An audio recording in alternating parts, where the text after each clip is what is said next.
Okay. Okay.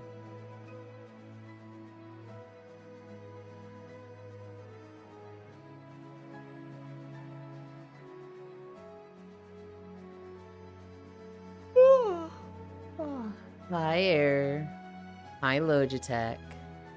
Technically, Logitech hasn't said hi after I did a live thing, so I'll probably say hi to Logitech again, but I think they're there. Hi, Dr. Air. On time, finally. You're ridiculous. Hi, Logitech. Uh,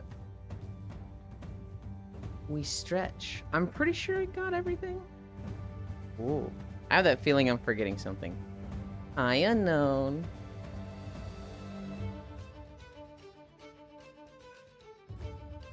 Today is the last day of no parents. Which will be really nice when they're back, because I don't have to water their plants and take care of the dog anymore.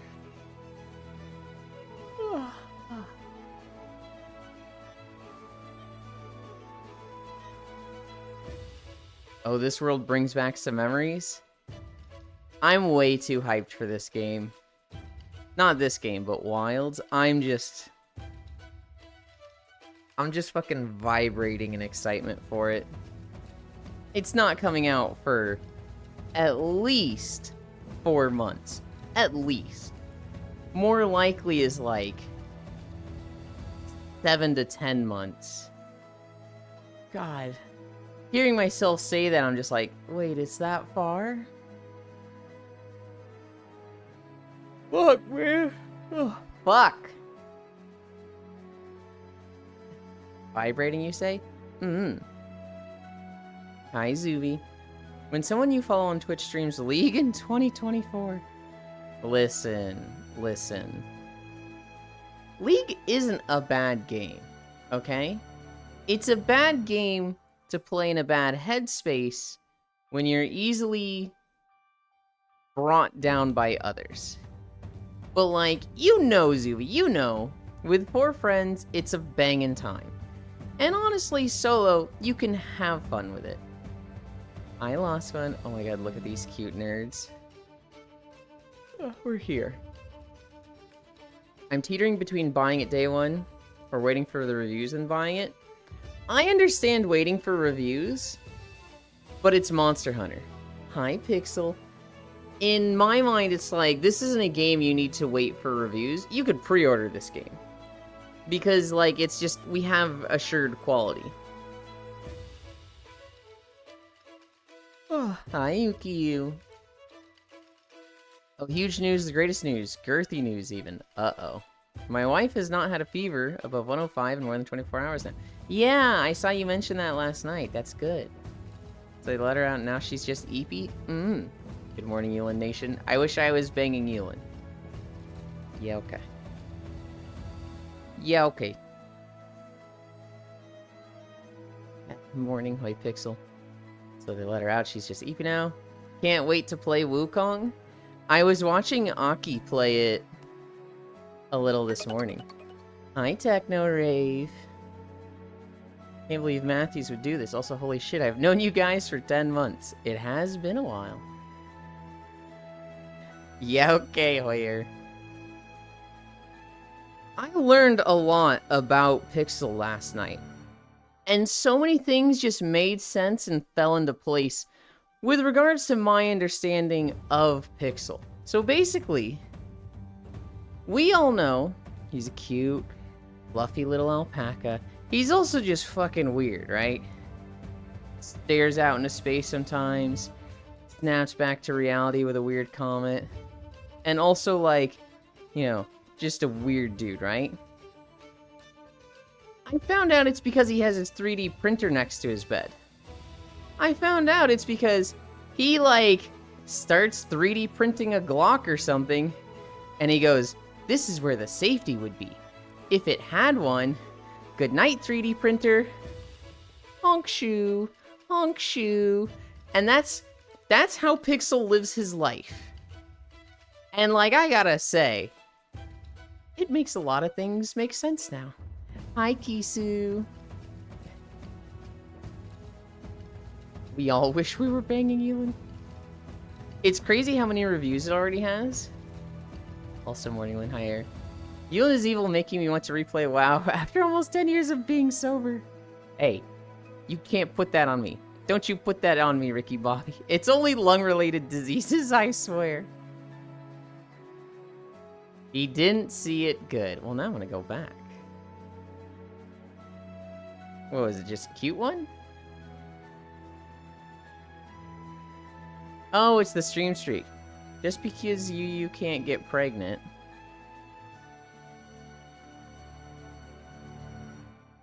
Doesn't mean I can't try.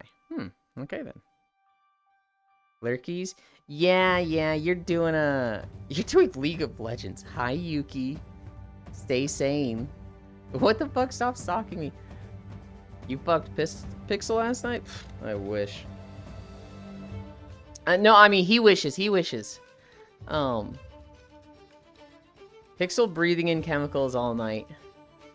Lurkies, hi. Pixel. IU. I was about to ask if you found out he was neurodivergent because that's what it sounded like you were explaining first. No, he's just inhaling a lot of 3D printing chemicals. And it probably fucks with his sleep schedule because it makes a lot of noise. He keeps it right next to his bed. Who does that? That's like, there are very explicit instructions. Don't be in the room with this while it's active or while it's printing. Don't be, exposed for long periods of time to these chemicals.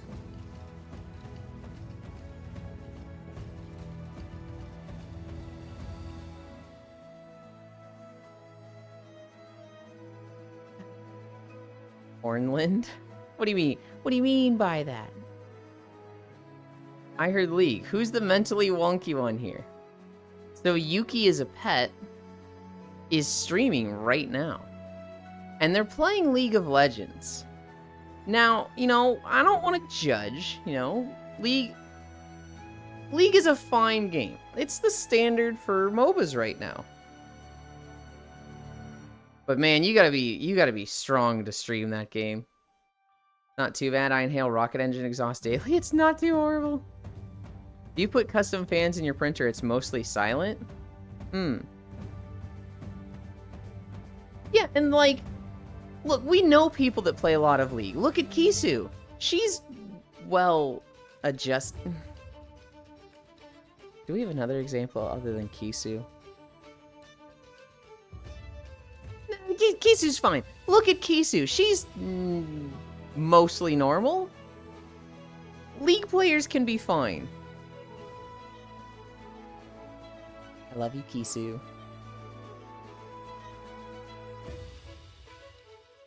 I played some Arium yesterday. Oh no, hope they get well soon. Blink 3 times if you're in trouble, Yulin. We'll get you out of there. You know what's really funny? I'm not normal, but I'm nice-ish. I had a phase in my life where I just really didn't like League. And anytime I saw somebody on Discord playing League, I would DM them and I would be like, hey, worried about you. There are better ways to play. There are better ways to deal with depression. I just want you to know that I and many of other people are your friends, and you can talk to us. And they'd be like, "What are you talking about?" And I'd be like, "You're playing League of Legends." And they'd be like, "Okay, dude. Okay." And I did that for like fucking 5 years. Then I started playing League because Koyo was like, we're gonna play League, Yulin, and we ended up just playing a shit ton of normal 5s. And when I tell you, that first week of me getting on League with them, I got like 30 people that messaged me that were like, depression! You have depression, we're here for you, fuck you! And I was just like, god damn it. You reap what you sow. It was 100% deserved. I think the most depresso are people who only play Shyvana jungle.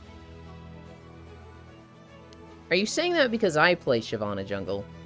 Or are you saying that because you have met a lot of Shyvana jungles? Hi, Elder. Good night. Sleep well.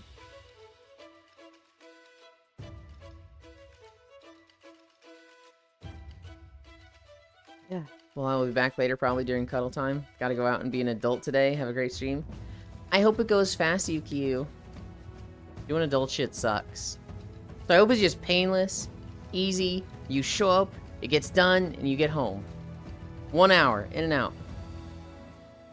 I never met a Shyvana jungle besides Euland. Okay. I aired Paragon.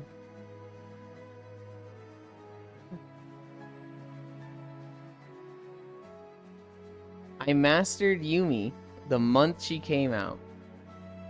Gah. I don't have a single champion mastered. I'm not even entirely sure what it means to master them. If it's like you have to play them a lot, or like have to get the eternal stuff for them or something. I don't fully know. They've changed how it works now? Hi, Riddle. Good morning, Ewan, my sweet BBQ burger. If you play League... Uh-oh.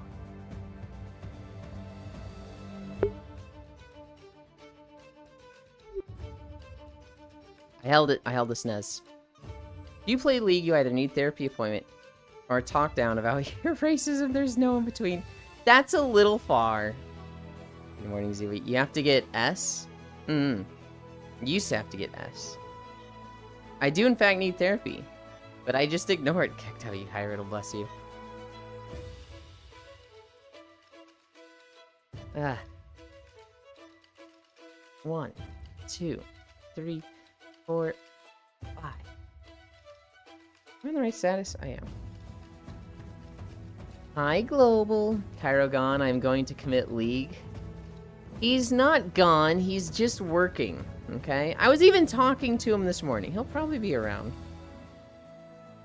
I didn't even know if I have any mastery on my NA account besides Mordekaiser. I don't think I have a single mastery. I might have it with Xin Zhao and Skarner. But, like, I actually don't think I have any Master Champions. I mean, Mastery 7.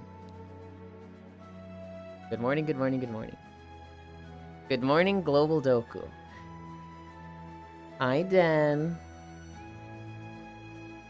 My top is Raka. Raka used to be one of my top champions. She used to be my go-to. That was kind of before I, like, found myself. Ecompoke. I Den the better mod. Lost when I was talking about you in Lele's chat yesterday. She was talking about red flags and how you have to be like, you know, around people, you can't let your guard down, you always have to be cautious, but like you can't just be paranoid and look at everything as a red flag. There's some people that have what you would consider a red flag, but they're just like that. So Lele was like, I'm overly affectionate. I will compliment people right away, because I look to compliment people. It's, you know, a culture thing for me growing up. I think she called it Oyo or Ojo, which is like if you feel an envious comp thing, if you feel like this person is cute, if you don't tell them, you are essentially cursing them. And she grew up in that culture, and she doesn't believe that at all. But now she just has that, like, I need to compliment people.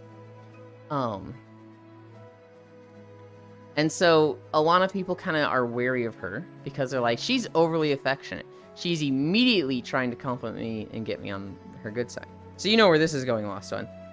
I was in her chat being like, I didn't trust Lost One for 4 years because I thought he was overly nice and way too, you know, complimenting and calling people cute. Just out of the blue. And then after 4 years, it was like, wait, he's still doing it. There's no ulterior motive. He's just like that.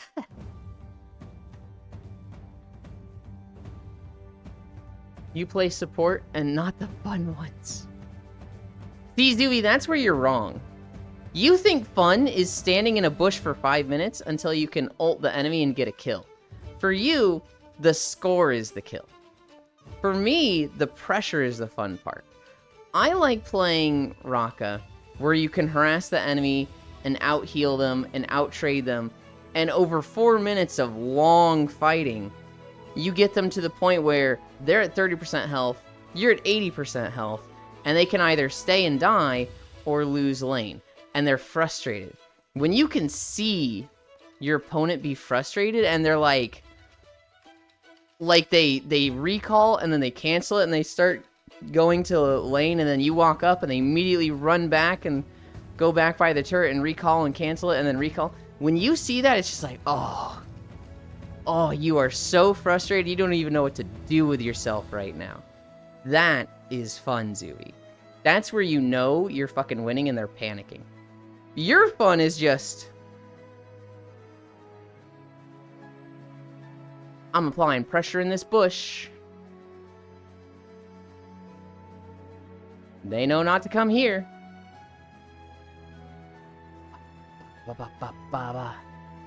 And I've got my ult, just throw all the brand bullshit at them. That's your fun as a support, Zooey. And that's snoozeville to me. You know what makes me angry? Top laners as supports. In Old LoL, I have only 1 to 2 global mastery. You only play support right when you out-damage shooters. 80 carry. I don't know if that's true. I'm a walking cognito hazard red flag. Yes, culture is a red flag. Well, I mean, it can be, right? If you're not aware of that culture, something can come off as a red flag. It's not necessarily that the culture is a red flag. It's that you're unaware of it, right? I like Malzahar supporting. I like Malzahar mid lane. Very good. My ulterior motive is your affection. My ulterior motive is cuddles. Untrue. The backup generator is never as good as the primary one. I also send them back just with a timer. You know what makes me angry? Top laners as supports. Zooey the Bushwarmer. Pantheon. Well, I am a top laner, but because we had another top laner, I had to go support. Oi, no. Oh, wait, no. I guess, okay, so the way it worked was, Zooey's a top laner. Winter's a top laner. When we first started, Winter was doing jungle, and Zooey was top lane. And then eventually Zooey was like, I think Zooey wanted to support. And so Winter moved top and I moved jungle. Also, Brand is only my second favorite sort. My favorite is Swain. I think I saw you learning Brand, so that's the one I imagine you most as. Some places it's still cultural to marry kids, so yes, culture can be a red flag. Yeah. Yeon is literally a walking red flag, and there's no fixing him, only breaking him. Ugh, those supports. Nice, Saris. Zooey plays hyper-aggressive... I wouldn't say hyper-aggressive kill supports, but like hyper-kill potential supports. He really likes Swain. He really likes Brand. He really likes... I think he likes Vel'Koz. I like poke supports. I like the ones that I'm going to out-trade you, and you're going to be miserable and low. So I really like Zyra, Sona, people don't expect this, but Annie. Annie has the second longest auto attack range, so she's really fucking mean for this.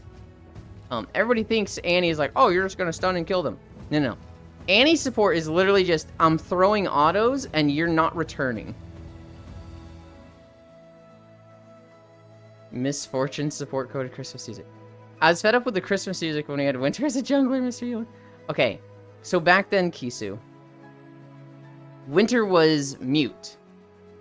And the only way he would tell us he was ganking was by playing, All I Want for Christmas Is You. By, I think that's Mariah Carey. And so you would just be laning, and you would just hear, all I want for Christmas is you. And like, then fucking Nunu would come out of the river with a giant snowball. Oh god, I'm way behind. Any Lux main Morgana? Annie's a pretty good movie. 2030. 2330 end. Not a main, but Lux is one of my tops. I always play on Lentil's Lux when I play here. As a Sona Nami main, I really just like how enchanters are almost never viable. Yeah. Can we ban Winter? Man, if I catch my ADC slipping, I'll take his pants and become the ADC. No. I like enchanters. I play Sona as a poke support. I also kind of play Nami as one, but Nami's a little rough for it. I'm a lot better at Zyra. Zyra's like, if I want to win bot lane, I should pick Zyra. No, I'm sick of summer.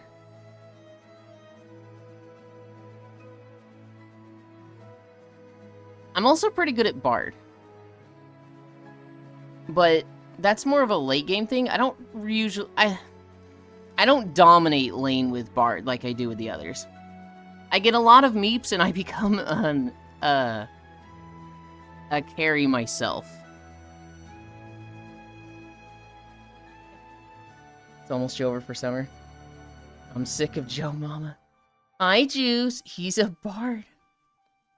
It's already cooling down, thankfully. Nealand is good at Bard. Bard has nothing to do with, like, the class Bard. Bard is just a name. What'd I say, 2330? Oh, boy.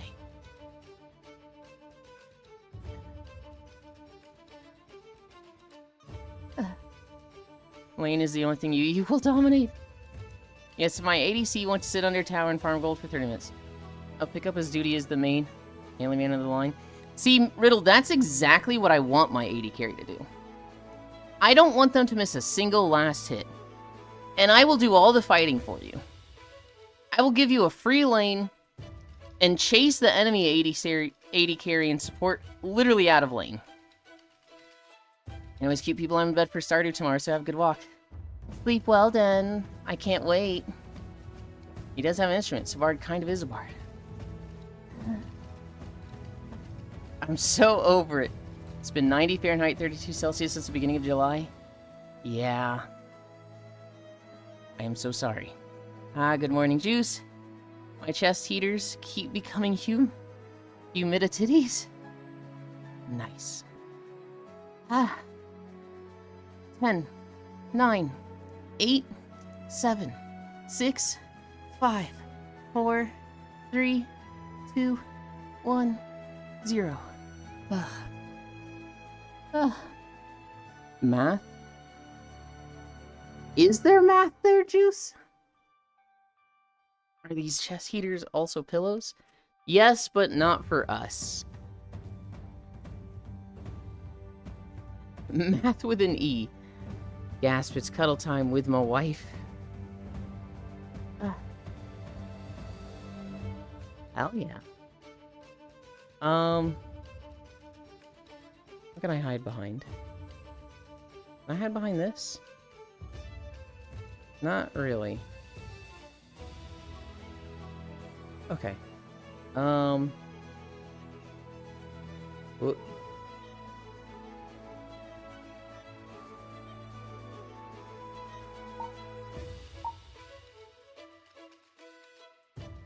There. I can hide behind this. And you guys can't see anything.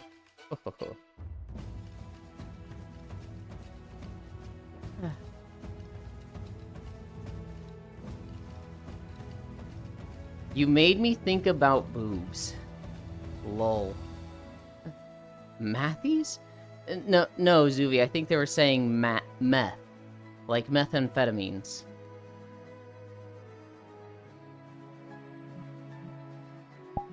I do have something planned with Matthews soon.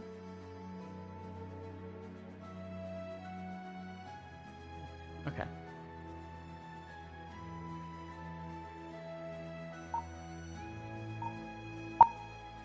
Oh, wrong camera. I need this one. We're in the right spot.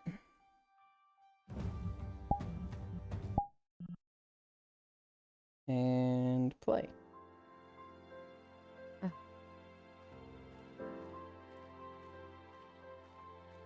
Pillow Eater. Don't let that bite get loose. I've got the rare hyperactivity going on, Umu. Why do you need to hide? Because I don't want you guys to see me changing my trackers. It's embarrassing. It's like changing clothes in front of somebody. Drugs in chat, bark. On more important news, did you get your new phone? I did get my new phone. There are some concerns.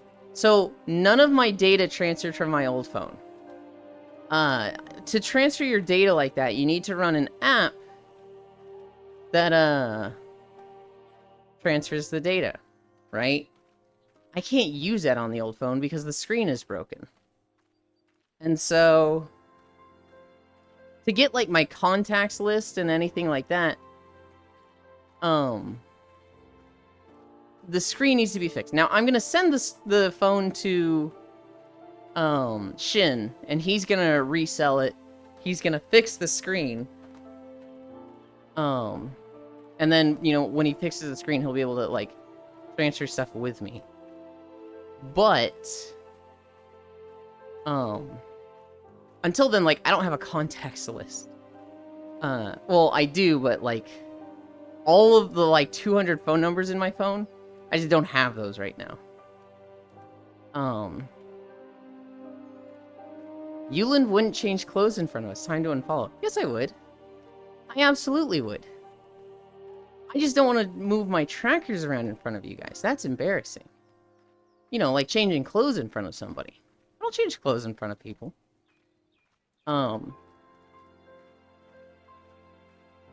Now, the big concern with the phone is, does it use the same authenticator? Hi, Chewie. Am I going to be able to get into Star Wars?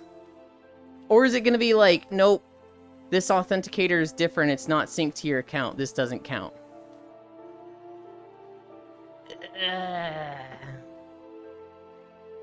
How do you know that many people? I've had the same phone since high school. There's been a lot of like, hey, I need your phone number for a brief moment.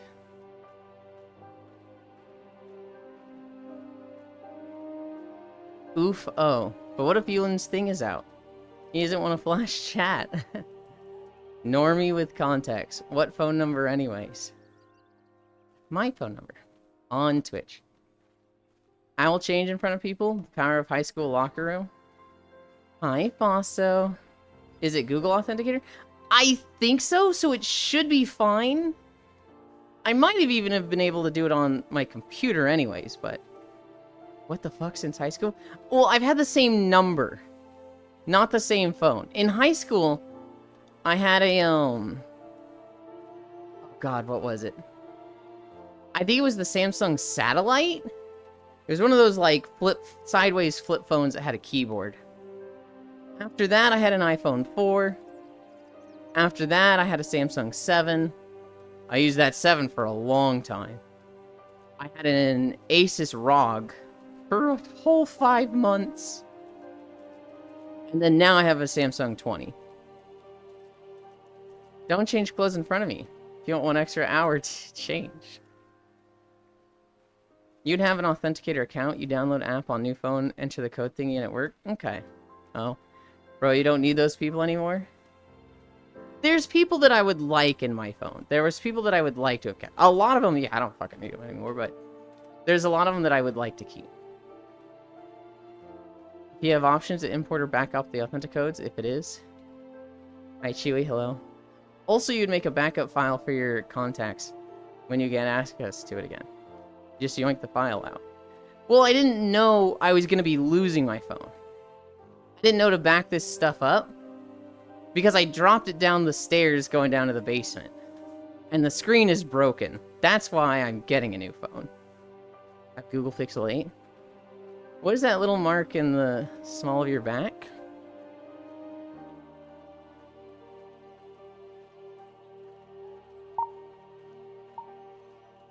Alright, let's see. I can do this while walking. I can do this while walking. I need the Whoa. Need the anchor. Default. That puts that there. We switch to flying. We're already on auto level. Ooh.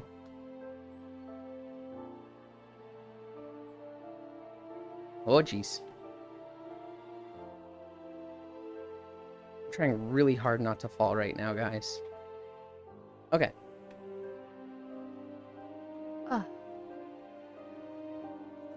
It's not Kingdom Hearts, okay? Fuck you, Lost One. It is the Dream Shelter symbol of my first group in VR chat. They took me in. This is back when I was not mute, but shy and said like one thing every 2 hours. And it would just be, hi, I'm good. This is like my first group of friends. Also, the tag says, if lost, return to Shinkozen. Because he made the avatar.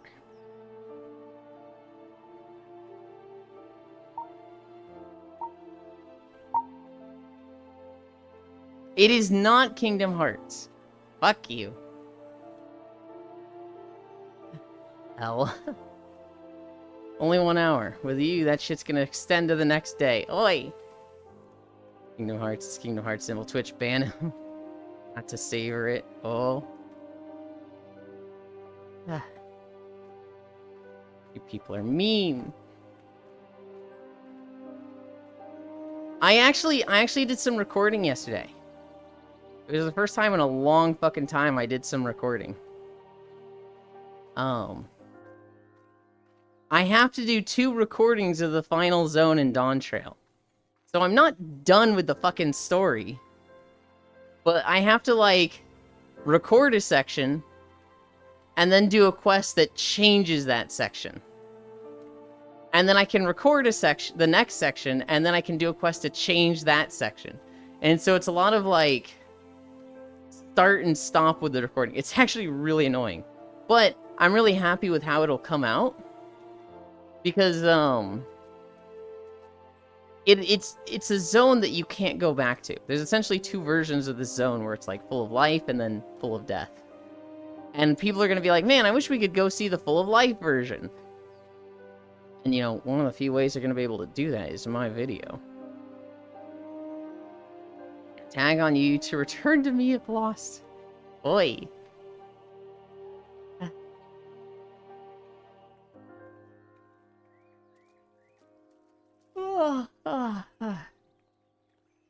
You can go back through New Game Plus? You can go back through New Game Plus. I don't think you'll be able to... Can you fly in New Game Plus? Or do you have to do the Aether Current quests again?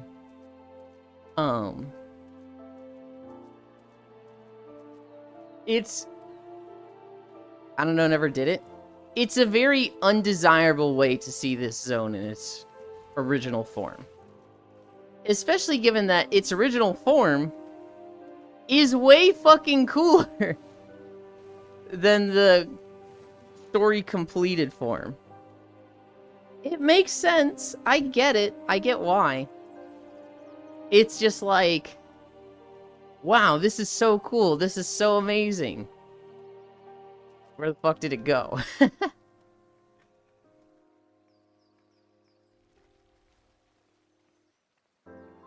Ping if? No.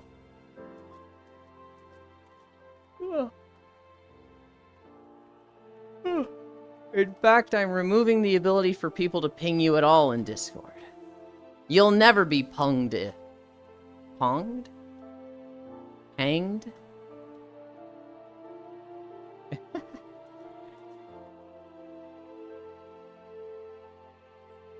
Pung? Hi, Sir Noble. Yeah, you know, the past tense of ping. He'll never be pung. He'll never be pong. You know? Did somebody tell Juice? Because I didn't pang him. Right? Like, you know, what's the past tense of ping? I get it, you don't want me here. I love it when you're here, Juice. I love it when you're at cuddles more. But I also like it when you're here. I went ping if juice because I can't understand pinged. If it's true, because I don't receive ping when people tag me. Then ping if. Past tense of ping is clearly pong, clueless.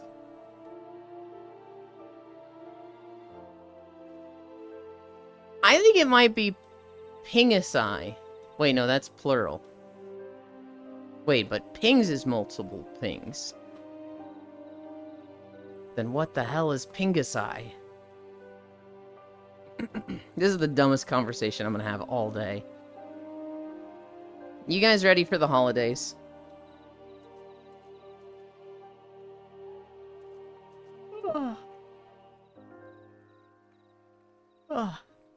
Oh, damn it.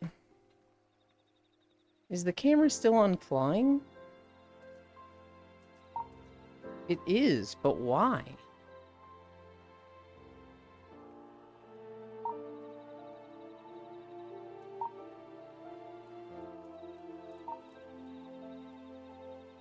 Weird. What are we celebrating? Oh, I have news. I got a job in Wisconsin. You got it? Hell yeah! Good job. Guys, it's clearly pingling. No past tense isn't pong. Because you ping a server and the proper response from the server would be pong. Nice stencil grats. Today's holidays. If I remember correctly, some of them fucking sucked. Day of Medical Transporters. Okay. Day of Accessible Air Travel. Okay. Bacon Lovers Day. Short. Hi, Carface. Chocolate Pecan Pie Day. Alright, that's the best one. Hawaiian Pizza Day. Yeah. Time for me to leave these? Okay. Thank you for stopping by. Lemonade Day. Okay. Radio Day. Short. Virtual Worlds Day. That's cool for the VR chat people, right? Virtual Worlds Day. World Mosquito Day. Man, what the fuck? Why do we have a World Mosquito Day? Hi.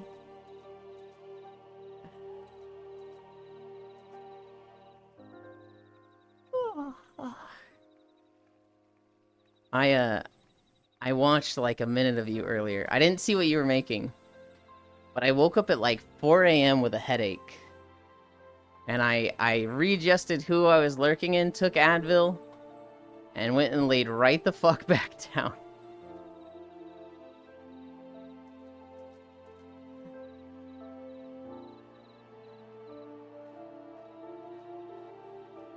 Pork Eater be wilding. Kiss your local mosquitoes.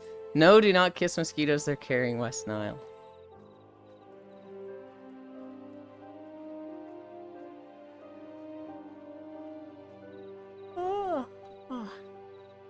I'm gonna sleep so much after the walk. I went to bed at like 1. And I woke up at friggin' 4 with a headache. I don't know if that ever happens to you guys, but like once, maybe twice a year, I just wake up with an awful headache.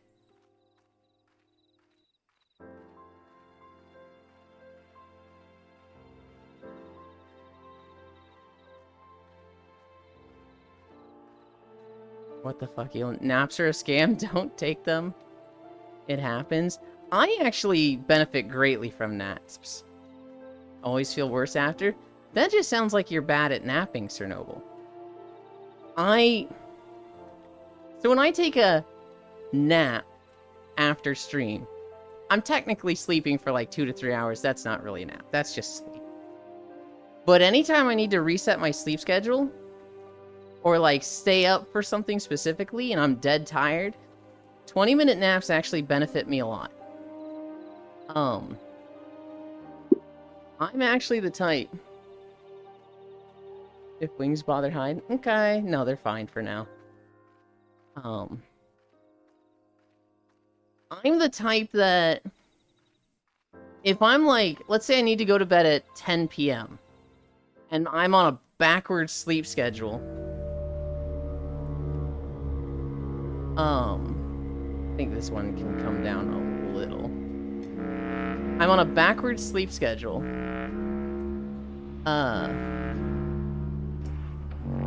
We'll take a 20-minute nap. And that feels like I bought myself like 2 hours of being awake. So if it's like 4 p.m. and I need to go to bed at 10 p.m., I'll take a 20-minute nap, stay up for 2 hours. 20-minute nap, stay up for 2 hours. 20-minute nap, stay up for 2 hours, and then go to sleep. And I'm so dead tired from that. The moment it's 10 p.m., I'm like, I can go to sleep right now. Close my eyes and I'm asleep. The U.S. is getting overrun by West Nile mosquitoes right now. They've even been tested positive in my county. Make sure your nap is running out of time. Make sure you're hydrated. My nap elo is too high. If you take those nap even. So the 20-minute naps, those don't let you get into deep sleep. What happens with naps is if you get into deep sleep and interrupt that, that's where it feels bad. Hi, Dr. Corgi.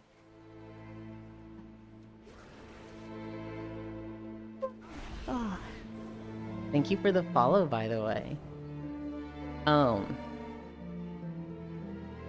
If you sleep for 20 minutes, your body doesn't get the time to go into deep sleep, and if you wake up before that, you're gonna get some rest. It's not gonna feel like super great. A 20-minute nap makes me feel worse. It doesn't feel great after a 20-minute nap. It's not like, oh boy, I'm refreshed and ready for a day. It's like I'm not falling asleep standing up anymore. It feels like I've bought an hour or two. I used to survive on multiple 30-minute naps when my son was first born, no sleeps. God, parent life. Parent sleep schedule sounds so brutal. I think people are in denial about that, Kisu. Hi.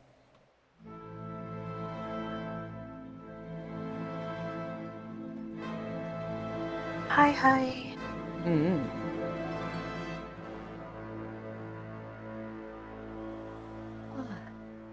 We have Freya and Media with us. I need a drink.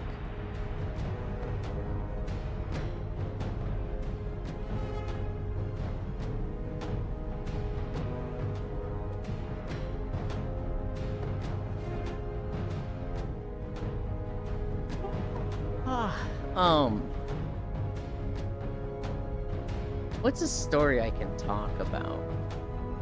What's a good one to start with? We could talk about Switzerland. We could talk about the COVID study. There's so many things to talk about.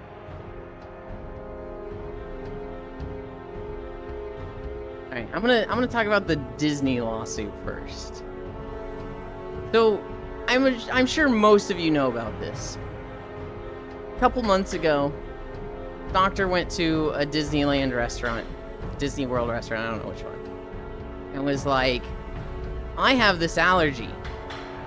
It will not be in the food, right? And they were like, we assure you, this will not be present in the food. And then it was, and she died, and her husband is suing. And Disney came back and was like, yeah, we actually have in our terms of service for Disney Plus that you can't sue us. So, because you were a Disney Plus subscriber 5 years ago, you cannot sue us. And everybody's been fucking reeling because it's like, how is this in any capacity a good idea? How did anybody think that was like not going to result in a lot of backlash and bad press and make people cancel Disney Plus in like hundreds if not thousands? Well, obviously they've gotten a lot of negative press over this. And Disney just announced yesterday, hey, we feel that this was, inappropriate. We are waiving our right to dismiss by arbitration. This case will go to court normally. So they're still going to resist it. That's not legal? Well, see, here's the thing. We don't know if it's legal. It's never been done before. And that's the great thing about the US law is there's not always a law about it until someone tries it.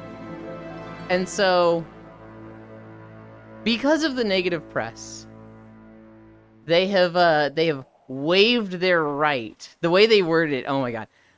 When I heard Fradel talking about it, he was like, oh, they've decided. They have waived their right to this. Okay. It'll go to court normally. It should be like open and shut. They're still going to resist it. They're still going to have lawyers be like, she shouldn't have been eating out if she has this deathly allergy, blah, blah, blah. But it's not just going to be outright dismissed. Pat, pat, pat the fray. Whispers, nice booba.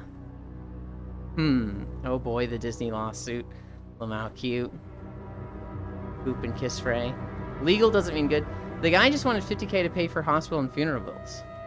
But now they're probably going to have to fork over way more. Non-competes were legal for a long time after all. Yeah.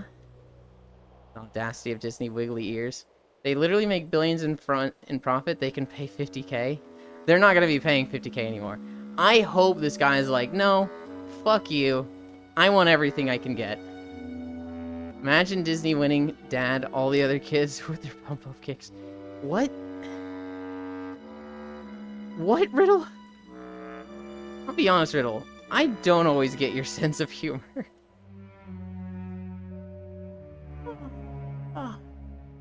Good morning, everybody. Mwah. I hope this guy gets, like, so much from Disney. You know what I hope, Sarah's? I hope he gets in, like, the number of millions, and then, like, that'd be cool to see him donate a lot of it.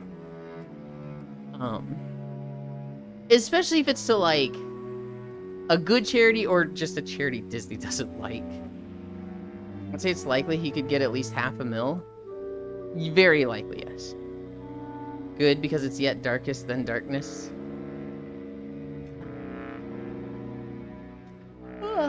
I don't know.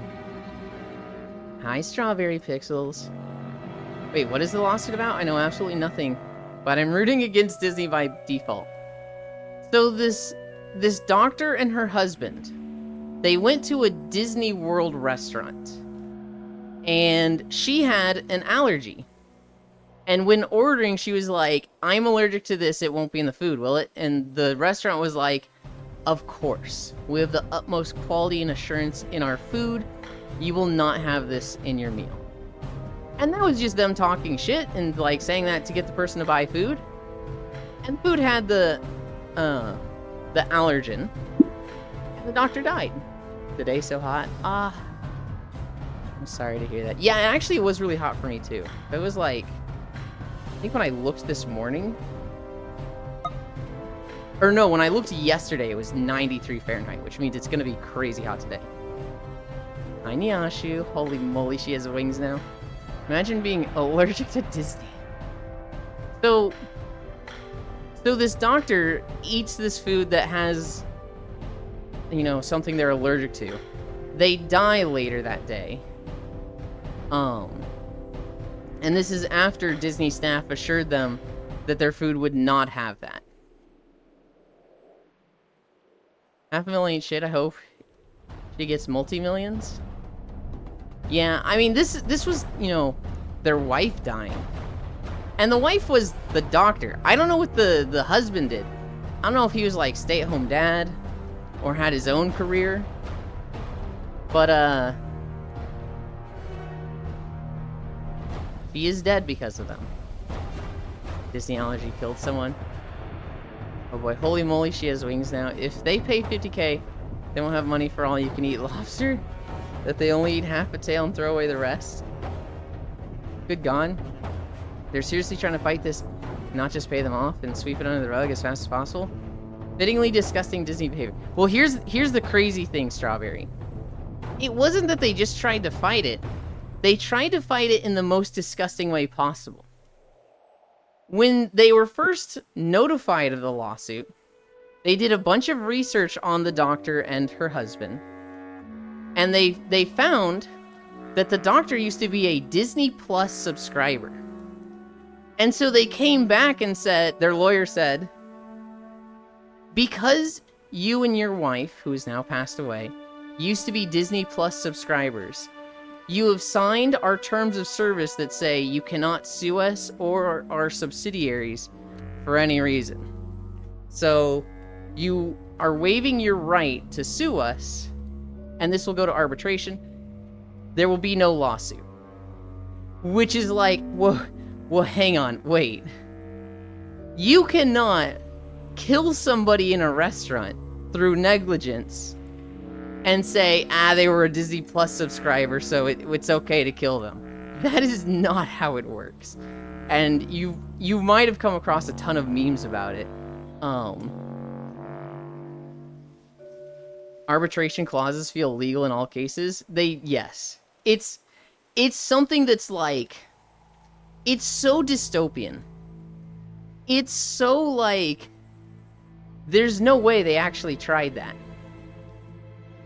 You have a Disney Plus subscription, thus we can kill you. Stabbies. I'd let you stab me. And I'd thank you for it. And then you'd be like, you can't sue me back because you have a Media Star Dream subscription. And I'd be like, okay.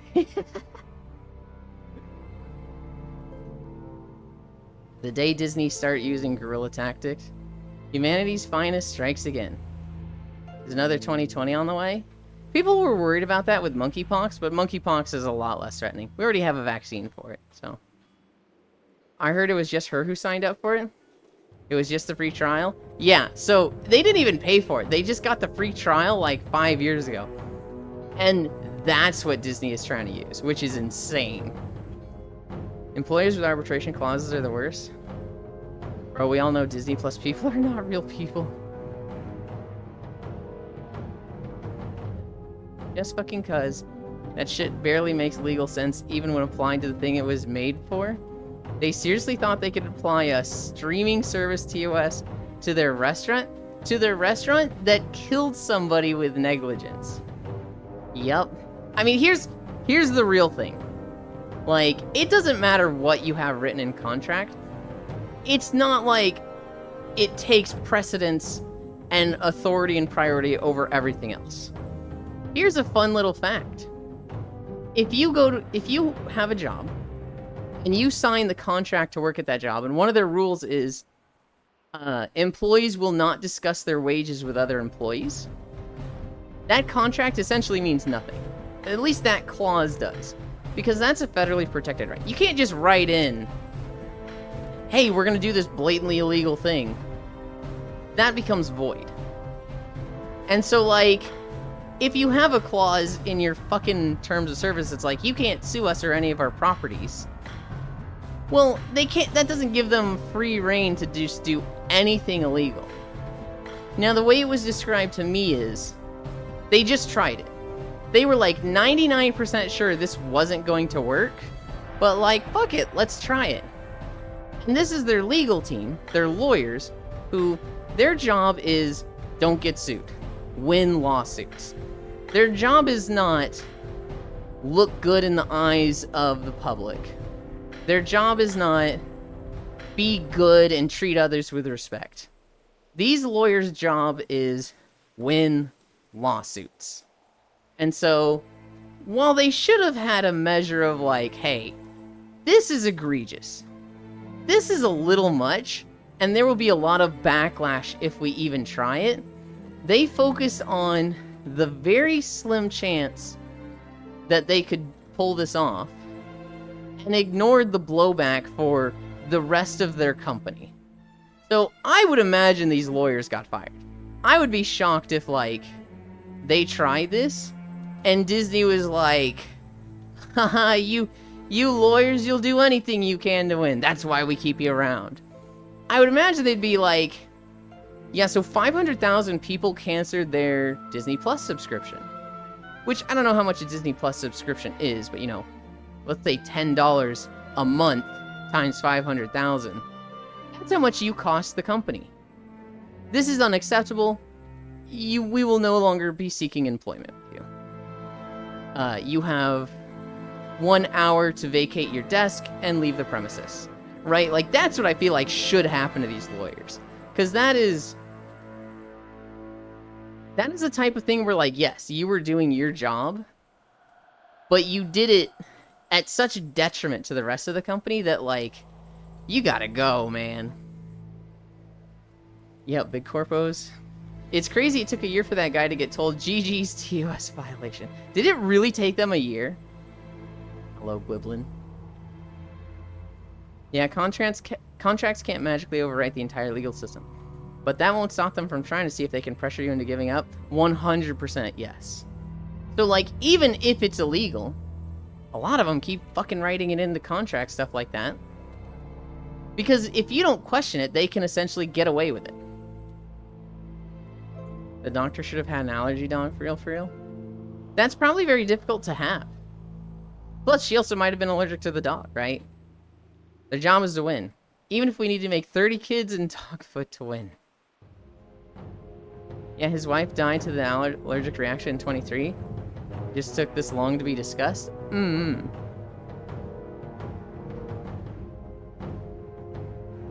The whole thing is insane. The whole story is just like... It's so dystopian. It's so like... It's just a Not the Onion story. It's just the type of thing that, like, you see that and immediately your brain goes, this is an Onion article, right? This is hard drive. This cannot be real. This is like an SNL or a Mad sketch. And then you see Not the Onion. You see this, a real story, and it's just like, oh my god. What the fuck is wrong with the world?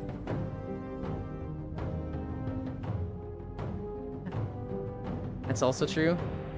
You should get one too, and you're right, getting one is a huge pain. This is Black Mirror. Then they walked back their right to arbitration to save what little face they had left. Yeah, so, and Fausto, when they walked it back, they didn't even sound like that, you know, like, hey, this was an overstep, our bad. It was like, what the fuck was that? We have waived our right to arbitration because we feel that this case should go here. So we've decided that the case can continue. It's like, motherfucker, that wasn't your decision. Nothing is the Onion anymore. Life is Jover. It's like they really tried to argue that. Though she was a doctor, I feel like a doctor would get more priority. Not meaning to sound like I'm defending Disney. I'm like 80%, 90% fuck Disney in this case. I'm like a little bit like, if you have an allergy that potentially kills you, I would personally never trust someone else with my food. Like, and I know that's fucked up. I know that's like, you know, hey, you don't get to live life to the same standard as other people do. No restaurants for you. That sounds horrible. But me personally, if I had something that like, I eat it, I fucking am dead within a day, I'm like terrified. I'm like, nobody touches my food but me or my mama. If you don't, like, I just don't trust people with that. Especially since, God, I always bring it to capitalism. In a capitalist society, people are trying to take care of themselves. People are trying to make money. There is so much negligence. There is so much just systems of like, I'm going to cut corners. I'm going to bend the rules. I am not going to take proper precautions because I need this sale to go through. You know, if you're a waiter and you get paid $3 an hour for work. Thank you for the follow, Strawberry Pixels. If you get paid $3 an hour for work, you essentially need tips, right? And so, what do you want to fucking do? You want to, like, do a good job, provide a good service, and go through as many customers as possible. That's how you get the most tips. You don't want to spend an hour debating with one for them to become frustrated with you and give no tip. That's just like, you're gonna get low money. So, with regards to this waiter who was like, oh yeah, of course we can. Of course your food won't have that. That's him just like, hey, I'm not gonna go to the back, piss off the cooks, piss off my manager, piss off a lot of people, you know, promising stuff that I don't know if we can provide or not. That was just him being like, yes, of course we can do this. Because at the end of the day, he has bills to pay, he's not making a lot of money, and he needs tips. At Disney, we strive to put humanity above all other considerations. With such unique circumstances as the ones in this case, we believe this situation warrants a sensitive approach to expedite a resolution for the family who have experienced such a painful loss, he said in the statement. As such, we've decided to waive our right to arbitration and have the matter proceed in court. Yeah, so that's like, to me, that's corporate drivel. That's like PR drivel of like, look how amazing we are. Look how like in touch with stuff we are. There's not an apology there. That's like, hey, we should not have done this. We're going to, you know, forget the arbitration. This will go to court as it should have in the first place. That's like,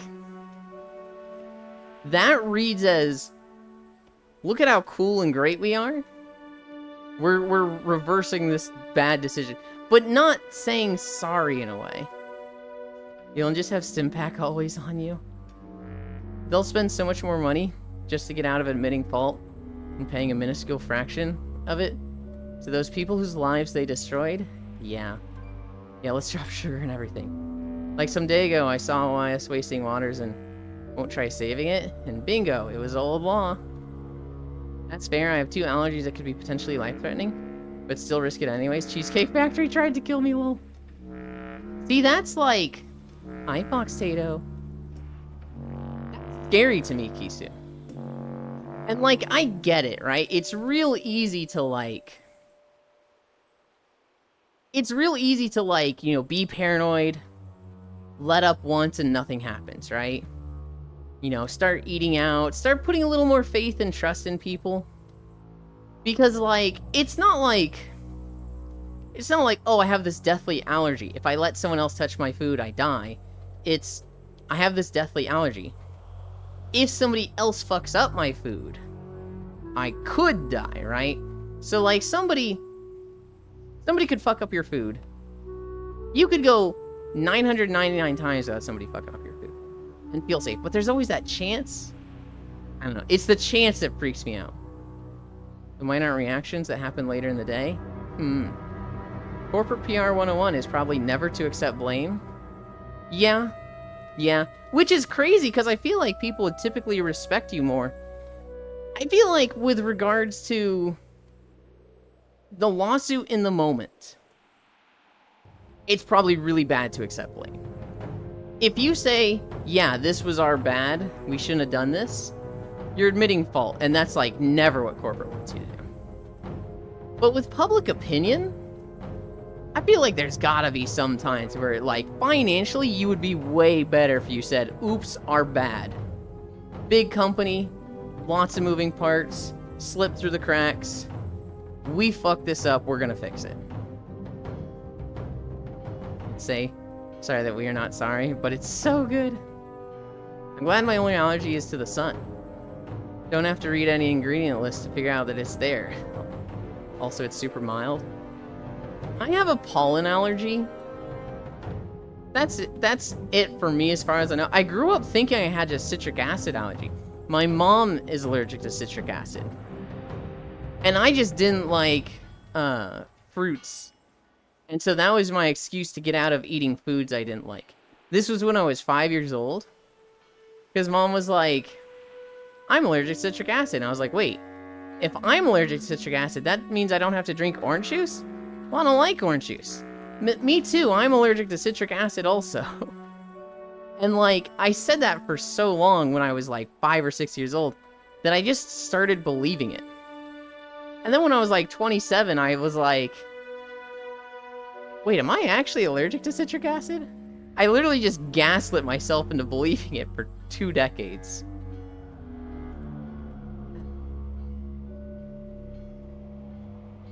I also have pineapple allergies. It makes my throat go funny. To be fair, they did ask multiple times if they were sure the food was dairy nut free. They were told multiple times it was. One I've been able to avoid for years. The other one's just been getting worse with each exposure. The last exposure I had to sit in the ER parking lot. Oh god. Dracula. We got a ton of mild allergies. Pineapple also eats you back. How'd you manage to gaslight yourself? SIBO champion over here? I was young when I started. What? This... Oh my god.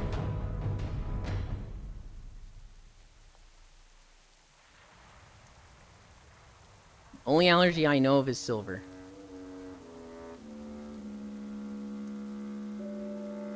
Oh, what is this? I need to check that real quick.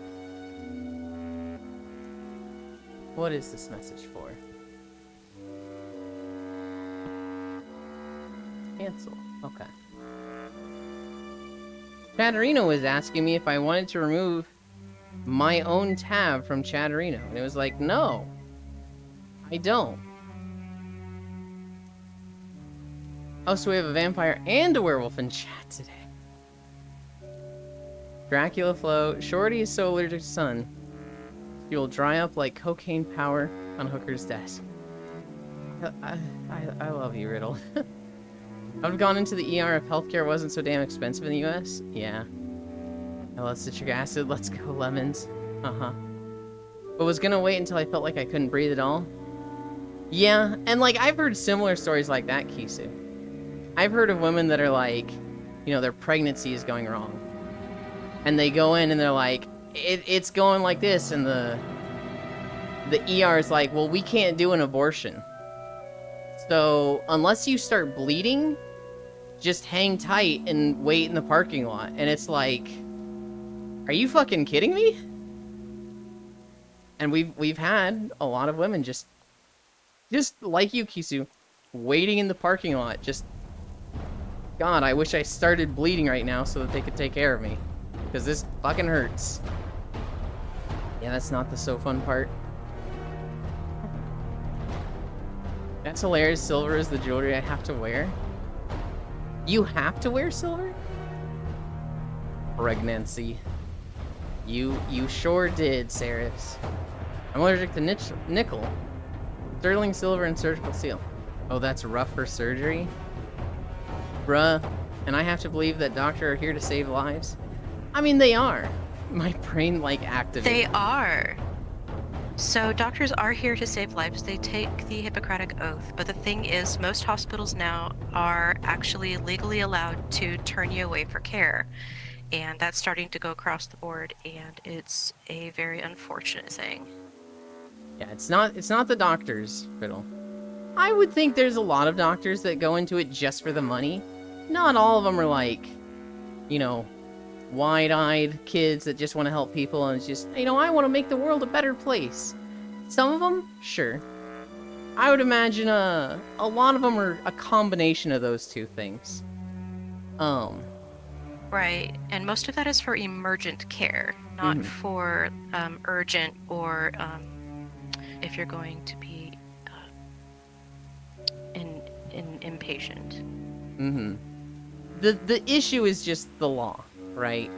The issue is the governments, the hospitals, the fucking conservative lawmakers that think birth happens, a life starts at conception instead of like brain activity.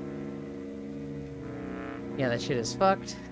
Right now you're only dying most of the way. We're gonna need you to start fully dying before we can do anything. 30 minutes done, thank you. Yeah, it's really hot for you, right? There's still a cheat to see. Mitty is just hot. I don't know when she's gonna accept this, but she's just too hot.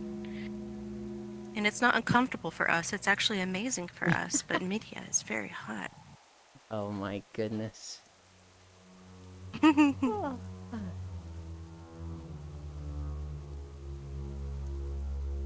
Happy to have you. Bye. Take care.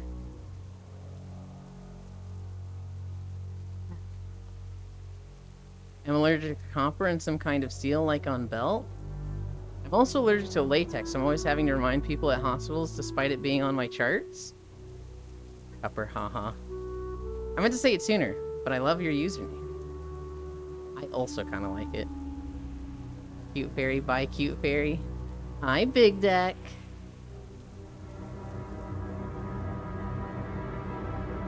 I saw your stream yesterday, but I wasn't able to talk because I was at work without earbuds. That's okay. I'll hear my dad die because doctor playing politics with my dad's life. Again, that probably wasn't the doctor. They probably have a lot of restrictions and constraints that just made it shitty. Oh, thanks. 100% picked it purely by mashing words together. That sounded good. So glad it worked. Man, I'm trying to find a good artist for mech designs, and that shit is hard to find. You would think a mech design is typically easier because there's a lot of straight lines and angles. But no, I think the level of detail that goes into it makes it harder. And there's a lot of, like, hidden curves.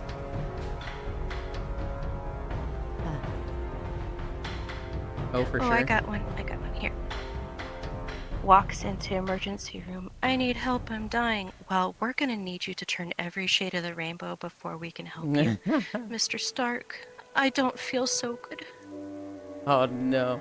The story... Let's see what happens. The story I always remember is, it's from an Ask Reddit thing, where it was like, what was the moment that radicalized you? And basically it was like, you know, hey, what radicalized you against the system, against capitalism, against healthcare, you know, all that sort of stuff. And this one guy had a story that was like, I was in a car accident, and when I was in the hospital, you know, in the ambulance, I kept coming in and out of consciousness. So I remember, like, you know, being awake for 5 seconds in the ambulance. I remember rolling down the hallway in the hospital. I remember waking up and being in, like, a room on a, you know, it's a hospital bed. And it was very chill, you know, I'd been stabilized. And a doctor was in the room with me, and he was on the phone. And he basically, you know, I heard one half of the conversation with him and my insurance company. And he basically said, hey, insurance company, this is doctor at this hospital. We have one of your customers here, you know, this person, this ID number. We have two options moving forward. He is covered by your policy. We have a new experimental surgery we can try. It would, it's very experimental, but it is ready for human testing. It has shown, you know, amazing results so far. In all likelihood, this will, you know, keep use of his legs. The alternative is a wheelchair. It'll cost $160,000. Okay. Based on that, he did not get the experimental surgery. He got a wheelchair. And he does not have use of his legs. And he heard the conversation of his doctor basically asking his insurance company, we could very likely and potentially restore the use of his legs if we give him the surgery right now. But, you know, we have to sign off with the insurance company first. And you're saying no? Okay, he gets a wheelchair then. Hi, Nick. Freya's right here. This one's Freya. I remember reading that story, and, like, it's a story on Reddit, right? Who knows how fucking true it is? But I know that, like, that does happen. I have seen enough doctors talking about it that's like, that is some of the most depressing shit ever. My arm implant, they accidentally used a latex wrap, and so I ended up blistering.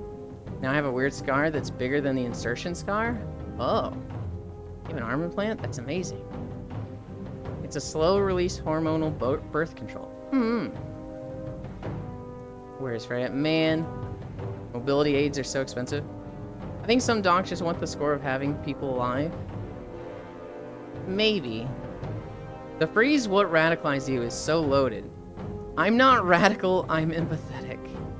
Yeah, how am I? I'm good. We're at 2 miles today. We've got the Gamescom stuff today. So there's gonna be a lot of people playing Black Myth Wukong to watch, and that's, you know, the new game. It's gonna be fun, exciting. We've got Stardew Valley today. And there's gonna be Monster Hunter news. So, like, I am looking forward to today. Insurance should have no place in making medical decisions, but they're over here, having essentially more authority than your actual doctor. No for-profit business should get to decide what your health is worth. I completely agree. To me, it's insane that people don't want healthcare. Like, that should be government provided, and like, to me, it's insane. Here's the options in my mind. You can either pool your money together with taxes, and if something happens to you, it's paid for. But in all likelihood, most stuff won't happen to you. So, you're paying for other people's healthcare. Other people in quotation marks. Or, fuck that, you don't want other people paying, you don't want to pay for other people's stuff.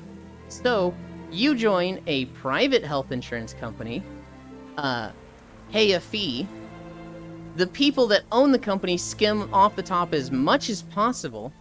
In all likelihood, nothing happens to you, and you pay for other people's health care, just like you would in the other system, and if something happens to you, they try to find every reason possible under the sun to give you as little coverage as possible.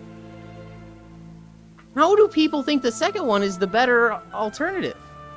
How is that like... You're still paying for other people's health coverage.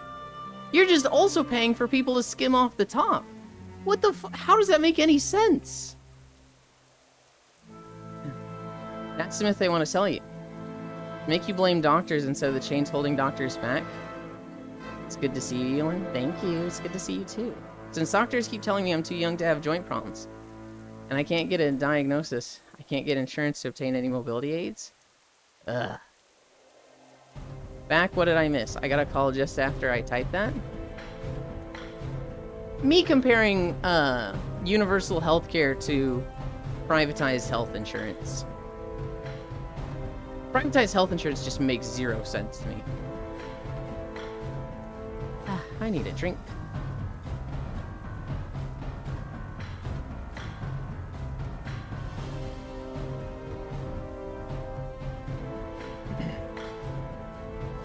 What did I do yesterday? I got through some Final Fantasy. I actually started recording stuff. I updated my mods. That was something I hadn't done in Final Fantasy for like months, and now I have them updated for Dawntrail. So I'm able to do recordings in Dawntrail again. I miss Freya? Nick! I swear, Nick, you don't listen. She's right here! This is Freya. Here, I'll turn around and talk. Sorry. I'm still sick, so I'm kind of, not quite here. How would you compare yourself to yesterday? I'm not hurting all over as much, I guess. So better? Better? Yeah, Okay. about 60%, I'd say, yeah. Okay. Good, good.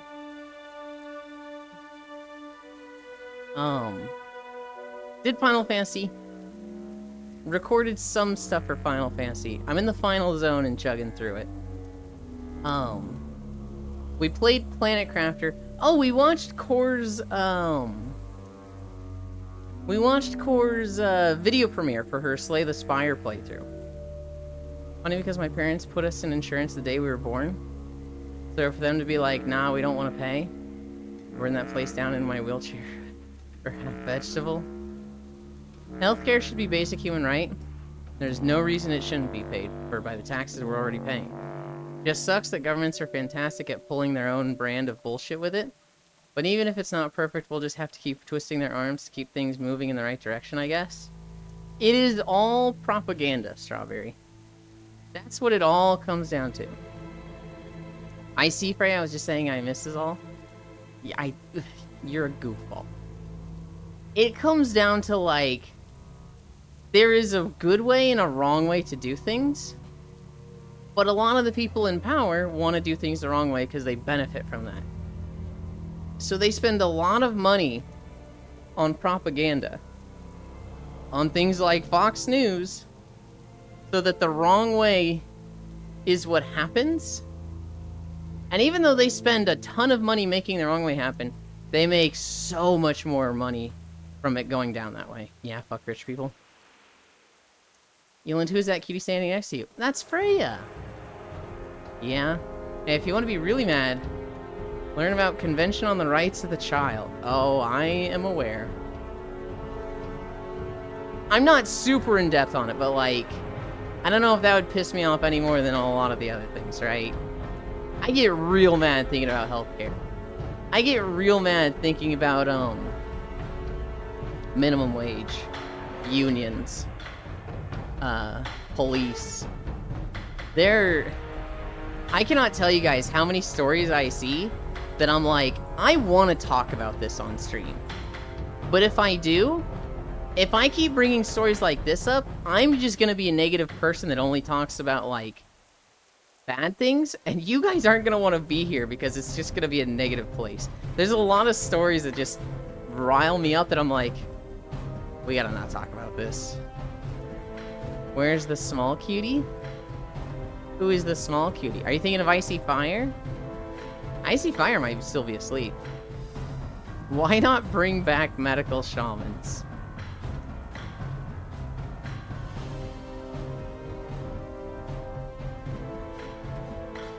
Hang on.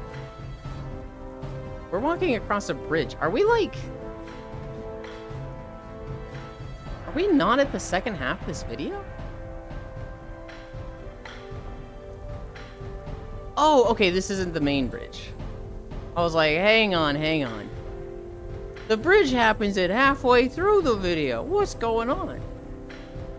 Icy Fire, yes. I'm pretty sure Icy Fire is asleep.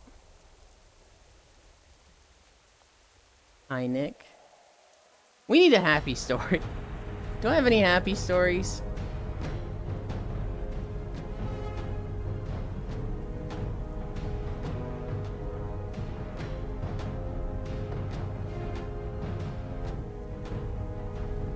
Not a really happy story, but I saw an interesting story.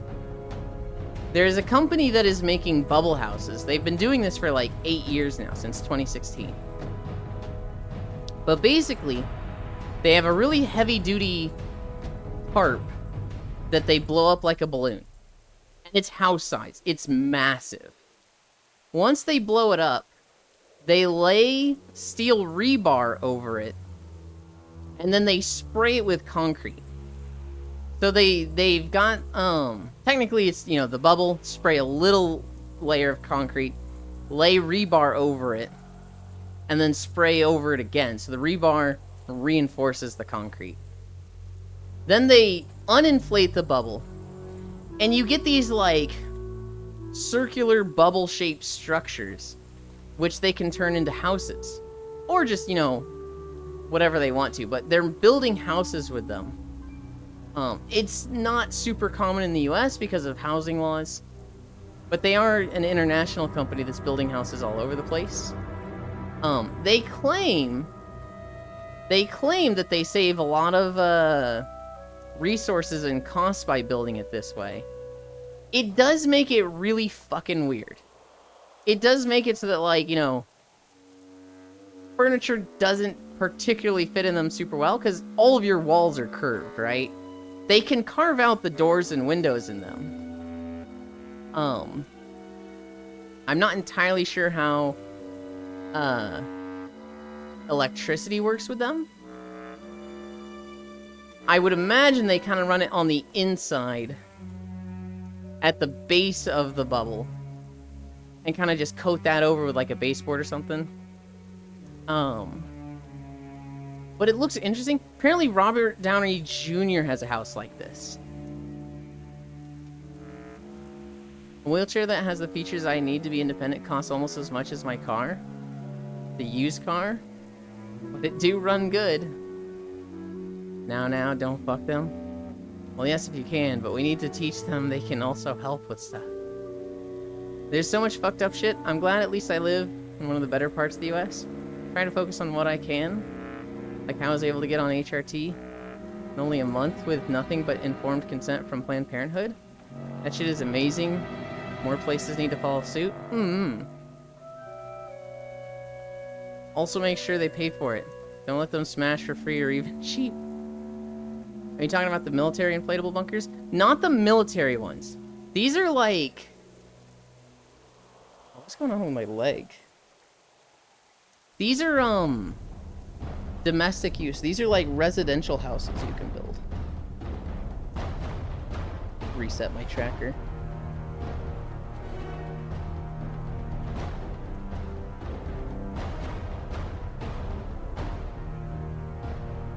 Yulin, when Icy Fire was a flame, why was they invisible when it was walking through videos like this? Because it was a shader issue. There has since been an update to VRChat, and their shader doesn't work like that anymore. That's why you never see Icy Fire as invisible anymore, because they literally cannot go invisible.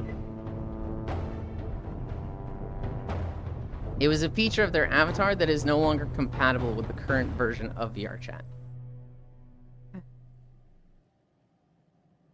True, here their text is basic pocket change, and even so they don't even pay it. Meanwhile, I'm here looking for scraps and they want me to pay. Even sending Repo Man to take my stuff. Are we really not going into the next video?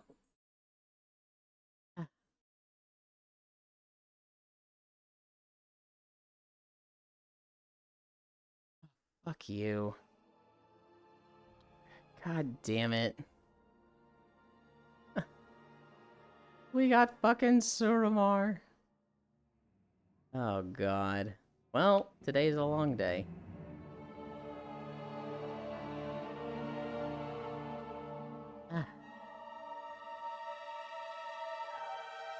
Aw man, Hex Ghost broke? Yeah. Hi, full. That's really awesome. Surprising my state allows HRT, but with therapy stuff ahead of time. Not me, but 3 members of my family are HRT peeps. Are you talking about almost smashing? So my brother has to go out of state to get top surgery. But he just had his last confirmation appointment. And goes back in for surgery in like 2 weeks. Get fit, idiot. Fuck you, Sir Noble. Cairo Curse strike again. This really is the Cairo Curse video. We got it at 2.5 also. We're gonna be like 7.5 miles by the end of this. Hello? Glad I didn't need to justify myself to anyone, because I doubt I would have been able to make a great case for myself as a non-binary person without much of any dysphoria.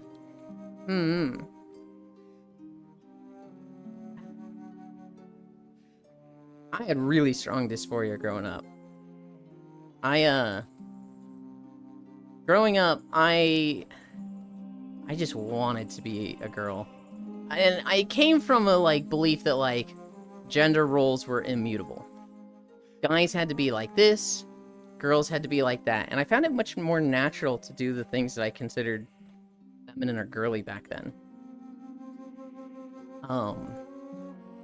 I remember seeing a comic. It's from an artist named Humons. Humons. I don't know if they do much stuff now, but back then, you know, 2006, 2009, the era of DeviantArt, they were huge. I remember seeing a comic from them that was like, it was a critique of guys that think they're overly masculine. It was a critique of guys that was like, oh, you won't help your girlfriend do the dishes because you're too manly to do, girl chores like that? Yeah, that doesn't make you attractive and a manly man. That makes you a fucking loser, dude. Which wasn't really pointed at me. But it kind of, like, opened my mind to the idea that, like, it doesn't matter what roles you do. What matters is how you treat people and interact with others. And at that point, it just, like, switched overnight. And I was very much on a path to be trans then, where I had really strong dysphoria. And suddenly, just overnight, I read that comic and it was like, oh, no, I can just be a cute guy and, like, be me and how I want to be. I don't need to be a girl for that. I never had a, like, discomfort in my skin. It was a discomfort in what people expect of me and what my role is in relationships in a society. I like seeing Elin and Freya so very cute together. Hell yeah. Oh, did you get to see the final set of my base, Elin? I saw your second picture. I had gone to bed when you were live today, Full. And so I didn't see much of it. Well, I didn't see any of it. The euphoria now that I'm on T is amazing, though. More than enough to know I needed it, even if I didn't have the experience people expect. I've never had dysphoria. I've got a bunch of shit for being ace. Yeah. When you say you've got a bunch of shit, do you mean you've got a bunch of, like, mind worms about being ace and, like, you question stuff a lot? Or people give you a lot of shit because they're like, you're supposed to be dating people, and you're like, not really interested, and they're like, but you have to. Can give a tour sometime later then? Maybe.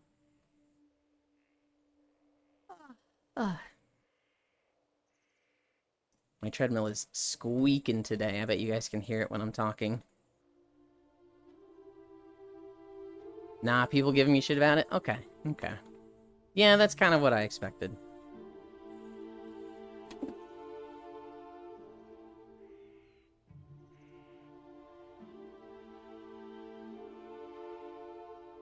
People freak out when you're like, I'm not interested in a relationship or sex. And they're like, but you're supposed to be. It's like, well, I'm not.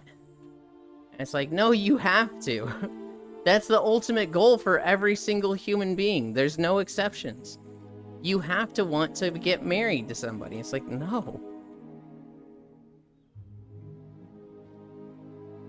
Sorry you are sick, Ray. I hope you feel better.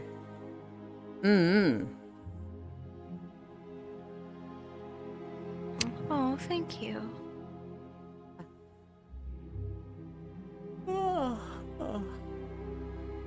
I remember some year when I was still 8. Oh, still straight. Still I am. I watched this manga, it was hot. It was a yaoi manga. If I was not black, I would be red like a lobster. One of the biggest things for me is that I don't have any problem with my body on its own, but I hate being perceived only as female. I want to get an androgynous mix of traits. Enough that people have no choice but to reconsider how they gender me. At least enough that I get some variety in how people respond to me.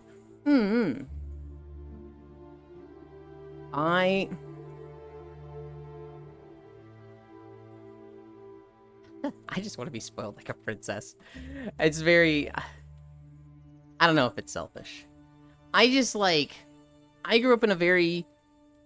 I don't want to say conservative household, but a very traditional household. You know, my mom and dad, they fit so perfectly in society. Dad went to school, studied hard, got good grades, went to a good college, got a good degree, got a good job, busted his ass off, climbed the corporate ladder, earned a lot of money doing so. Mom, you know, learned a lot of good caretaking skills, was hot, and, like, by all things that society was like, as a woman, you do this. As a man, you do this. They did those things, and they got rewarded for them. They have everything they want in life, and they have it because they did the things society wanted them to do. It worked for them. It does not work for everybody, right? My dad has a sense of, like, he has to be doing something. He has to be constantly proving himself. If he doesn't have a task to do, he goes stir crazy and gets fucking annoying. He always, like, just needs a job to do. He retired, like, 3 or 4 years ago, and he's still fucking working. He does consultant work for, like, 10 hours a week now. And he literally can't stop himself. I'm sitting here like, you're fucking insane, dude. You should be wanting nothing more than to, like, just chill and relax. He's like, oh, I do. And it's like, then stop doing work. He's like, no, I gotta, you know, there's things that need to be done. It's like, okay, dude.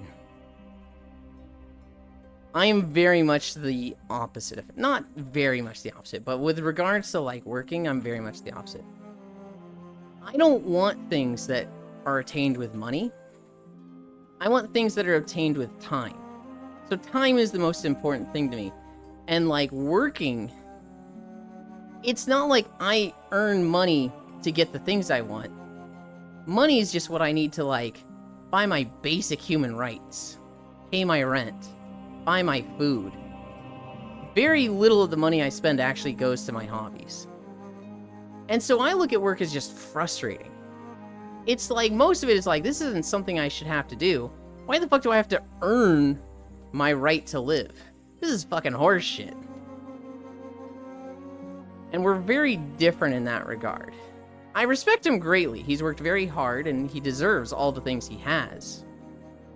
But, like, the idea of somebody not having ambition, the idea of somebody just like, I don't want to work, I literally want to sit on the beach and pick flowers, is like, he does not understand it.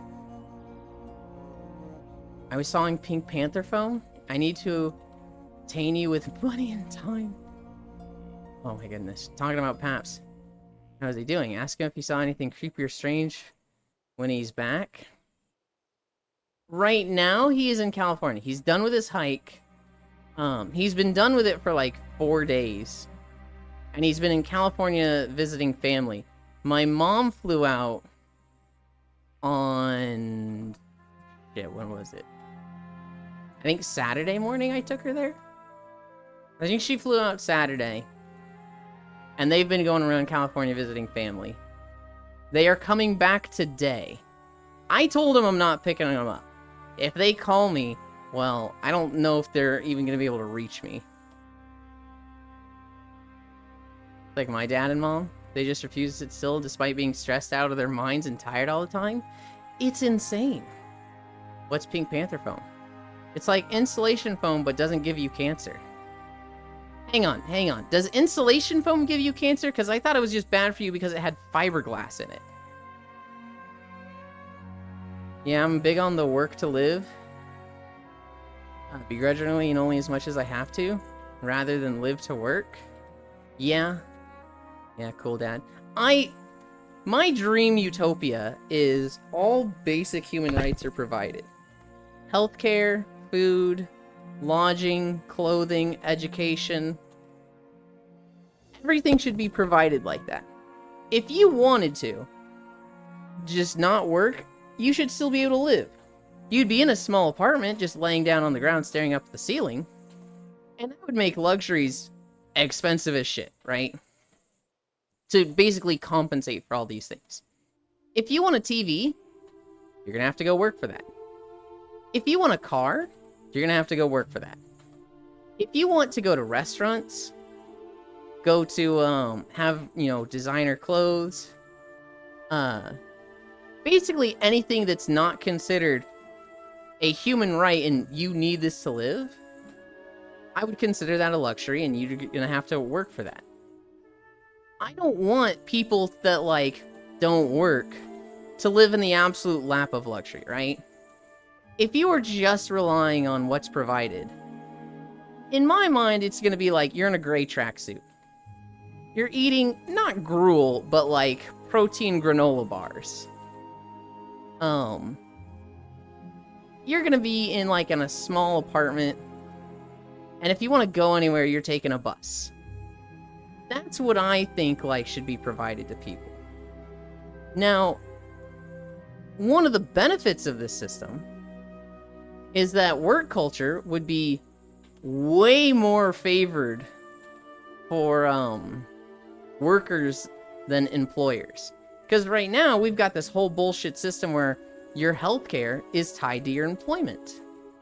This fucking sucks. I've talked about this before.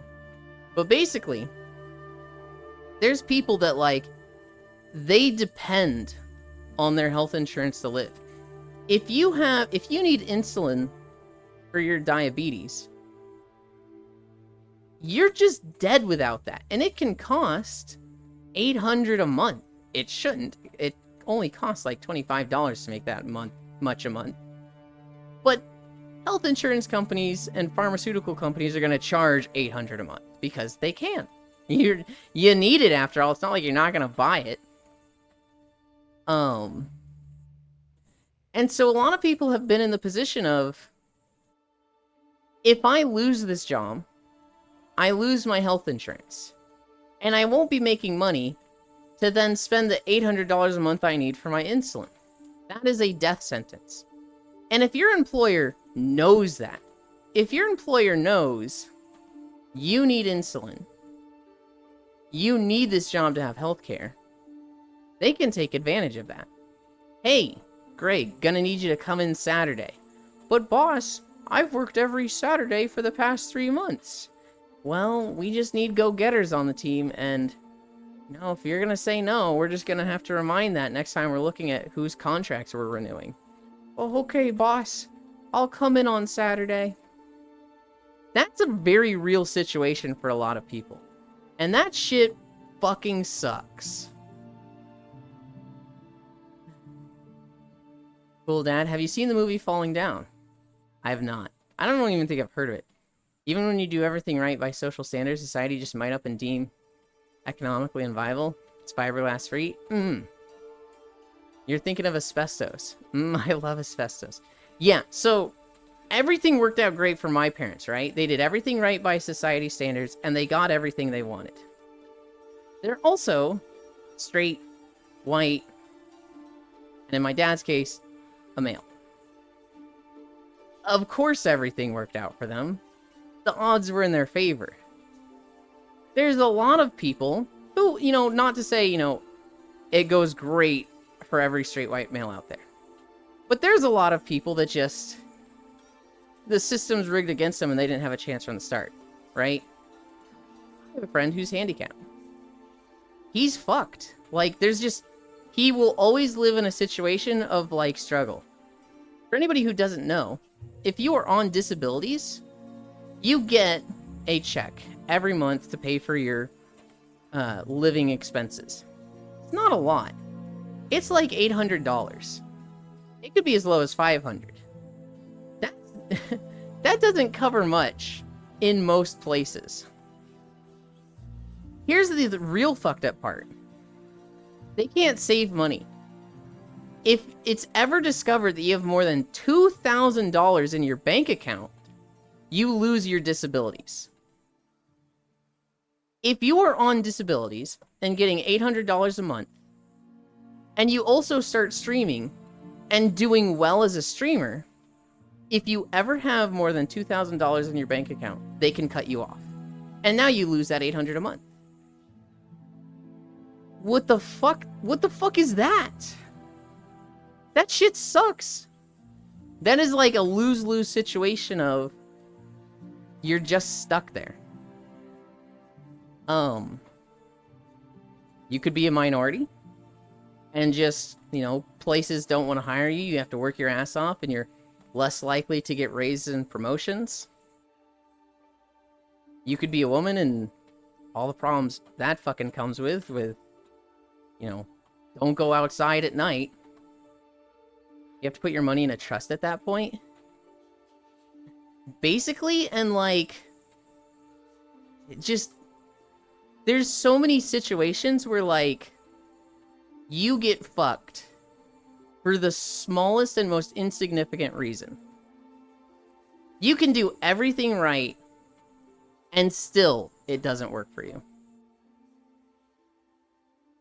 People nowadays look in old times. We have a ton of smart people that make our world. Also, those people go work from 8 to 8 and earn your place. I feel like people would get so much more done if they had the freedom to do things just because they enjoy them.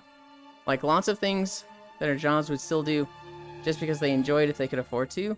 100%. Feed them gruel? Feed me Yulin's drool, what the heck? I would live in that utopia, but I will be living out in the wild. The insulin thing is so damn sad. It's getting better. there have been a lot of laws and pressures in the last couple years going after insulin specifically. There's a billionaire named Mark Cuban who is got his pharmaceutical company, which caps the insulin monthly cost at like $35,000. I think Biden has proposed a law to cap it at like $50 a month. I don't know whatever happened to that law. That doesn't even cover rent. That covers rent with roommates. It's shitty. It's fucking shitty. How are you, Pixel? 800. You have to put your money in a trust fund at that point. Yeah, it's a very guess you shouldn't have been disabled in the first place, sucks to be you situation. Yeah. They count gifts and assets too, right? And anyone who lives with you or partners that could support you in any way. I don't know at that point, but I wouldn't be surprised. So disability is chained to the amount of money you have. Oh, you have 205. You can walk again. 800 a month is less than a minimum wage job. Yeah. Even when I finally get a diagnosis, I'm not able to get on disabilities because my partner makes too much money, even though our rent is half to a little over half his monthly income. It sucks. It just sucks right now. There's so much like... I mean, so the term is wage slavery. And that's just what most of the world is in right now. I don't know if you guys ever saw WALL-E. It's the Disney movie, so I imagine most of you have. People make fun of the humans in that movie because they're all fat. They're all stupid. One of them changes their clothes from like red to blue, and they're all like, "Oh!" and they all change to blue clothes. And like that is their biggest concern in life is everybody's blue now. I want to be blue and match them. That shit seems so idyllic to me. And I also don't think we would get to the point where everybody's floating around on chairs. I think if everybody lived in a situation where, like, robots took care of everything and we literally just did away with money because there was no point in it, and everybody can just have whatever they want, I feel like everybody would focus on, like, fitness. And, like, you know, stuff that makes them fulfilled and happy. I feel like there'd be a lot of debauchery. But I feel like there'd also be a lot of people being like, we need to focus on mental health and wellness. Those humans have it so good. They have it so good. And like, I remember all my friends being like, they're so dumb. I never want to be like a fat loser that just can't even walk and has to get around on a floating chair. And I was like, yeah, okay, so how's your second job at the sandwich shop going, bro? Like, they don't... I would have taken that in a heartbeat. I mean, also when I was a kid, I heard that people have the cure for cancer. 2024 still waiting. Every fucking 5 months, I read about some cure for cancer. And then I see it and I go, cool, can't wait to never hear about this again. Because there's a lot of companies that make a lot of money off of cancer. And they do everything they can to smother that shit. Also, hedonism is underrated. Hedonism the practice or hedonism the VRChat map? Because the VRChat map is fucking great. I love that one. But you're talking about the practice. I just wanted to bring up the map. Yeah, even without work, people would still make things. VR only happened because people made the equipment in their garages? But my brother I've seen on firsthand how Big Pharma just swoop in and take things away that can help people, like the cure for cancer. Yeah. Fun fact, the USA makes more food than we can eat, and we still have people dying from hunger. If I remember correctly, 50% of all food made in the United States ends up in landfills. 50% of it. And you look at any business, I swear, every 2 weeks I see a story of like, I work at a Dunkin' Donuts. Every day at the end of, the shift, I have to throw away 3 boxes worth of donuts. Anything we didn't sell. I'm supposed to like, grind it up in grease before I take it to the dumpster. That way the homeless people don't eat it. And it's like, so miserable. Ensuring that hungry and starving people can't eat your throwaway food that you want to literal, like, not have anymore. Is just like, God, you're trash. But a plus side is medical whatnot. They believe to have found the cause of lupus, so they may actually be able to cure it soon, and this is their hopes. I mean, I don't doubt that. We've found like 15 cures to cancer. We just keep smothering it because, you know, cancer companies gotta make money. Hi, Ty. Hi, you half bisexual. Half? What do you mean half? What do you mean by that, Yuki?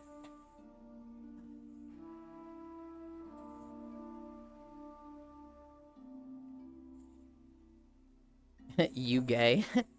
Maybe a little bit. That was supposed to be a happy story. We started with bubble houses and still ended up on a sad story. I saw a COVID study. This is kind of happy. Well, it's not really happy, it's just more informative.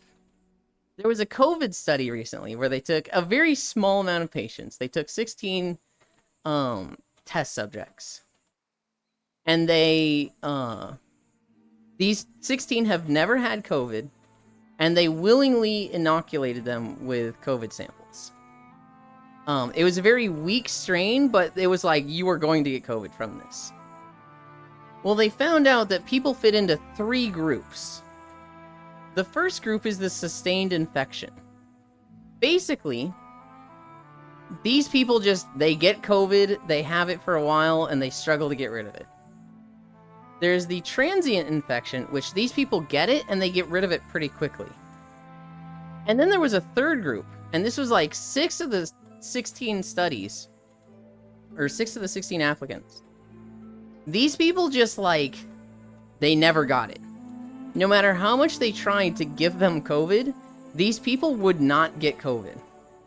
And so they isolated, you know, what is different about these 16, and they found that there is a gene, I didn't write the name of it down, but they have potentially identified the gene that produces antibodies that just fight off COVID infections.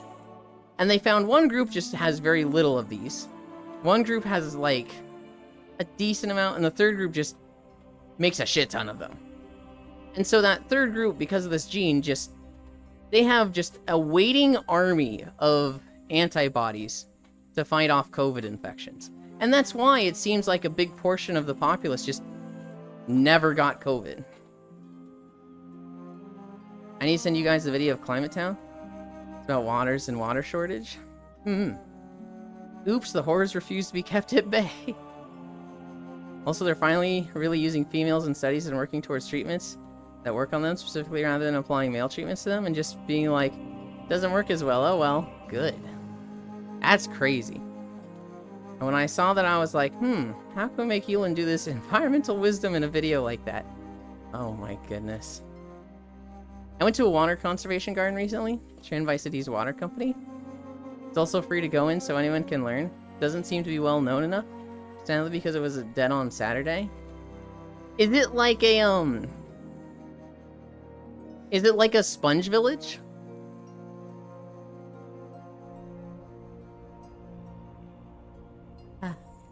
I need a drink. God, why did we get Suramar? Suramar is so fucking long.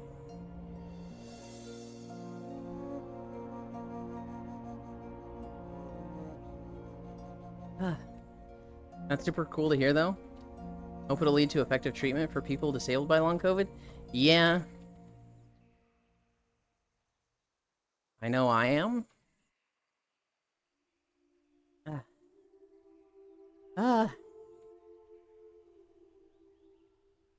I'm like, you know you're what? What was I just talking about? Did I just forget the last 10 seconds of what I was talking about?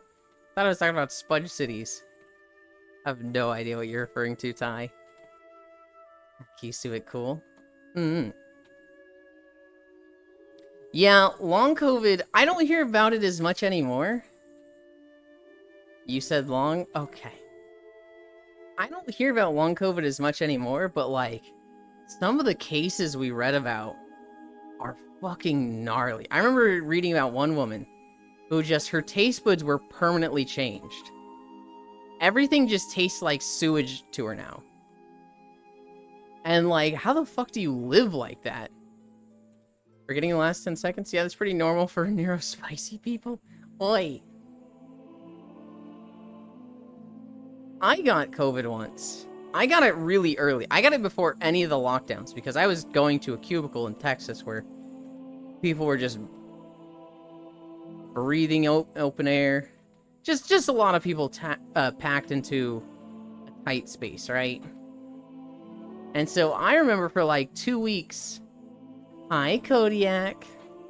I remember for 2 weeks, I felt sluggish, and my sense of taste was gone. I was really sad about it, because milk didn't taste good, right? I really like the taste of milk, but I'd be drinking milk, and it just felt like thick water.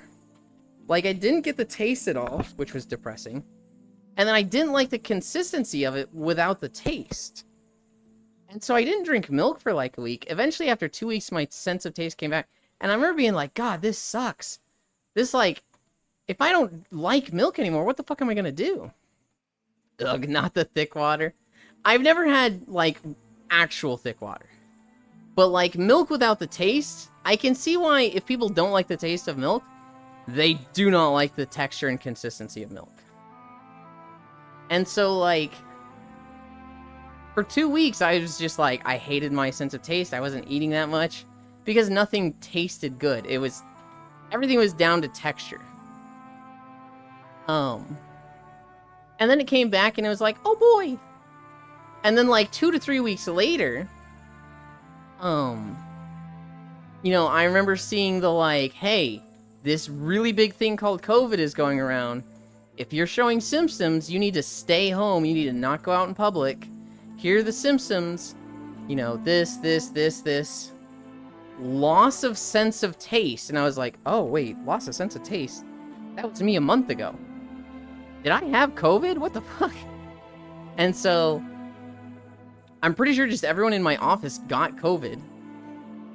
And then like a month later, it became really popular. Not popular, it became more well known.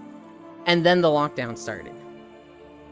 So, I remember talking to one of my supervisors. I was like, hey, a lot of places are going into lockdowns. Like, what's going to happen with us? If we go into lockdown, should we just work from home? Because, like, I could work from home.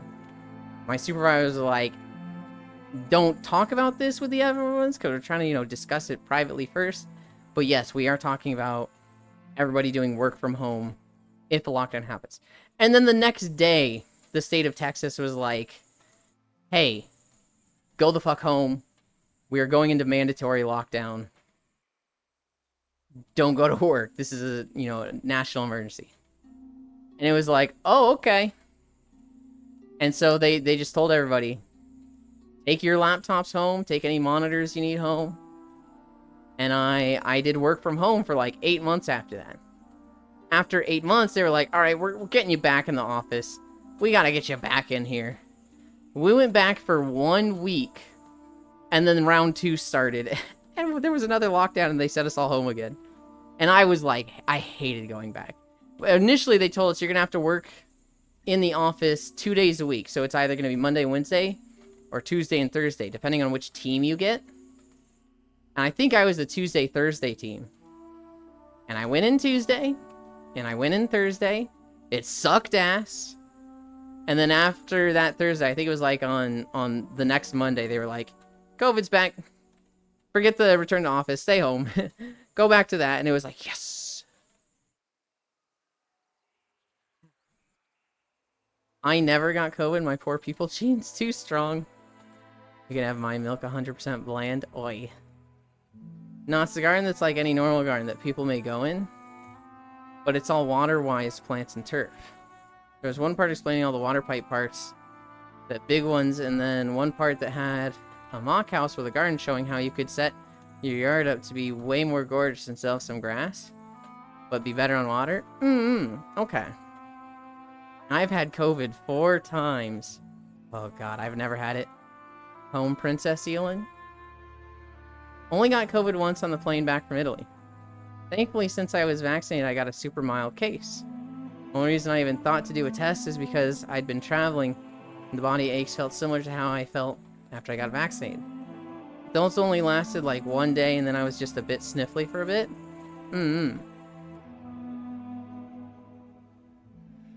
Yeah, I only had it that first time, and I didn't even know I had it when I had it. I was just like a bit more sluggish, a bit more tired, and my sense of taste was gone.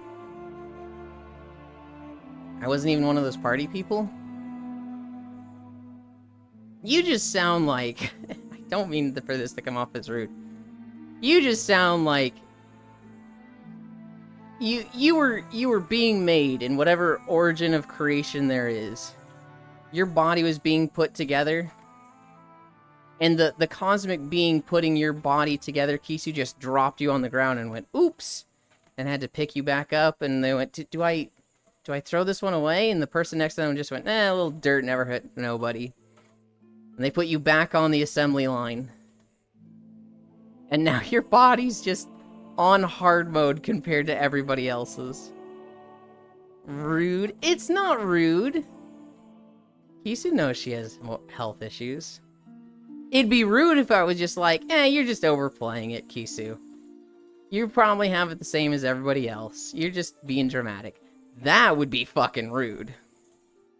Kinda true, though. I got the worst of the genes so my siblings could thrive.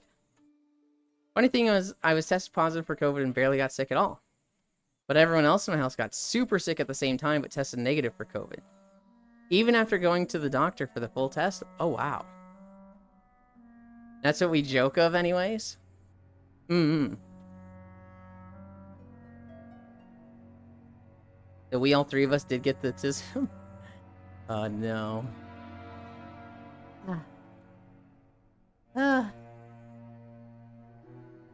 I saw a video of a, it was a stunt. It doesn't look like it's a stunt, though. But basically, this company was setting up a hot air balloon. And this woman was, like, standing on one of the ropes of the hot air balloon. So the hot air balloon inflates and goes up. And the rope wrapped around her foot and just pulled her into the balloon. Just like, whoop! And just like... She didn't slide along the ground because it lifted her so fast. But she was suddenly just up in the air hanging by her leg. Now, it was a planned stunt. It wasn't actually wrapped around her leg. It was, like, hooked to her foot and then also hooked to her belt. But she was, like, talking on TV. And then just fucking zipped off to the side. Nobody was panicking. Everybody was like, oh my god, that's so crazy. Australians who are gone got tired and say, send it all. No escaping the system. Yulin, will you ever have an update of this avatar at some point? Yes. I need to do it myself. I don't have the time to do it right now. Right now, I'm trying to get through Final Fantasy Story so I can record videos there. Then I'm going to level in World of Warcraft so I can make videos of the new zones. And then I will try and finish World of Warcraft zones. And then I will finish out Star Wars zones after leveling with Huntera and Full. That is a plan for recording. Even that has been going slow because my schedule is just so full right now. I overbooked myself because I like doing things with friends. On Monday, I play Planet Crafter with Senril. On Tuesday, I play Stardew with the crew. Wednesday and Thursday is Star Wars with Huntera and Full. Friday is VR Chat with Core. Saturday is usually Code Geass with Safi, Core, and Tech. My only day off is Sunday. Now, once a little bit of that clears up, I will then, I want to add a day where I force myself to spend like 5 hours on Avatar stuff. And like, I could see myself getting bored of games when I don't really have anything to do. And I just start spending a lot of time on Avatar stuff just to learn. Just to like make the stuff I want. I'm at a point where I need to learn. Once I have learned, once I have the Avatar knowledge, I can see myself spending a lot of time on it to do the stuff I know how to do. But right now, I need to make like a base version of this model that has the stuff set up. Its hair needs to be fixed. Its emotes, its gestures need to be fixed. I also need to fix this tattoo. It is applied in a not so good way right now. Once I have that, and then I want to make a not safe for work version of that basically has, you know, bits up here and down here. Then I want to have, like, I want to be able to play dress up with those two versions of the avatar. I want to, you know, basically remake this outfit in a better version of it. Then I want to add a, like, comfort version that's, a set of clothes that's better for when I'm just sitting down and, you know, after the walk. Then I want to have a,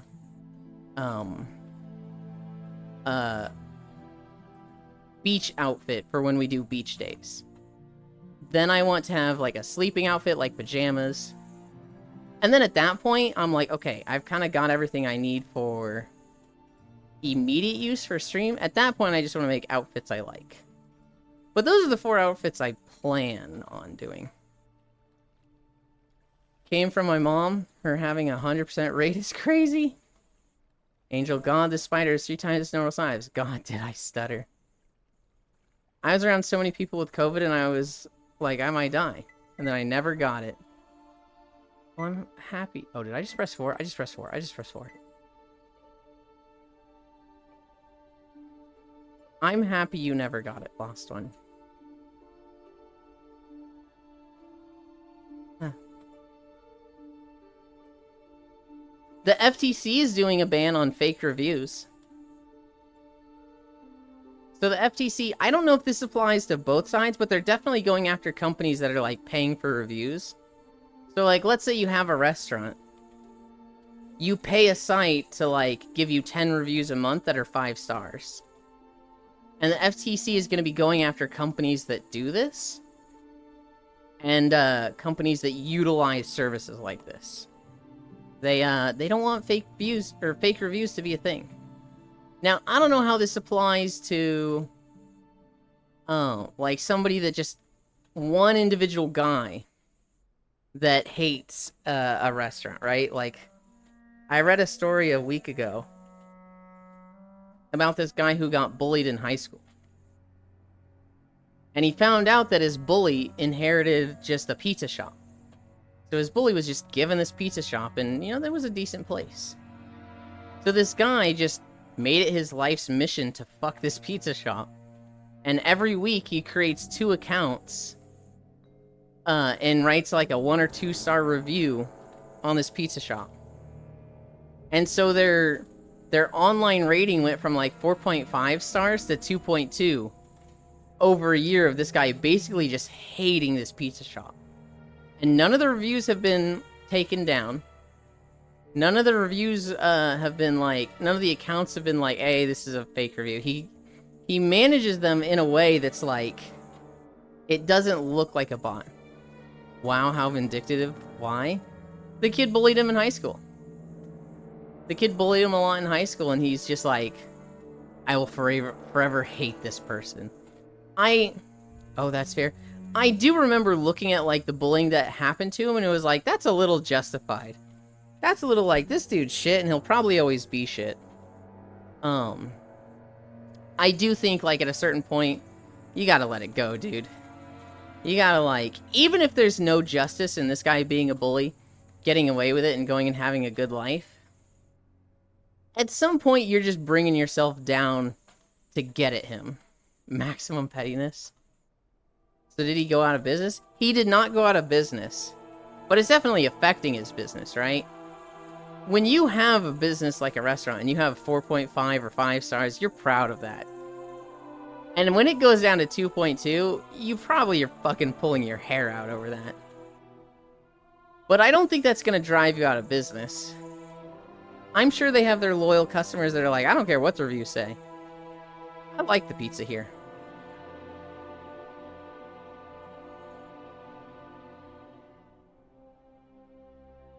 Depends on how serious the bullying was. To an extent, yes. At some level, they were kids. Like, the bullying could be the worst thing possible. And that's bad. But, like, I don't want to hold the actions of a 14-year-old over them for the rest of their life. There should be remorse, there should be punishment, there should be, like, you need to, like, basically have consequences for this. But yeah, that would lower my self-esteem. Just invite your victim out, make up, plap each other, eat some pizza, plap some more, kiss each other goodnight, marry and make pizza together. The people who already go there will know it's good, but it can drive away new customers for sure. Like if the kid was hospitalized. If the kid was hospitalized, that's, you know, that's really bad. But at the same time, I don't know, kids are really dumb, Kisu. Yelin hug. Hugu Nick. Whose hug is that? Can't see because it wants me to pin the message. Like if they mutilated me, I would see justice. But yeah, not for the rest of their life. Imagine if the bully liked the guy and didn't know how to show it.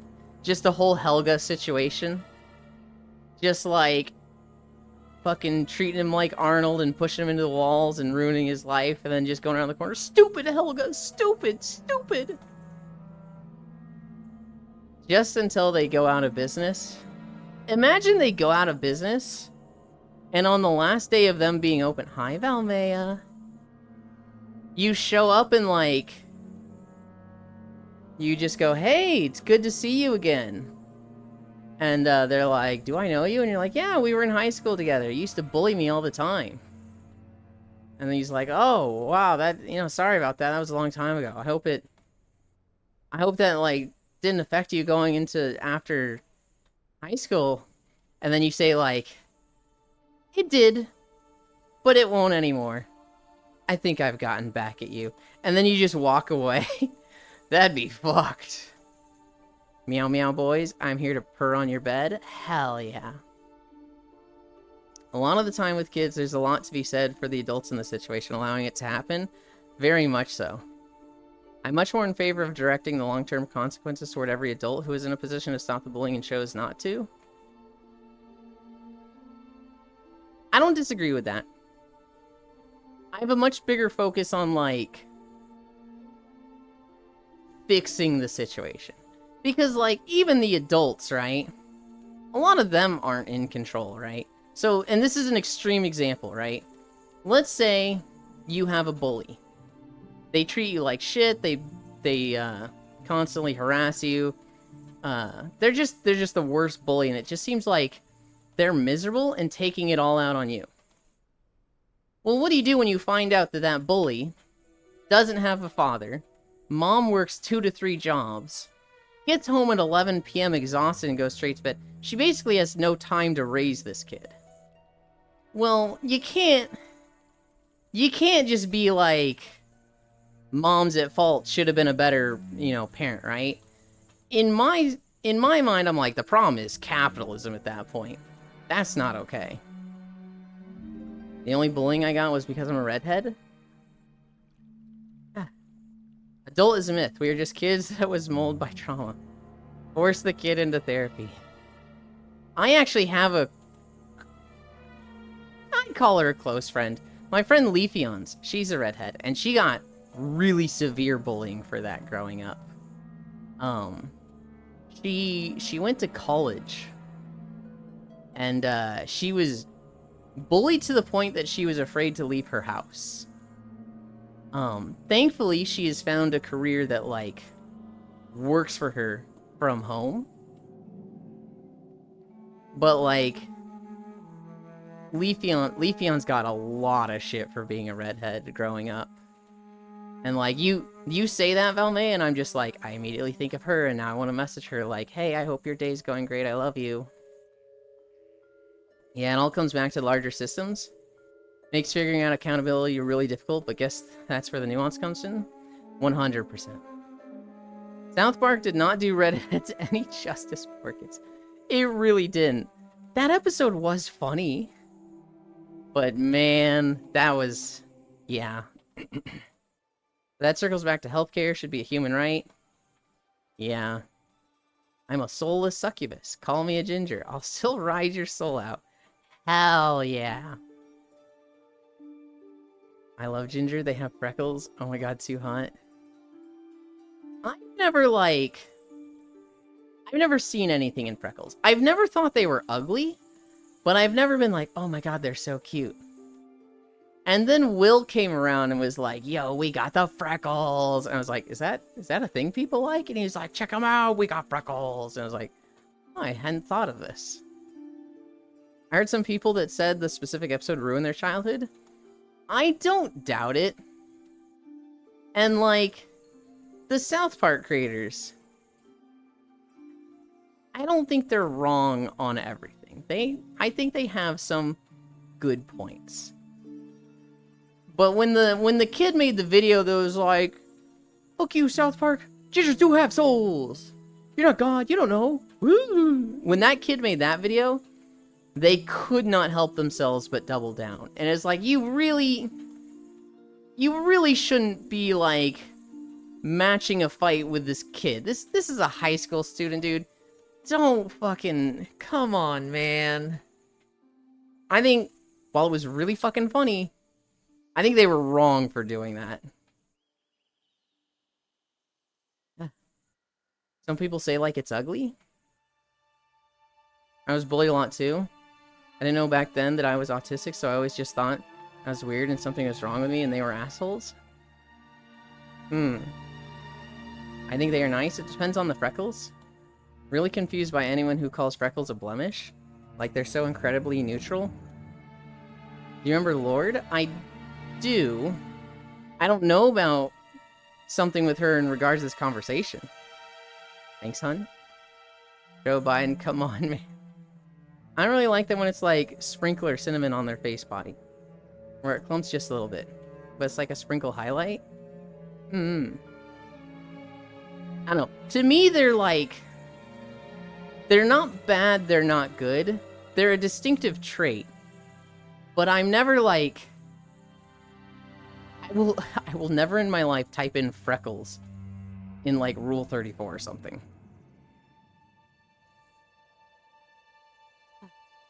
And that's a very extreme example. I'm not saying some of you will.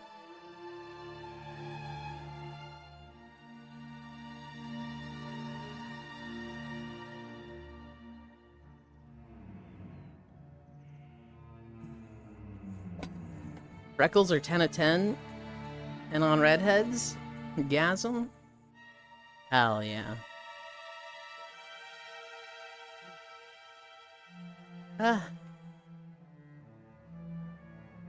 Who's a character that I like that has a lot of freckles? I'm trying to think of one.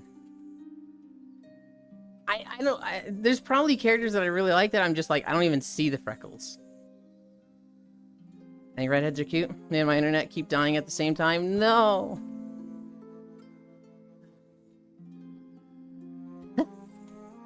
Here's a really funny story. So Switzerland dumped a bunch of their ammunitions in the lakes around their country. They're basically like, we're outlawing this, we don't need these anymore. Get rid of them.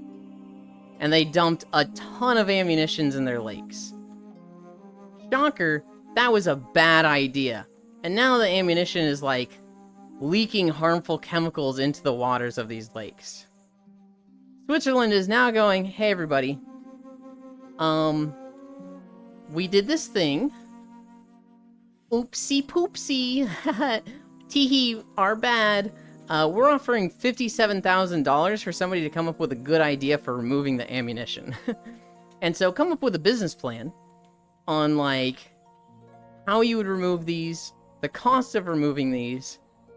The one we select, we will pay $57,000 to, because, yeah, we gotta take care of this. Oops. No, I was never a ginger hater. I always had a thing for gingers, especially the glasses wearing little ginger ladies. She was okay with it until they made another episode. They ripped on her? Yeah. I need to call Bits. We can go harvest free bullets. I mean, good luck. They're probably not in a usable state because they've been leaching into the water for like decades. Also, good luck getting them. Sorry, I was bothered last second. All good. Bits. The South Park episode, they ripped her. Remelt them. I think melting them would just make it worse. We are at 4.7 miles. We're almost at 5, but we're probably not even halfway through this video. The whole freckles thing just reminds me of how many just like basic traits or kinks. Nothing wrong with it on its own, but I straight up deleted my Instagram account because I got so many DMs from people asking for videos of me shaving my head like, hello? That's just my haircut. Please leave me alone. Yeah. I've never been at the point where like... Well, actually I have. I've never been at the point where people are requesting weird stuff that I'm like... Back up. I have gotten a few requests that are like, can you make a video doing this? And sometimes I've been like, yeah, you know, I was probably going to do that anyway. There's been a few where I'm like, I am not going to do that. Nope. You're going to have to use your imagination there, buddy. I've never had one for something that's like non-sexual. I've never had one that's like, shave your head, and it's like, what the fuck? No. The stuff I got was like, can you do a video of you spanking yourself? Or like, can you do a video doing 2 at once? And it's like, fucking no. I just like, huh? Don't worry, we'll be having chemical bullets. Hi, Trog. Knock knock, it's collab time, Elin. Good lord, no. For anybody that doesn't know, Twitch just added a whole collab thing. The way it works is, if somebody is in the beta for this collab thing, or any partnered streamer, if they follow each other, they can knock and, like, collab with them. And it'll, like, notify the chat, it'll notify your OBS. It's incredibly annoying. There's no opt-out of it. This isn't something that's like, you have to turn on. It's on by default. And what you have to do is you have to go into your settings. First off, you can't even say, like, add this to my OBS, or don't add this to my OBS. Your two options are add this to OBS, or remind me later. And if you click remind me later, it'll just remind you next time. So it's fucking obnoxious. You have to click add to OBS. This adds it. You have to select only do this with no follows, no partnered streamers, no mutuals. It will only go to favorites. And then you need to have nobody in your favorites. It is so fucking obnoxious. And it gets better. If you are a VTuber, it automatically turns on your face cam. So if you have a webcam plugged into your computer, and somebody does the knock knock thing, that will turn your webcam on. Hope that's not set up with OBS. Honestly, probably would have... Trogdor just subscribed for 8 months in a row. Oh my goodness, thank you, Trogdor. Honestly, probably would have done it if they paid well. But they were all cheap-ass bitches who wanted it for free. The one moment I zone back in, I hear you asking for that stuff. What? I'm not asking. I was getting asked. There is a difference. I've gotten a lot of requests, mostly all sexual, obviously. But the rare few are just like little kiss blowing, etc. LOL. I just want to see those beautiful eyes. LOL, Riddle. Yulin face reveal poggies. You have seen my face, Trogdor. That was a common phrase I heard right before they asked for tit pics. Yeah. I'm a simple guy.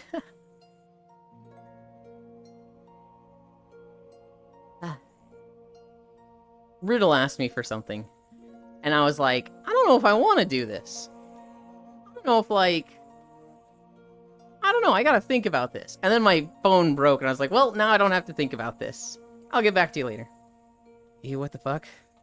Why are they pushing the collab thing so much out of nowhere? Like, not even a terrible idea to make streaming together easier. That sounds like the most invasive way to implement this possible. It is the worst way to implement it possible. And what's crazy is they used to have the collab hangouts. They used to have the stream together thing that would put both streams on your screen. And everybody's like, this is great. Add it to everybody. And they were just like, we're beta testing it. We're beta testing it. Partners can do it. This sucks. We're getting rid of it. And it's like, what? Yeah, that was fine. This was great. We prefer that to this new one. This new one sucks. Hi, cute Trog.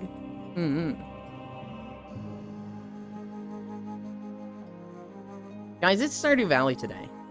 I'm so fucking excited for Stardew Valley. Can't remember if I got any strange requests. I think the weirdest was just feet. Wait, they got rid of that? I thought it was in addition to that. Nope, it's gone. Elon, love you anyways. I will probably do it. I'm not against doing it. I literally can't do it right now. So I'm just like, well, maybe later. I don't have to think about it right now.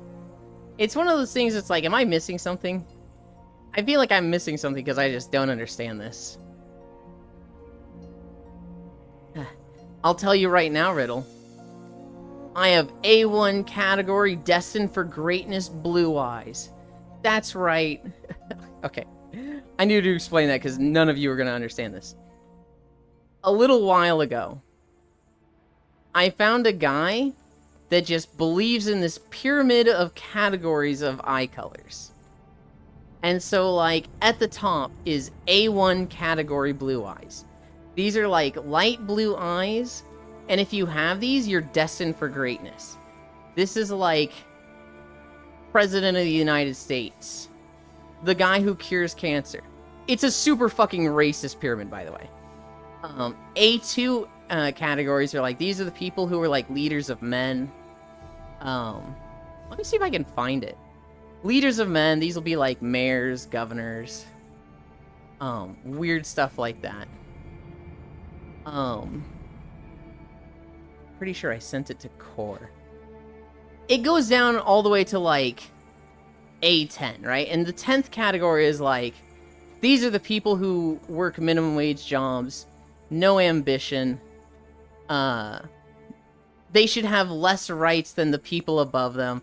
And like, at the top was people with blue eyes. At the bottom was people with like brown eyes. So an incredibly racist chart that's like, oh, here, I found it.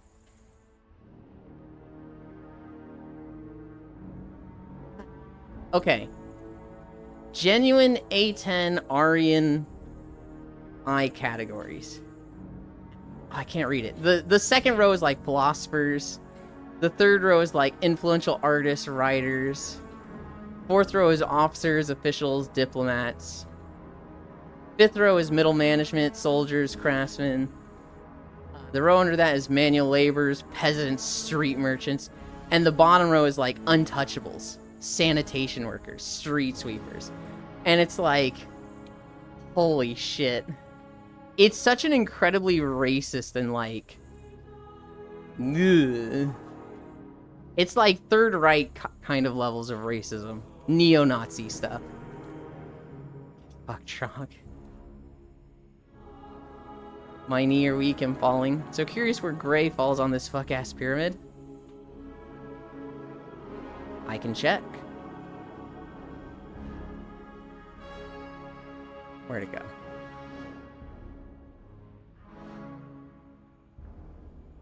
I scrolled up a lot farther than I thought I did. Okay, so Gray Eyes. Gray Eyes look to be mostly in the fourth row, which is officers, officials, diplomats. I think mine specifically is like row 2 or row 3. The philosophers, kings, explorers, influential artists. This chart obviously has no bearing on anything. I'm definitely not min wage. Not true, I have blue eyes and life sucks. I don't think he's lying though. Stare at you and shut up. That reminds me, I had a guy date me because he was secretly a neo-Nazi. And I'm that blue eyes, blonde hair, pale skin crap. Found out after breakup, but Jesus. Thankfully, I was too crazy. Were you too crazy, or were you, like, not submissive enough like a proper woman should be? And you needed to, like, know your place as subservient to him and let him make all the decisions. Oh boy, straight up admitting to being Ari and shit. That's fucking boldly, like, yeah. It's one of the biggest icks I've dated. My mortal coil is a tool, holding back the eldritch entity that God allowed to come here.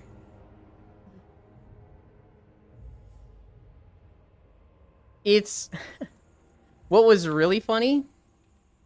So, when I found that pyramid, the reason it was trending was because the guy that posts a lot of stuff about that pyramid, his face got leaked. And, turns out he did not have an eye color at the upper levels of it. He very much was down at the bottom. And it was like, what the fuck is this guy doing? Needy and clingy were words he used? Oh, God. I dated a literal Nazi guy from Argentina for a year. Talk about gross. Okay, new development. Apparently I mistook someone's identity on Discord and thought they were a friend of mine that I've known for years, just on a different account. Turns out that this is a completely different person. Whoops. And then obviously he told other people I was crazy. Yeah. Similar story, Sarah's. So at the end of stream yesterday, we're hanging out in Metro Heights. I got a bunch of people with me. One of them is Q. And I was like, oh, by the way, Q, I saw your Twitter collab with Tacos. Hell yeah, get it, buddy. And Q was like, I have no idea what you're talking about. I was like, oh, am I not supposed to mention in front of people? All right, I got you. I'll keep it hush-hush. Q definitely didn't have a collab with Tacos. And Q was like, I genuinely don't know what you're talking about. Is this a bit? What are you doing? And I was like, bro, I just saw it, you know.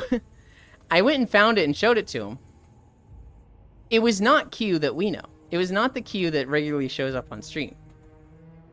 It was XQ, who is a very different person, but spells her name just slightly different. And so I was like, oh shit, that wasn't you at all, Q. Oops. Very similar name. Go, man. He was like, oh, okay, cool. And then I told Tacos, I was like, we were talking about you on stream. Because I thought you did a Twitter thing with Q. And, you know, I realized it was XQ, someone different.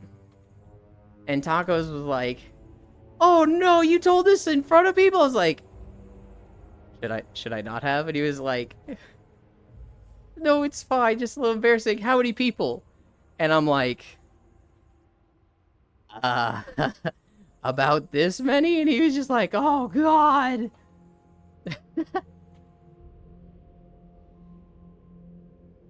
I want to still talk to them, but like, this is awkward, so yeah. I think it's fine.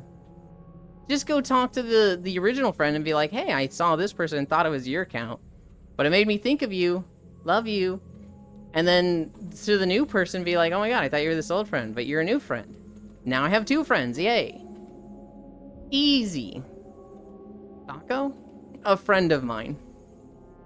I think a few people in here know them. My old friend hasn't DM'd me in so long. Well, that's a reason to DM them, Saris. Think of it this way, Saris.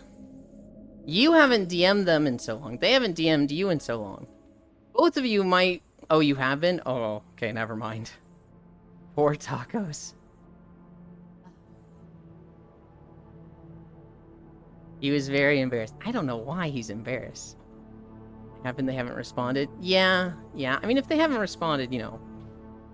Oh, well. But it sounds like you got a new friend, right? You can keep talking to this new person. Just worried? I had that for a bit. I had a friend that I knew them on WoW. When I stopped playing WoW, we kept in touch with Skype. And then we played Guild Wars 2 a bit together. When Skype kind of died, I talked to them in like 2 months. And so when I changed from Skype to Curse, they didn't like come with.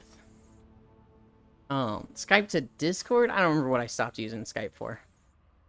I lost contact with them. And they had a really rough upbringing. They had a very, like, controlling mom that kept them homeschooled. And I remember being like, I wonder if they got too rebellious and their mom fucking stabbed them with a knife. That is a real possibility with this person. And I was very worried about them for a long time. And then I saw a post from them on Reddit somewhat recently. I was like, oh, okay, they're fine.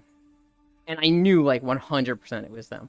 I didn't have them, like, added on Reddit or something, but it was, like, the name and what they posted, I was like, I'm 100% certain this is who they are. And I'm happy to see that they're alive.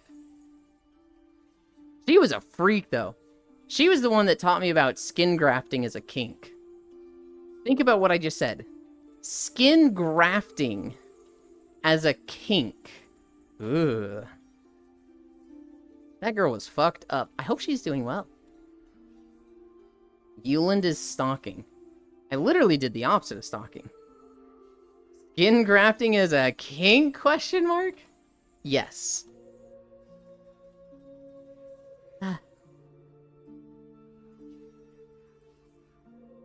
I know. I haven't messaged them. Sometimes I think about it, right? If it exists, I stalk Uwu. I sometimes think about messaging them, right? Like, hey, we used to play WoW back together in Burning Crusade. We used to DM each other a little bit. You disappeared and I was really worried about you for a bit, but I'm pretty sure you're the same person. I'm glad to see you're at least alive. Hope you're doing well. I think about sending them a message like that now and then. And then I just, put it off. Pretty much everything has a kink involved. You know the rules, and so do I. Euland is like a gem miner. He finds lots of hidden gems, but he loves them all. Am I a gem miner? Tell you what, I'm the fucking worst in Minecraft. It took me so long to find fucking iron, and then diamonds.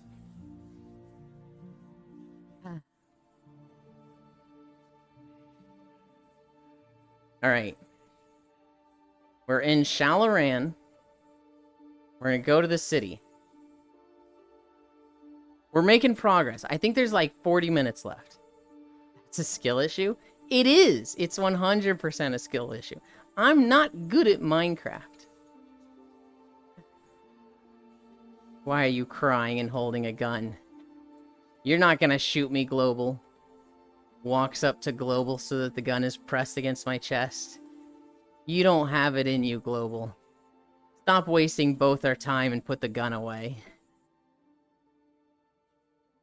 This is one of the most gay-dense streams I know. I also totally didn't help this person out by donating to them because I thought they were my friend too. Oh my god, Saris. Well, now you have to stay friends with them. How do I summon a blackout? Fuck you! Be gay, I mean rainbow peeps. How you just dig down? Dude, I know, okay? Here's how Minecraft went for me. The first time I played, I ran out to the jungle because I didn't want to be around everybody. I wanted to kind of learn on my own. And I ran to a mountain. I built my house on a mountain. It was a shitty, like, dirt house that eventually I replaced the dirt with wood. And then I built, not an elevator, but like a spiral staircase going down. It was a very inefficient staircase, cobblestone staircase. But it went down into the mountain. I never got to a point where I started strip mining. Instead, I eventually died from something. And I had never set my spawn point at my house. And I could not find the mountain again. This time I went to a swamp, I was going to build a tower. So I made like a little hut in the swamp. And I would go out to the ocean, kill squids for ink, mix the ink with stone to make black concrete, and I was building up this tower. I probably spent 10-15 hours doing this, never found iron. After this, I played with Koyo, Zuvi, Fosto, and Winter on a modded server. And I didn't really do much digging. I just tried to, like, stay up top and do farming. It was okay, but I wasn't, like, getting anything. They were just bringing me seeds, and I was just planting and harvesting. And so what I really need to do was, like, kind of do a lot of the stuff myself. You're probably too deep for iron at that point. I don't think I ever got that deep, because when I dug down from the mountain, I basically got to the level of, like, the standard ground level. I was, like, way above standard elevation. I was going back to 0. I'm too deep at this point. Commit to the bit. The third time I played Minecraft was when, I think it was day 300. We played the Minecraft server that Bits hosted. And I actually did a few of my goals. We got diamonds. We built a house. We got to bedrock. We caught a horse. We made a pretty stables. We made a bridge. We made a bridge, and then Kisu made an infinitely better bridge. Just to be like, hey, know your fucking place. Don't ever think you compare to me at bridge building. Just FYI. And it was like, oh, okay, Kisu, that bridge is really pretty. I'm kidding. I'm pretty sure she made her bridge first. Oh my god, you're still walking? I am. We've got a long day with us, Techno. It was next to my house, so I wanted it to be cute. Yeah. Agree. I don't think I could do enough damage to the testicles. What the fuck? Ekborave. Honey. You're probably too deep for iron at that point. You can go too deep for iron. Not entirely, but I think it spawns less the deeper you go. Oh, I see. Oh, Bits hosted a server and didn't invite me. I don't know Minecraft job. It was next to my house, so I wanted it to be cute. Your bridge was dirt bridge. Okay, well, hold on. The dirt bridge that I made, Keith, that you're referring to, was just to get my horse across. The second bridge I made was across the lake that went by Foss, Juice, Ellie's, and Cairo's house. It just went across the lake, and it connected Sen's house to the rest of ours. That bridge was nicer, but it was mid. I'd be like, you know, I'd give it a 5 out of 10. Whereas your bridge, I'd give like an 8 or 9 out of 10. F in the chat for Bedrock players right now. Y'all already had the worst version, and now Minecraft is nerfing you even more. I love Minecraft on Switch. I love walking on unloaded chunks.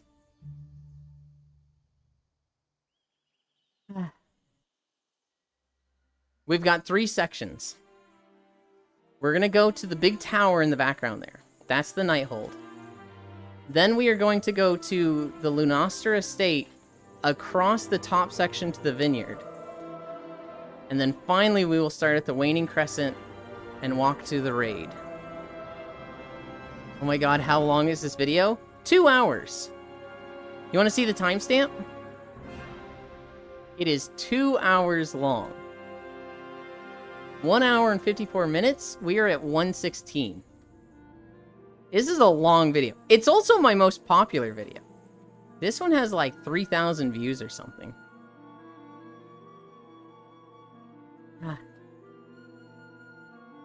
And I was the ugly bridge troll. I need a drink.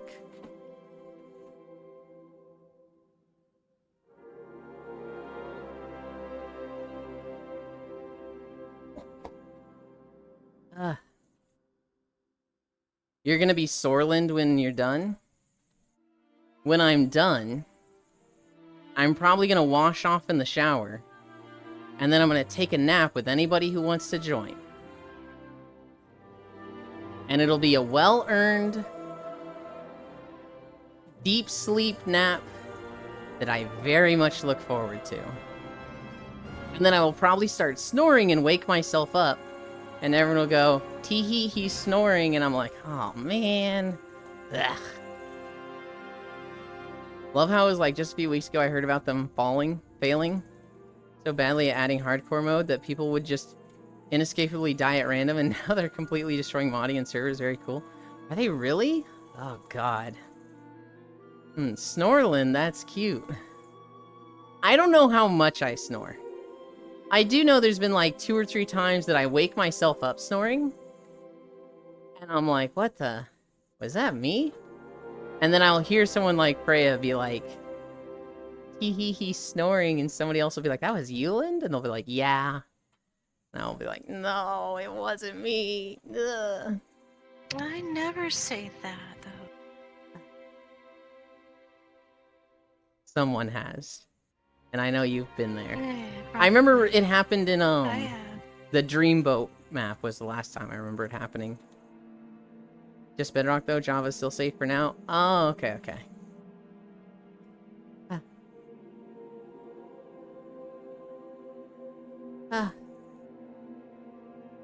We're at 5.8 miles.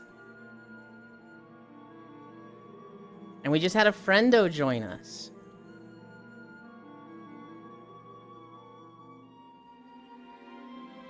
Hi.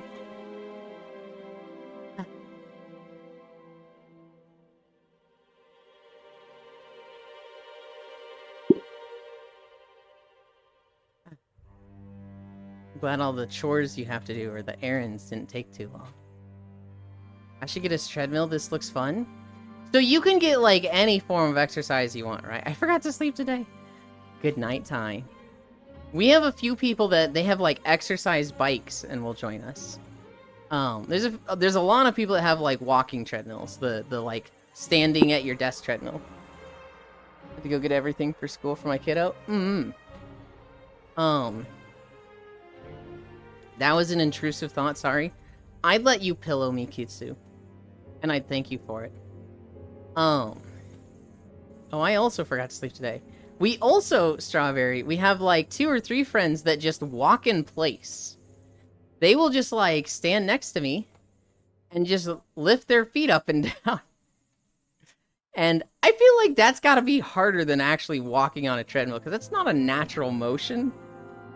I can like zen out and forget I'm even walking sometimes. But they're just like actively stepping in place, sometimes for 3 hours straight. You can plank the whole stream? Calm down, Satan. Dude, I could not plank the whole stream. At most, I could like cheat planking the whole stream. I could set up like a thing to like just lay on that makes it look like I'm planking. And then just, you know, cry about it for an hour and be like, guys, I've never gone so long. We're past the point where I feel like I can stop. I just gotta go through the pain. And you guys would be like, what the fuck? Meanwhile, I'm just like laying down on a bench. Pillow him good, don't let him get rest. What the fuck? Rainbow Kid Rainbow. It's very fun, Strawberry. So, I've always been very sedentary in life. I've always just been a gamer that spends 16 hours at a desk a day. I'd play a lot of video games. I'd go to school. When I had a job, I worked in a cubicle. And so I was just very inactive. Multiple times in my life, I would try to add like an exercise routine. I tried Wii U Fit. I tried Ring Fit. I tried doing my own exercise. And it would be great for like 2 weeks. And then I wouldn't stick with it. Eventually it'd be like, instead of 5 days a week, 4 days. And then 3 days. And then I just would stop. I never went more than like 2 months of doing exercise stuff. And so when I started streaming it, I put it to a schedule. And I would have people that like would show up and basically be like, where you at? Where's stream? You know, if I missed a day, I'd literally be getting DMs. I didn't have a set start time initially. It's kind of like starting whenever back then. And like the first week or two, people would be like, where you at? It'd be like 11 p.m. or 11 a.m. I was like, I don't know, just start later today. They're like, what the fuck? Start now. I'd be like, okay. Eventually I decided on 9 a.m. Which I don't know if that solved my problem, because now the moment the second ticks over to 9 a.m., I've got 5 people going, Euland's late. Euland is late. And it's like, oh my god, you fucking freaks. I feel like I'm pretty fucking consistent, though, for starting at, like, right at 9. Damn it. I don't know. Having people, like, hold me accountable has kept me consistent. As well as, like, just having people to talk to while I'm walking makes it enjoyable. My old exercises used to be, like, 20 to 30 minutes, and so I don't really think they were that meaningful as exercise. Not to say that that's a bad workout at all, but, like, now my exercise is like 2.5 hours to 3.5 hours. And it's actually enjoyable. It's like, this is a highlight of the day often for me. I look forward to streaming and talking with everybody. And, like, just that I happen to be, like, exercising while doing that is like, oh, neat. Saw a desk treadmill at Goodwill earlier, but didn't check how much it costs. I'm kind of curious if it's still there and if it's cheap enough for my Procast. Hell yeah. And is the rainbow. People would like an all-playing stream because then you would moan more. It being social makes it so much more engaging too. You can, like, actually look forward to it. 100%. Hi, Icy Fire. I'm late, but I slept well, so no regrets. Hell yeah. This guy can see through stealth. This symbol here, that means he has true sight and can see through stealth. He's about to punch me in the fucking face. Oh, shit! Chill out, dude, what the fuck? That's okay, I got Vanish. Oh. I need a shelf so I can ring fit again. I liked ring fit. And there are times where I'm like, it'd be fun to do a ring fit stream like once a week. But that's like... I think I'd do that if I had more money. And I could, like, buy things like the Elgato capture card. Have more space. Hi, Proxy. Why does everyone look so deep-fried? Turn the quality up, Proxy. You're watching at 160p. No, if you're talking about the color, we're in the Celiana Gathering Hub. And we're at a part where it's like, the sunset is to our left. And so it's a thing where if I move around the map, the lighting quality will change on people. I should also Beat Saber more. Oh, Proxy. Seeing like our mage is back with full magic slots.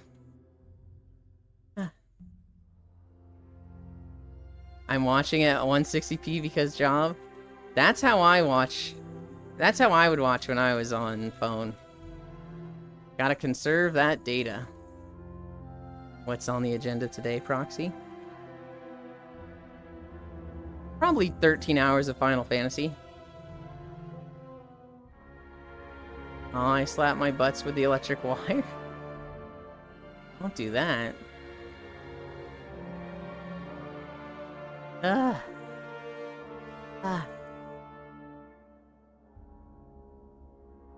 Proxy, I saw a story that specifically made me think of you, so I'm gonna say it again. Switzerland, they dumped all their ammunitions from, like, World War II and, like, other stuff when they passed some gun laws. They dumped all their ammunitions in their lakes. But now it's leaching into the lakes, and they're like, oh, we need to take care of this. So they have offered $57,000 US to anyone who comes up with a good plan on how to remove the ammunition for the least amount of money. Have to do laundry, cap tones, and pack. That's today? Snag on something and I pull it too hard. Ooh, packing. Hi, Shiro. Also, Yuli, how you doing? I'm good. I'm starting to get tired. We're at 6.2 miles. And we're probably going to be over 7 by the time we finish. So I am starting to get tired. A little sweaty, but mostly tired. Yeah, trip to Ow. You're visiting Ow? Oh, that's rad. I saw that you were on her stream yesterday while she was building the Gundam. Was that yesterday? I think that was yesterday. Yeah, that sounds like a lot of fun. Why did they think for a second, even on paper, that was a good idea? Much less get as far as actually doing it? Well, it sounds like it was in the 40s and 50s, right? It sounds like, hey, this'll be fine. Because, you know, back then, they thought fucking cigarettes were healthy. They thought having, like, baby hammocks in the second seat of the car, lifting the baby up off the seat was a good idea. God damn, I just finished my Punch Fit workout too? Hell yeah. We both are building, my fingertips are sore? I might try to finish building tonight. I see cute Dort love. We've been having fun walking around. I have been. I think all the videos were out today. Yeah. I'm recording videos in a... Oh, hi, Techno. I didn't even see you join. I'm recording videos in Final Fantasy Next. I'm at the final zone of Dawntrail, but I have to record it twice. There is a before story version. Oh, wait. That's Unknown. That's not Techno. Hi, Unknown. I saw the Chow, and I got confused. What the hell, man? Look, your name... I have nameplates off, okay? I saw Chow. Thought it was Techno. I have to record 2 versions of the Final Fantasy Zone. Final Fantasy Zone. There's very much a like, hey, look at this before you do the story. And then you do the story, and it's like, it's not there anymore.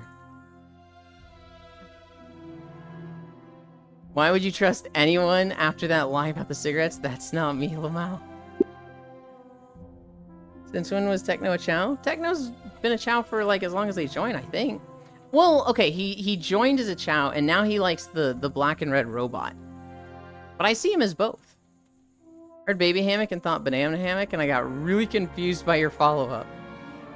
Wait, you record these videos you walk to? I thought you just grab them off YouTube? Nope. If you look in the About section, Frost Hero, or if you type in socials, exclamation point socials or exclamation point videos, that will provide a link to my YouTube channel where I post all of these. That second link, WT Worlds walking videos, that has, I think, 210, somewhere around that. And they're all videos that I recorded. Those are mine, baby.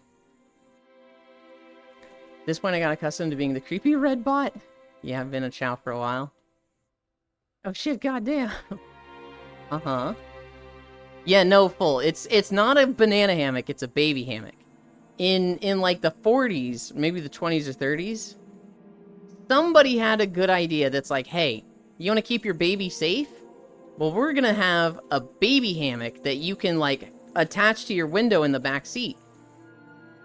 And it'll keep your baby in a hammock so that they're safe from the bumps and jostling of the road. And then one person got in an accident and a baby got fucking ejected from the car, and they were like, this is a bad idea. We need not do this. Damn fucking layers of dedication here. Thank you. Yuki, sweetie. Yeah. I have this Twitch channel. I record the walking videos and post them to the YouTube channel. I have a second YouTube channel where I upload the VODs. I don't really care about the VODs channel. I just know that there's people that do watch the VODs. And it's better to watch on YouTube than it is on Twitch. And also Twitch has like a time limit, right? It'll keep VODs for like 90 days unless you highlight them, but you have to automatically highlight them. I just upload everything to the VODs channel. I feel like that's just an easier system than Twitch. Also, like, looking up VODs on YouTube is way fucking easier than it is on Twitch anyway, so, like, it's so easy to upload a VOD to YouTube. I just do that. The Discord, I originally wasn't going to do a Discord, but Zuby convinced me. He was telling me that, he doesn't use Discord notifications or remember times. He likes... Or he does use Discord notifications. That's what he likes specifically. And so we basically set up Discord specifically because of Zuvi. And now there's over like 100 people in it. I'm like, oh god.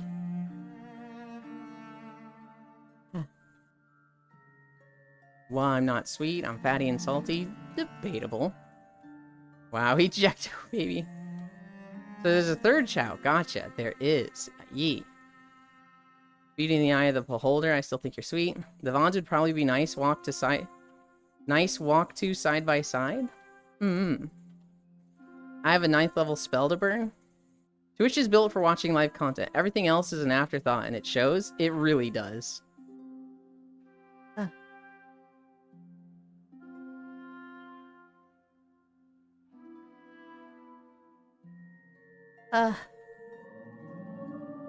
What the hell? I just clicked a thing. And it set the Twitch quality. Oh, I see. I see. Okay.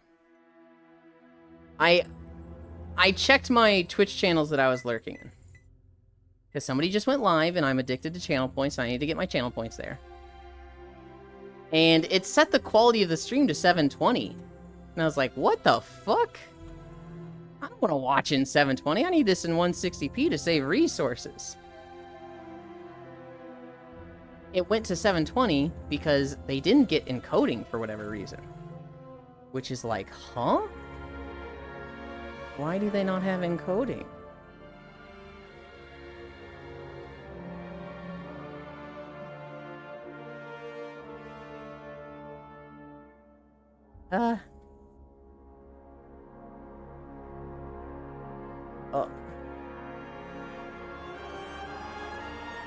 What is this icon? Oh, I can knock on those people. Ew. Yeah, we're not gonna knock on anybody.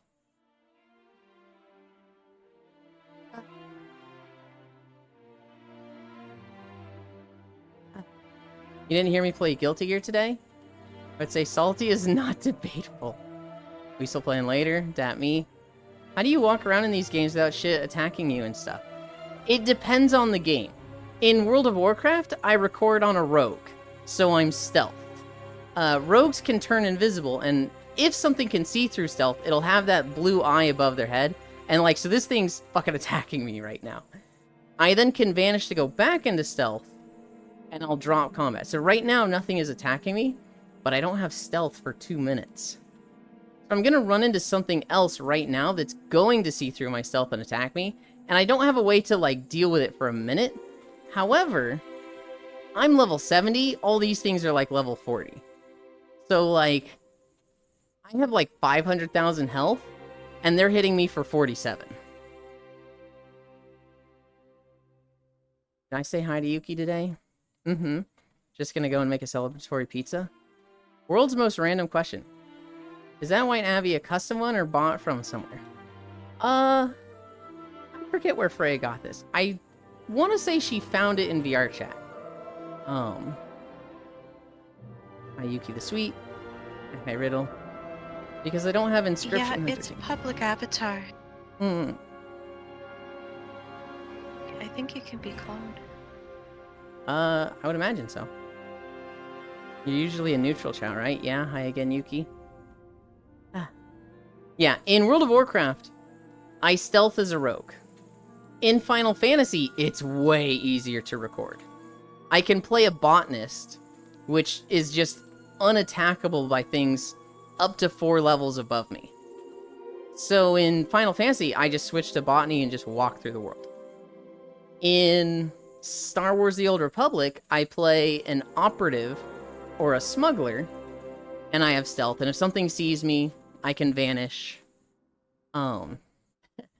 In Guild Wars 2, they don't have a permanent stealth class. So in Guild Wars 2, I can stealth for 15 seconds. White woman jump scare. In Guild Wars 2, I could stealth for 15 seconds, and I could do that every 45 seconds. That shit sucked. I hated recording in Guild Wars 2. when I was finishing out the vanilla zones, I actually had Full Metal Ratchet there help me. He was basically my bodyguard for like 3 or 4 zones, where I would be walking, and you would see him running up and down the path in front of me, killing stuff. He was very eager to do the expansion zones, and I was just like, this is such a headache full. I don't want to. I don't care.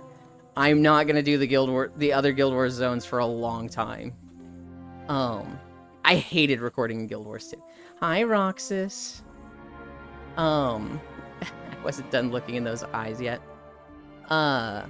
In Black Desert Online, same thing as Guild Wars 2.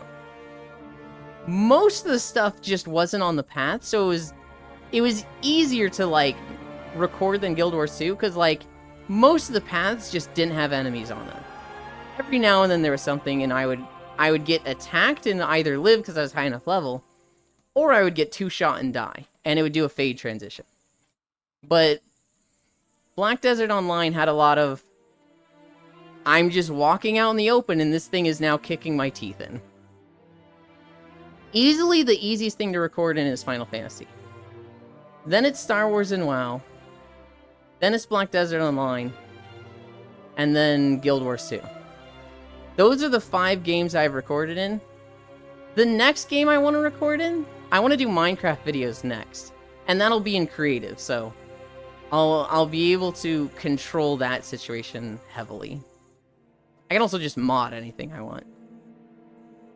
Oh damn, I want to find it too. That coat looks so cute. Kaylin, here's the Chow hierarchy. If it's dark, it's icy. If it's hero or chaos. If it's hero or chaos, it's me. If it's neutral, then it's unknown. But if it's hero, it could be me, Techno. Because I'm sometimes a hero, Chow. So even if they aggro, they're basically just pests, huh? Love that. It depends on the zone. If this was a Dragonflight zone, they would be more than pests. They would absolutely kick my teeth in. Yuki jump scare. Jeez, it sounds like my upstairs neighbors are wrestling on the floor. Nobody expects the gardener. Those ninja were onto something. Also, hello all, and I cried. I mean, I wasn't afraid. But do it for her. I bet the BDO videos are beautiful. I haven't seen them yet. They're okay. I would say the zones in them are really pretty. The thing about BDO is that they don't have overly fantastic environments. They basically have 4 environments. And so, like, it's really cool for world building, because you don't get, like, you're walking in an orange desert and then suddenly you're in snow. I thought you were an Angel Chow. Chow loyalty is dead. An Angel Chow is a Hero Chow. Those are interchangeable terms. And so, like, in BDO, there's, like, I think there's 16 BDO videos. There's, like, 4 desert videos. There's, like, 4 snow videos. There's, like, 6, forest videos. And then there's, like, 2 farmland videos. They're pretty. They're great. One of them could probably be redone. But I'm happy with how they came out. Understandable. Have a great day. What shaders are you thinking? I'm not sure if I'm going to do any shaders. A lot of the purpose of these videos, the major purpose, hi Octal Mage, the major purpose of the walking videos is to have videos to walk to for stream. The secondary purpose is to archive areas in video games. So there's a lot of people that are on the YouTube channel that are like, I haven't been in this zone in World of Warcraft in 16 years, and seeing you walk through it like this hit me with so much nostalgia. I feel like with the shaders, they would look better, but like, to some degree, I want them in their original version. I want them to be like, this is what you saw when you played this game 10 years ago. You never stream as a Hero Chow, Gur. This is true. It's always on someone else's stream. Need cool looking seeds in Minecraft? I think I have a few cool ones. Well, so here's what I want to do for Minecraft, Yuki. I want to specifically have one environment per video that I walk through for like 20 to 25 minutes. So like, I want a savanna biome. That the whole world is that savanna. And then I have clear-cut a flat path with like a fence and like a walkway. Elon, did you see the new Black Desert story game? For me, it looks bad and mid as fuck. I didn't. The combat looks lame, and I feel like the Witcher knockoff. The boss was trash. Hi. May I ask what the name of the White Abbey is so I can maybe find it in a search world? Sorry for bringing it up so much. No, all good. You're more than welcome to, like, ask all those things. Hi, Wrath. I don't know if I can see it. Freya probably knows it. I don't favorite this avatar. I just want to see avatar stats. Scrub under Abby details. It's like capital V, capital V. It looks like to make a W by Sushi. VV by That's Sushi. The title just. Bun smiley Yeah. face. Well, it's not a smiley face. It's a Hiragana character, but that's okay. Nerd. Hey, I didn't study Japanese for 2 years to forget everything Oh no. or something. I remember something. Hi, OctoKing. Archive Minecraft then. You mean Frey Avatar? Yeah. I never thought about people just watching the videos and not walking out. That's, you know, I didn't either, Octomage. And then like, hi, honey. There are people that Hi, like, Hunt. I'm convinced they just like smoke a bowl and just watch 2 hours of the walking videos. Cause like they will pick out stuff that's like, hey, what happened here? Or, oh, I can't believe you killed that dog. They didn't do anything wrong. And I'm like, you actually watched this? What the fuck? Like, this is supposed to be background noise. This is supposed to be like your second monitor. Or like you fall asleep to this video. But there are people that like, I swear, they go to their tough job, they go home, and they just, as Kisu loves to put it, they just activate the tism, and they just watch a walking video like this for 2 hours straight. And like, sometimes they will give me like corrections. They'll be like, this happened at this timestamp. And I'll be like, shit, I'll re-upload it without that then. And it's like, what is, that is insane to me. But, you know, they help the channel. And I love them. Activate the tism. Mage, especially important in online games with how often updates will make it just straight up impossible to go back and see old areas. Yeah. One of the games I would really love to record in Strawberry is WildStar. That game is fucking dead. I'm really hoping at some point I can get on the private server and record there. I'm really hoping that I can, like, message the people running that private server and be like, hey, I do this YouTube channel. I archive a lot of the old zones. I walk to these zones. Hi, Feral. And they'll, like, be like, yeah, sure, here's a stalker with no gear, so I can be like, yes, I don't have to level. Any worthwhile national days today? Day of Medical Transporters, accessible air travel, bacon lovers, chocolate pecan pie, I think that's the best one, Hawaiian pizza, lemonade, radio, virtual worlds, and World Mosquito Day. Those are the holidays. Other Mage, VV by Sushi, thank you very much. Huh, Hunt, makes perfect sense. Hi, Huntera.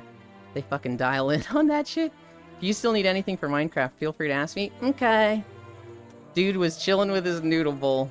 Activate the tism. It's always activated, silly. I don't know. I'm convinced they go do their job, you know, 9 to 5. They're on Ritalin or something so they can focus. And then they come home and they're like, it's time to lock in. I don't know. Pecan? The pag can pie? God damn it. It's bacon day? It is bacon day. Chocolate pecan Pie Day. There's a National Day for Chocolate Pecan Pie. Couple of good days. Goes to the fridge to get bacon out of the freezer. You Googled that, right? You listed off so quickly it almost sounded like you just knew that offhand. I have notes. So I've got 3 excess overlay windows in front of me. One is OBS. To my right is Chatterino, so I have a better way of looking at chat than the native OBS thing. And then I have a notepad with stuff to talk about. I wish I was that crazy of a person that was just like, hey, I've got, 3 paragraphs worth of information that I can just pull up whenever I want. I did like 100 days of streaming without notes. And I had a lot to talk about. But what I found I would do is I would see 3 news stories. And I'd be like, oh, I want to talk about these 3 things. These 3 things were really interesting and I need to talk about them today.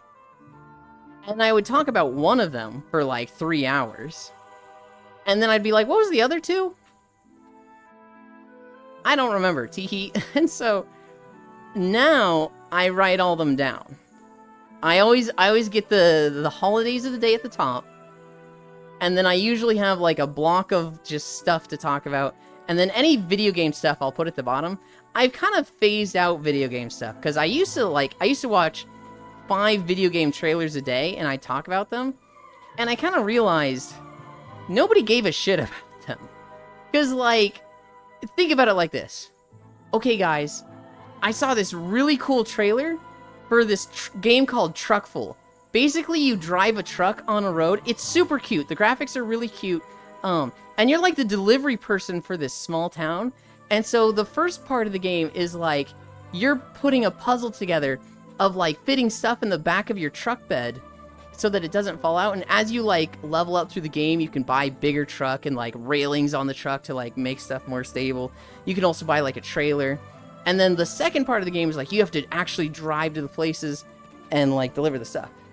And there's some people who would hear that explanation and they'd be like, okay, that sounds interesting. But it's so much less interesting than just watching the trailer. And I feel like most people, they'd hear me talking about this game and they would just zone out. It'd be like, ping me when we're done talking about trailers. Welcome back, Pixel. I couldn't make the cupcakes? Oh no. Pecan. Pecan, okay. I've never heard pecan, actually. Oh damn, you're so prepared, even a notepad of topics? There are enough trailers coming out on any given day to do that? Yes. Yes, so it depends. When it's off season for games, yes, there's probably 5 video game trailers a day. When we got to Summer Games Fest, I was literally talking about 100 trailers a day for 3 days straight. It was actually kind of miserable, because it was 3 days of me just describing trailers. It was fun. I had a lot of fun doing it, and I had a lot of people with me those days. After Summer Games Fest, because everybody wanted to get their trailers in for Summer Games Fest, there was a month of no video game trailers. And then they've slowly started ramping back up. What I'm thinking about doing now is I'm thinking about having a trailers day, where instead of talking about video game trailers, we'll just watch them on a Sunday. So on Sundays, I'll have created a list of all of the links to these video game trailers. And then instead of walking through video game worlds like this, we'll walk to video game trailers. And I'll post the list so that people can go see those video games, watch it in their own way if they want to, or watch it on stream with me. But that's what I'm considering doing now.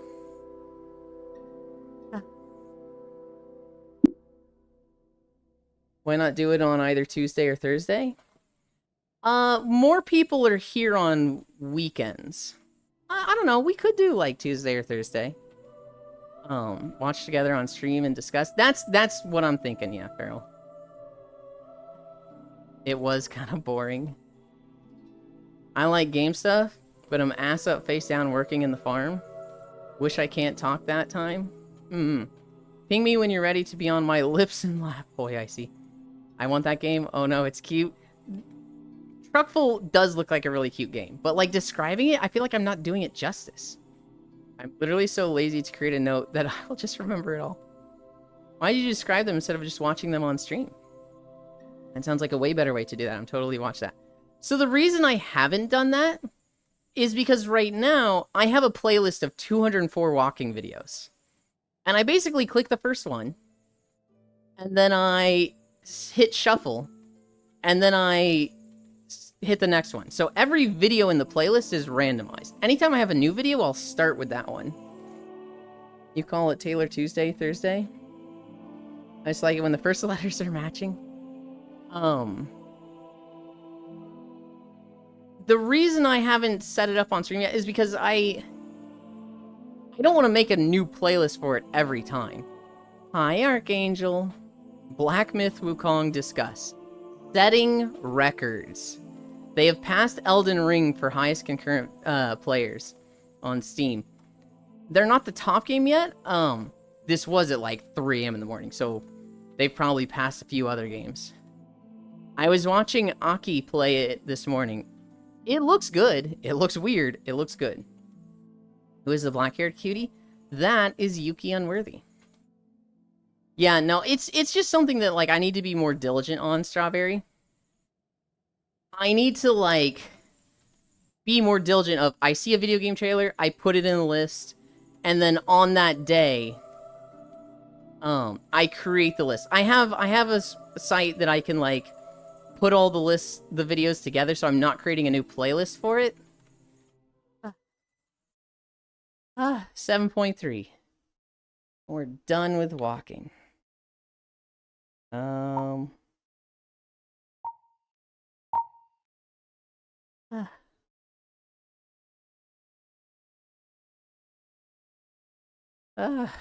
Wait, I just set it there and then I need to move it anyway. You guys need music. Oh god, I just stepped off the treadmill and felt a little dizzy. I just need to be diligent about making that list.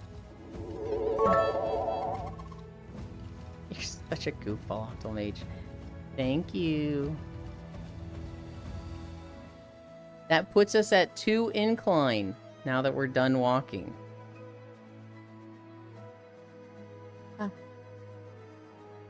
Imagine Truckful but multiplayer? Wait, is that technically anti-lazy? Kind of. Looks good, real good. I've heard it's a bit janky. I've heard there's some things from the person I was watching that they were like, why are they doing it like this? This is stupid. This is, like, they should fix this. And, you know, to be fair, it's day 1 launch, right? That might be something that they patch out in a month that's like, hey, that was stupid why we did that. Or people could just mod it out. It was very small things that don't take away from the whole of the game. But I heard there was a bunch of little things that they were just like, I'm annoyed by this. I'm well, Nick. How are you? I'm good. I'm back. Hi, Wordy. Piss. Oops, I missed the walk by a few minutes. That's okay. That's okay. We're not done yet. We're still gonna hang out and chill. I need to change my avatar. And I need to recalibrate. This one.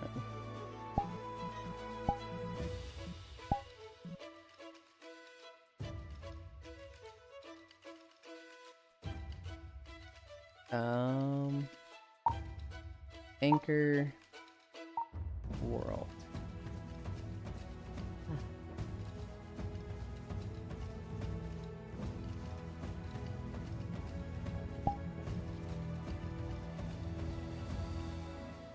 I don't want you guys to see this. It's embarrassing.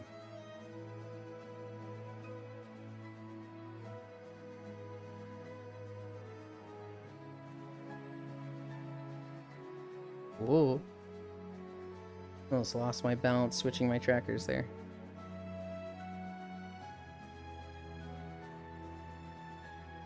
I want that brownie. What do you mean by that?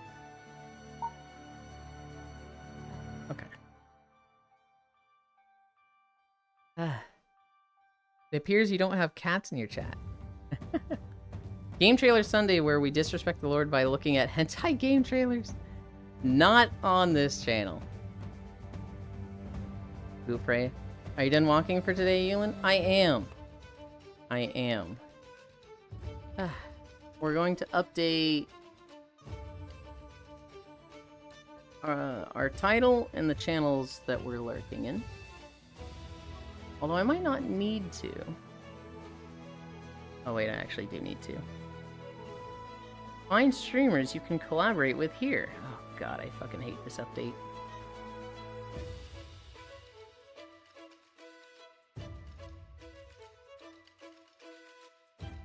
Wait, where'd it go? It moved.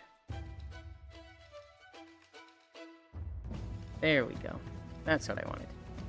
And then I think it was 7.3 miles? 7.3 miles, and now we rest.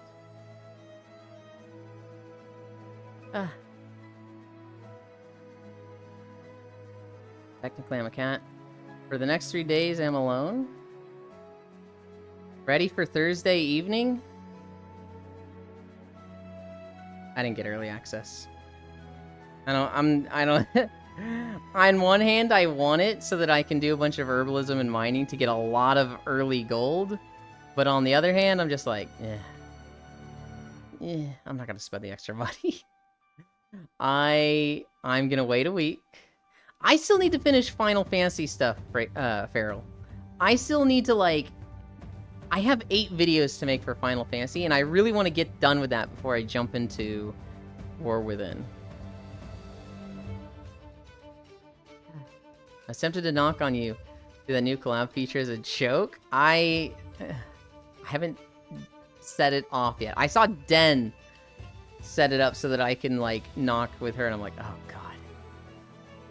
What do you mean the Lord would be happy that we watch games together? Because when people stop preaching his word in church. You didn't respond to my... Just the 3 girls avatars so very cute together? But do you really? It's FF. FF is a good game. We're just WoW-pilled, Feral. And enjoy WoW more. But FF, quality-wise, it is right there with WoW. It's better in some regards and worse in others. I fucking hate their combat. Hi, Fishy. Welcome, welcome, welcome. We need to go to a different world. As much as I love this world. Actually, you know what? We can't go to the room, right? If we can go to the room, we might stay here. Oh, I was making pizza, didn't see chat. Okay, I understand. Any people here interested in Throne Liberty and Blade and Soul Neo? I want to make walking videos of both of them. I am more interested in Throne and Liberty. I don't know if there's a stealth class. If there is, I'm 100% making videos there. Okay. We cannot go into that room, so we're setting a portal over here. Come back. I think that's everybody. Worlds. Where are we going? Let's go to comfy one. Soft space. Nope, nope, not that one. Friends. Not portal. Portal. Euland, are you okay with chat talking to each other? Absolutely.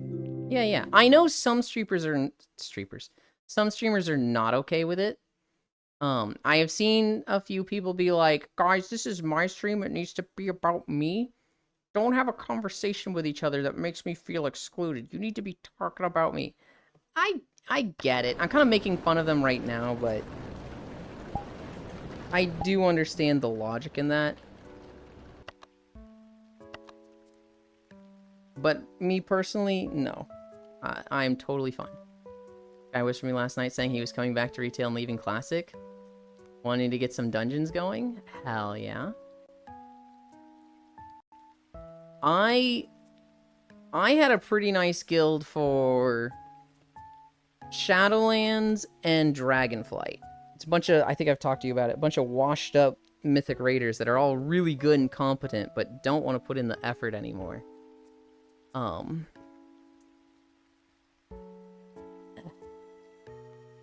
and that has kind of slowly dwindled from like 20 people to 6. But one of them was raiding on Classic, and he has convinced all the Classic Andys to join us. So we're shooting back up to like 15 people. Dagger has stealth kills and passives in Throne Liberty. Okay, well here's the thing, Froshiro. Is that permanent stealth or temporary stealth? Is that like you stab your enemy and you stealth for the next 10 seconds? Or is that you activate stealth and are invisible until you attack an enemy? Because I need that second one. Space Shish, my lovely mommy beholder, that I would love to behold me. Sky whispered, it's construction. They're doing construction upstairs. Ah, so it looks like my son is skipping his nap today. What have you been up to, Riddle? Fuck those streamers, the stream via about me. If they don't like it, they can stop streaming. That's not how it works, Lost One. The reality is, if you don't like it, you can go watch someone else. You know, there are streamers that, you know, they are doing a specific thing. They need it to be about them. It's not even like they're being narcissistic and, you know, they want all the attention. They're being a diva. You know, it's their livelihood, right? And so it's very understandable to be like, I need it to be about me so that I can make clips and, you know, highlights from this. You can't do that if you've got 2 people in your chat having a conversation about their day at school. Hey, Yulin. Hey, Yulin. Hi, media. Have you cooled down from earlier? You said it was fucking hot earlier. It's just like, ugh. I mean, I do leave. Good. That's how it should be. I hope you don't, like, announce that you're leaving, right? I can't imagine you being the type of person, Lost One, to be like, your rules are dumb, so I don't like it here. Do better. I'm leaving. God, Lost One would never do that. But yeah, I mean, that's how it works. If you're not enjoying a stream, you don't watch. Let me double check and I'll tell you in a bit. I would actually greatly appreciate that, because I've actually been having trouble finding that information about Throne and Liberty. Icy Fire, why are you so very cute small? Because he downscales himself to make himself harder to give pats to when I'm doing my stretching. Oh, I just got a billboard in Once Human that says, meatless meat. Oh god, what are those YouTube videos? Omega Mart. Have you ever seen Omega Mart, Kisu? Hi. There is a, it's like a museum attraction. It's not really a museum. It's like a theme attraction in Las Vegas. And it's about a, like, liminal space, just beyond the realm of physics, grocery store called Omega Mart. And, like, they sell things like meatless meat. And, oh yeah, I've seen those few videos. It's so good. They're so weird. Now I just leave if I can't chill and have fun and I'm out. Hello, cuties. Backroom vibe store? Very much a backroom vibe store. Like an art attraction? Yeah, and so it actually exists in Las Vegas, and you can go, like, see it and, like, experience the Omega Mart. But, like, their advertising? Their advertising was, like, 10 YouTube videos that were just so fucking weird they all went viral. You can even actually buy things? Yeah. Yeah, you can't, like, go with a grocery cart and, like, fill it up and then leave, if I understand correctly. But they have a lot of weird shit there. Media, that's multiple mirrors. I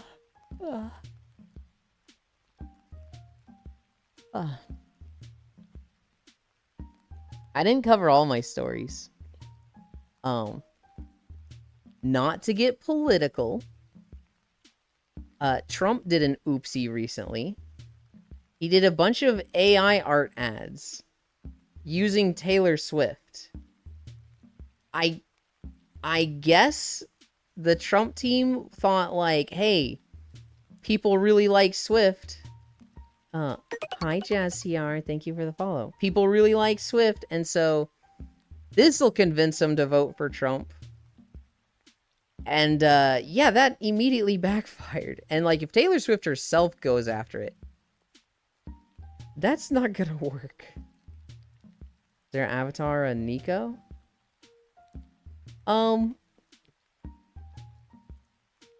Where did Yuki go?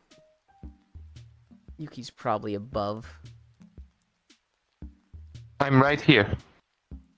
Where? Oh, you're over there. Okay, I see you now. You're cut off on the camera. Yeah, they're a small Nico.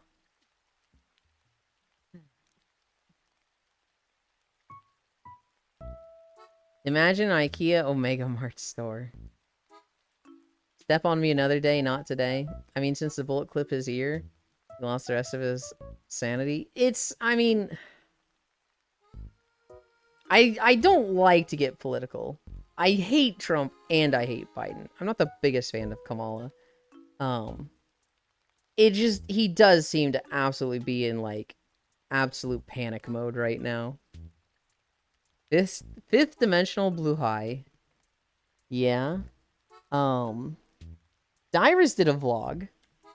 If you guys remember Dyrus from TSM, Team Solo Mid. Apparently he does like a yearly vlog. And he was like, hey guys, so here's the yearly update. I'm depressed and sad, and that makes me stream less. And then when I stream less, that makes me more sad and depressed. It's like, oh my god, I love Dyrus so much. I want to make all his problems go away. He apparently set a goal for himself to lose weight. And he's like 240 pounds right now. And he hasn't been doing well for that. And so he's just really sad and bummed out. Because of this, he doesn't stream with a webcam. Because people are mean on the internet and would call him fat. And that bums him out. So he hasn't been streaming much. And then his basement flooded. And repairing everything is going to cost like $10,000. And he's like, oh, I'm not rich enough to the point that I can just not work for the rest of my life. Shit. So he's like, I need to be streaming more. Oh, you're talking about this one. Yeah, this is a cat. This is Yuki. That's Yuki Unworthy. So Dyrus is he did his yearly update, which was really depressing. And I love Dyrus so much. I want to make all of his problems go away. But he's gonna be streaming more, he said. Okay, so you can't just pop a skill and be permanviz. But I managed to make an SNS DAG build that lets you basically perma-evade, and each evade reduces the cooldowns of stealth kill. So basically spam stealth. Well, here's the thing, Froshiro. For the walking videos, I need to be walking in place. I can't be dashing around.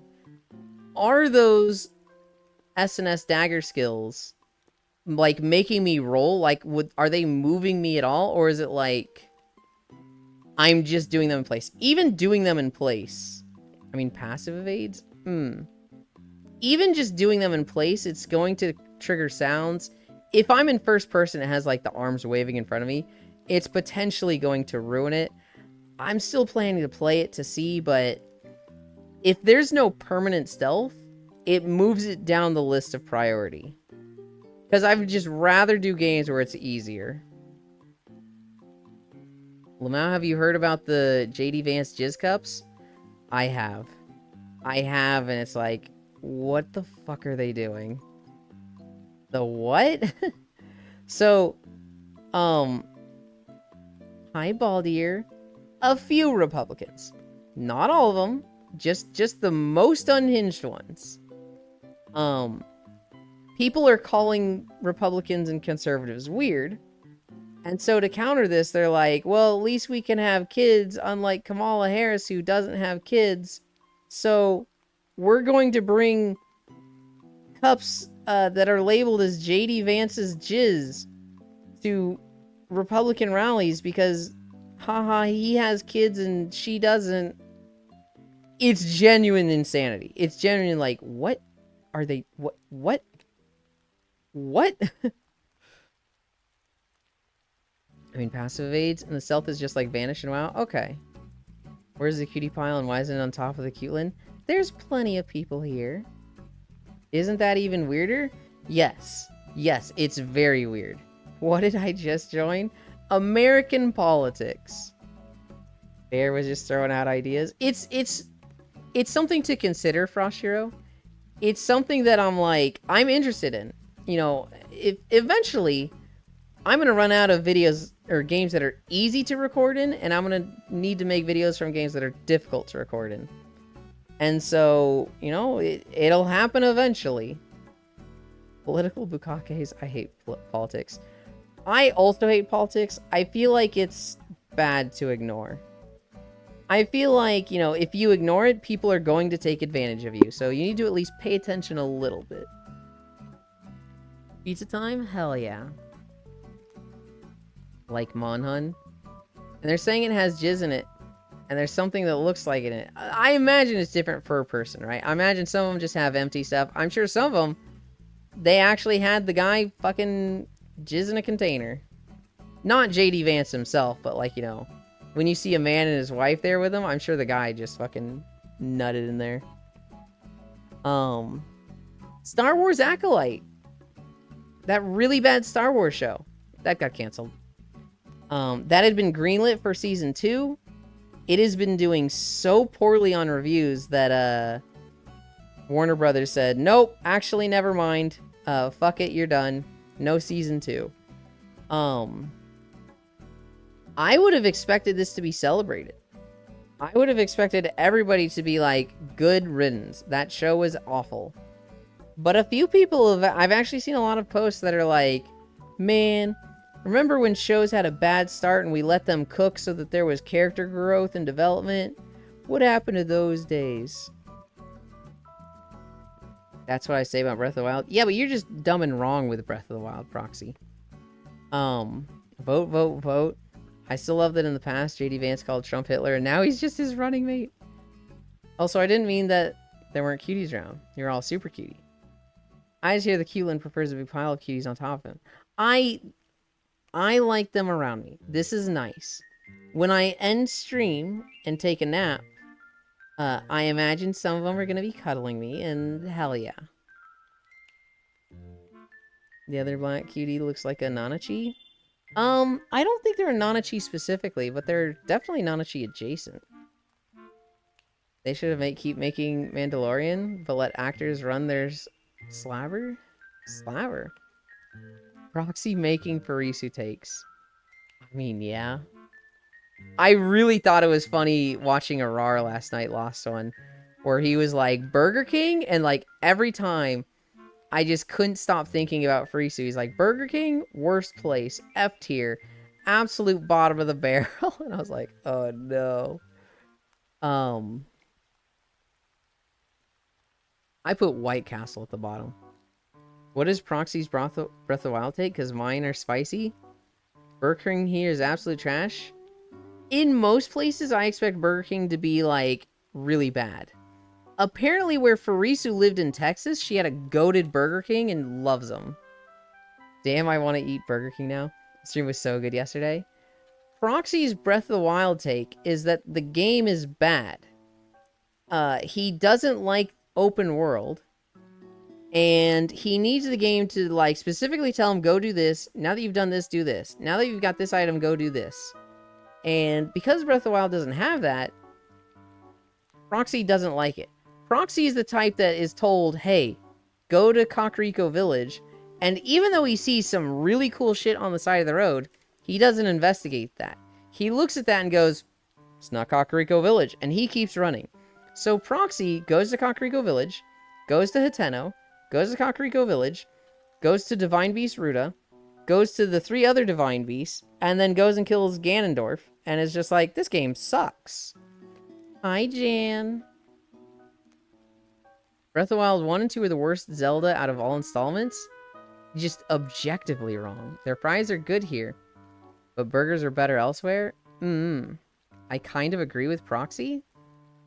Burger King jointed to gas station is peak food. Proxy gets shit done. My type of person. God, it's just wrong. Breath of the Wild is a Genshin knockoff? I'm gonna start banning you people. I'm gonna start banning you people. Okay, I don't agree with that. Proxy is too old for games. My best friend is like that. Doesn't like MMOs for the same reason he hates open stuff. JK, you JK, I love you. Breath of the Wild fulfilled my dreams of Zelda. I like German McDonald's. They have chili cheeseburgers. Hi, Riddle, Baldier, Lost, Kit, Prox. They're delicious. True. Absolutely fucking degenerate. Lies and slander. Make it immediate. Never played Breath of the Wild. I have tears, though. That is the wrong order to play those games. I think there is value in the old Legend of Zelda formula. I think Ocarina of Time... Here's my thoughts on each Legend of Zelda game I played. Ocarina of Time was really great for when it was made. For 1995, 96, it is a masterpiece because this was one of the first 3D games. And it portrayed itself as like not just a game, but also as a movie showing off, 3D graphics. Now it is aged so poorly that it is like fucking a hard to play game. Majora's Mask is a masterpiece. This is like, it just took everything Ocarina of Time gave and expanded on it. And just the whole like time travel and Bomber's Notebook system is really fucking interesting. Wind Waker, I hated at first, but I think it's aged so beautifully, and it's a great game. This is like, I don't know, they had the formula for all of these games, where it's like, you cannot do anything, you have to go and do this. And once you do this, you get the tool to go do this. And once you do this, you get the tool to go do this. There's a bit of freedom in them, but like, for the most part, it's do this to get this. Not much of an open world. Even though Wind Waker has a very open world, it is very much a sequence of, you need to go to this island. Now you're going to this island. Now you're at this island. Now go to this island. There's an order to things. Wind Waker is fantastic. I hated the graphics at first. I think once you play Wind Waker, you're like, this art style is magical. It's very... God, how do you be so fucking wrong on everything Legend of Zelda Proxy? Did you beat Wind Waker, or did you just... Whatever. I don't even care anymore. Wind Waker's art style I hated, and then I played it, and I was like, I would not want this to be any other art style. It is so fitting for this, and for the personality they gave Link, that it is perfect with this art style. Twilight Princess is probably my favorite Legend of Zelda game outside of Breath of the Wild and Tears of the Kingdom. Twilight Princess is really good. It has a lot of like darkness and grit to it. It has a lot of personality in just every aspect of it. And it was when like, I feel like it's when Legend of Zelda Combat started to be not, I don't want to say good, but better. Hi. I feel like it was really good in Wind Waker, and Twilight Princess expanded on it. Twilight Princess is the best example of doing the Legend of Zelda formula right. The the Legend of Zelda formula that I keep talking about, by the way, is you cannot do anything until you get this item. Once you have this item, you unlock things that lets you get a new item. In every single dungeon, you go in the dungeon, and it is difficult to maneuver. You are very restricted in what you can do. Eventually, you get to a mini-boss. You beat that mini-boss, you get an item. This item lets you navigate the rest of the dungeon, and get to the final boss. You use this item on the final boss to beat him, and then you essentially never use that item again. Every now and then you will come across a puzzle in the world that's like, oh, by the way, that item you got in the third dungeon, yeah, you need to use that again. But for the most part, you can just fucking shelf that island and not use it. Twilight Princess was the best example of the formula being done well. An example, the sand dungeon. You get to the sand dungeon and there's quicksand everywhere. Eventually you get through it, hunt some Poes to open a door, you fight the warden. In beating the warden, you get the drill top. a fucking stupid item that has almost no uses, but it doesn't sink in quicksand. And so you can go through the dungeon full of quicksand way easier now. It also lets you latch onto rails and like wall jump across rails. You fight the boss, and it's one of the coolest bosses in Legend of Zelda of all time forever. This fucking thing is a giant skeletal dragon that's summoning skeletal warriors that you need to get on the top and slam into his spinal column to break his back down so that he's eventually just ahead. Then he drains the sand from this arena, and he floats in the air shooting fireballs at you, while you jump back and forth on these walls to get higher and higher to the point that you're next to him, and you can slam him into the wall and hit him with your sword. Genuinely, one of the coolest bosses in Legend of Zelda, and it specifically involves the item that you get in this dungeon. It is a good utilization of the formula. They followed Twilight Princess with Skyward Sword, and Lost One says it's his favorite game, but like, it is my least favorite Legend of Zelda game. They did the formula so fucking poorly. An example is the boat dungeon. You go to the boat dungeon, and it's difficult to maneuver. You fight the boss, or the mini-boss, which is the pirate captain, and you get the hero's bow. Now you can shoot eyeball switches that just open doors. It's not even like a cool way to move around the dungeon. It's just like, hey, you have essentially a rock that you could have been throwing at these things, but it's a bow and arrow. You get to the final boss, and it's the fucking Kraken, and like, he's fully blue, and he has a glowing orange eye. And what does he do? He roars at you, where he gets right up in your face. He's like, "Raw!" And there's just this big orange target right in front of you. It's like, what do I do? Wow, I guess I shoot it with the bow. And he falls over and you hit him. It is just so uninspired and boring. And like, it just feels like they didn't even fucking try. And it's the worst version of the formula I've ever seen. Skyward Sword, they had a lot of good ideas. I really like what they did with the lore, and I really like some of the characters. But god damn, the dungeons sucked in my mind. Then we got Breath of the Wild. Open world, take out the formula entirely. It is massive. It has millions of units sold. It is one of the considered best games of all time for a reason. When people say they don't like Breath of the Wild and it's a bad Legend of Zelda game, I'm just dumbfounded. Could it have been a different game? Yes. They could have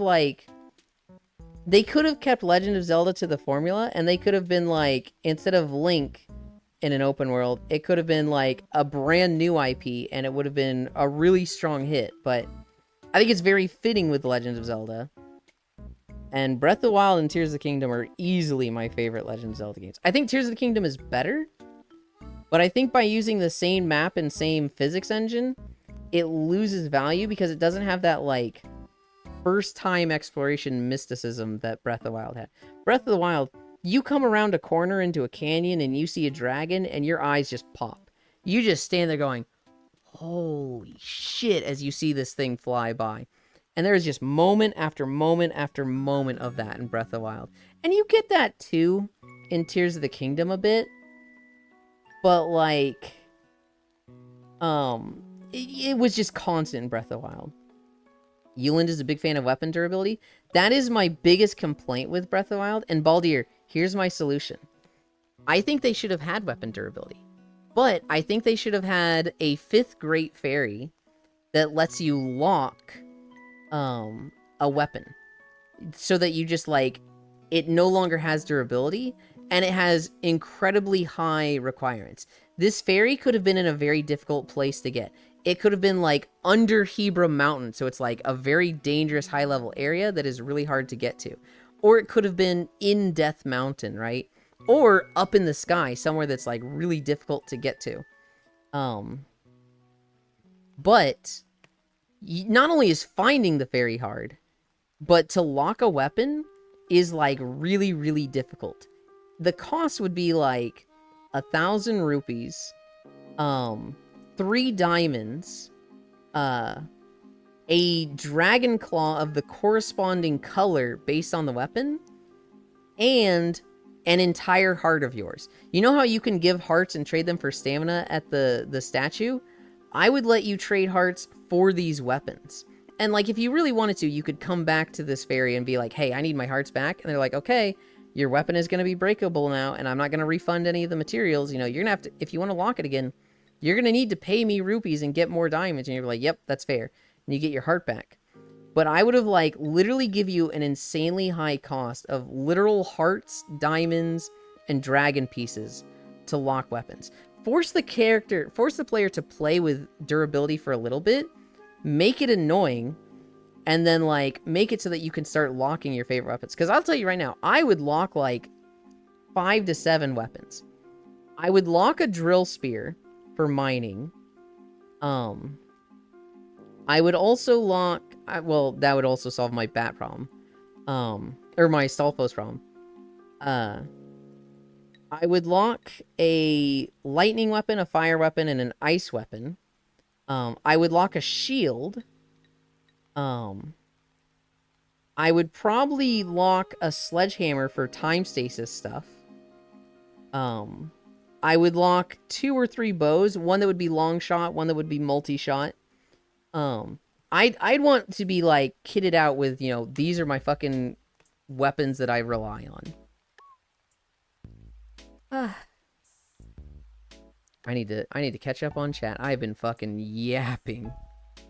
I can see why people like Breath of the Wild, but I do need some clear guidance personally. Also, the 30 FPS in open world sandbox makes my brain hurt. Yeah, the 30 FPS is not good. If you play as a 60 frames per second gamer, that does solve that problem. How do you spell the one with cat ears? That's Yuki Unworthy. Never played Breath of the Wild. Have tears though. Oh god, it's the wrong order. My wife took over all the Zelda games on the Wii from the kids back in the day. They never wanted to play them because she would steal the controllers. That's really funny.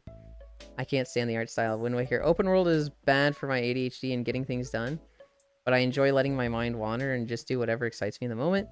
You think they went to the Divine Beast? Nah, they hear Zelda ask for help, finish the plateau, and just rush to the castle. I mean, that's an option, but that's the important thing. That's an option. You don't have to do it that way. You can literally play whatever way you want. Whether you go straight to the castle, whether you go straight to the story and do the Divine Beast and then the castle, or you 100% the game and then go do the castle. I love Proxy, but his taste in games is bad. I'm alright. Wind Waker is Black Flag knockoff joking. Yulin likes TP furry. Shelf that island. There's a lot of shell spacing. That's what I want to do to Yulin's spine also. Oi! I love that boss. It's good to see you, Jan. Haha. So a shitty item made a badass boss fight. Yes, yes. It was a shitty item, but the boss fight was built around it that made it really cool in that moment. Slam them into the wall and hit them with your sword. Yulin's a big fan of weapon durability. Just use Glitch's SMH. Well done, Yulin. Thank you, Wrath. We love cute boy, yeah. Wrath, hi, Icy. AFK on the phone. You can't 100% without the castle. Yeah, you can. You just don't finish the castle. I was just pinging you so they could see the name. Yeah, Nick, this one here. The black-haired cat girl with a lot of the rainbow highlights. That is Yuki Unworthy. The castle counts towards 100%. Yeah, so go in the castle, do the stuff you do there, and then go leave. And then once you've got 100%, go back to the castle. What are you guys confused on? What time is it? Oh my god, it's already 1 p.m.? What does 100% mean if you don't 100%? Doesn't mean anything because you're not 100%. No, I understand now. My brain cell die. You get 100% when you've done 100%. So you get 100% and then you go to the castle and finish the game. You are seeing what you're doing, Icy Fire, is imposing a rule that you cannot go to the castle until you have 100%. But what I'm saying is, go do 100%, which includes going to the castle, and then go to the castle to finish the game, because that's where you finish the game. 100% everything else, then do castle to get the full 100%. Then 100% of your brain cells die. Oh my goodness. Wait, is the castle just straight up a boss fight? I thought it was a dungeon. It's a difficult area. It is not a dungeon. It is portrayed like a dungeon, but you do not have to do it like a dungeon. If you have the know-how to do physics shit, you can just go straight to the final room. There's no like... So the thing that makes the other dungeons is that they are isolated from the world. If you leave them, you go through a loading screen.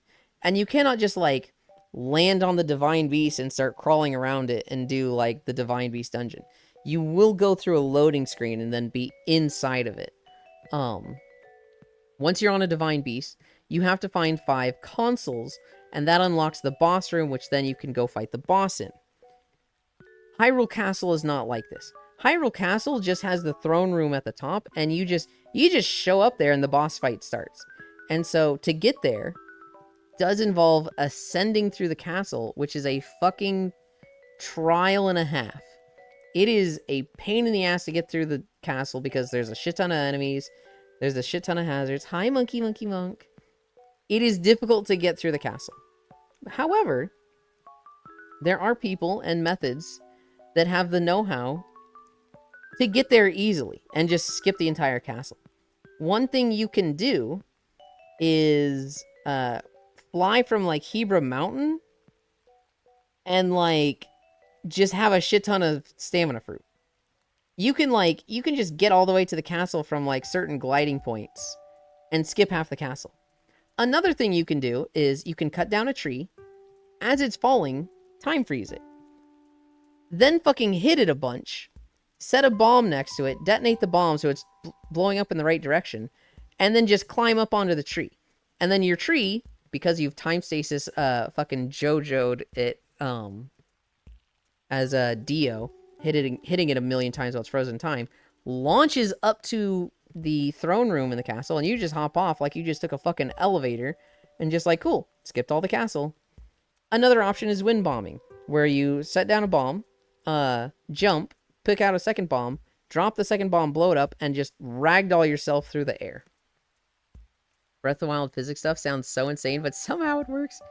It's really fun when you know how to utilize it. It's a little like iffy at first. It feels like a downgrade to the combat. Going from Twilight Princess to Breath of the Wild combat does not feel good. It does feel good going up from Skyward Sword, because Skyward Sword was fucking motion controls. But it is like, I don't like this combat compared to Twilight Princess. Once you get used to it, you can do some fucking insane things. And I can actually show you guys, some clips of the most insane combo videos from Breath of the Wild and Tears of the Kingdom. That is fucking mental. There's one video of a guy who, he's fighting bokoblins with a sword. And eventually he hits the bokoblin so hard that, it gets knocked away from him.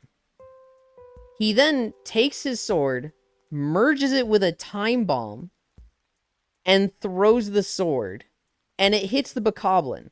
This activates the time bomb, which blows up the bokoblin again, and the guy, while this is all going down, he takes his rewind, his god arm ability, rewinds the fucking sword, so it comes back to him and he catches it. And then as the bokoblin is getting knocked back toward him from the time bomb, he then fucking slashes down into it. And it's like, what the fuck is that black magic wizardry? Holy shit, that was cool. Eula just taking shots at me? Look, if you say your favorite game is Skyward Sword, I'm happy for you. But goddamn, dude. Hi, GhostGG. Thank you for the follow. Twilight Princess was probably my favorite Zelda game, honestly. Oh, right, I forgot about Hyrule Kingdom being a thing. Okay, so there's one thing worse than Breath of the Wild. Welcome, Ghost, no problem. If I were to rank them... Oh, it's hard. Tears of the Kingdom, Breath of the Wild... And this is my personal list. This is for me. Fuck you. I love you, Lost One. Tears of the Kingdom, Breath of the Wild, Twilight Princess, Majora's Mask, Wind Waker,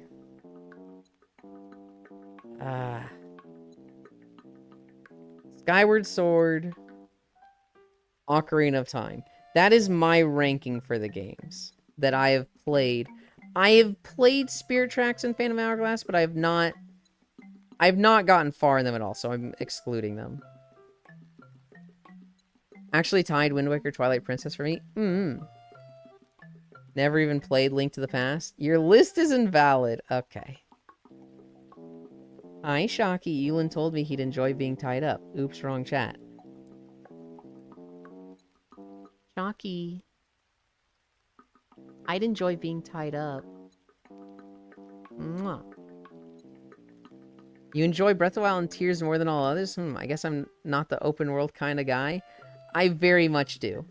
I think those games are just like, they're so good. I let Shocky tie me up. Say the second part. Say the second part, Proxy.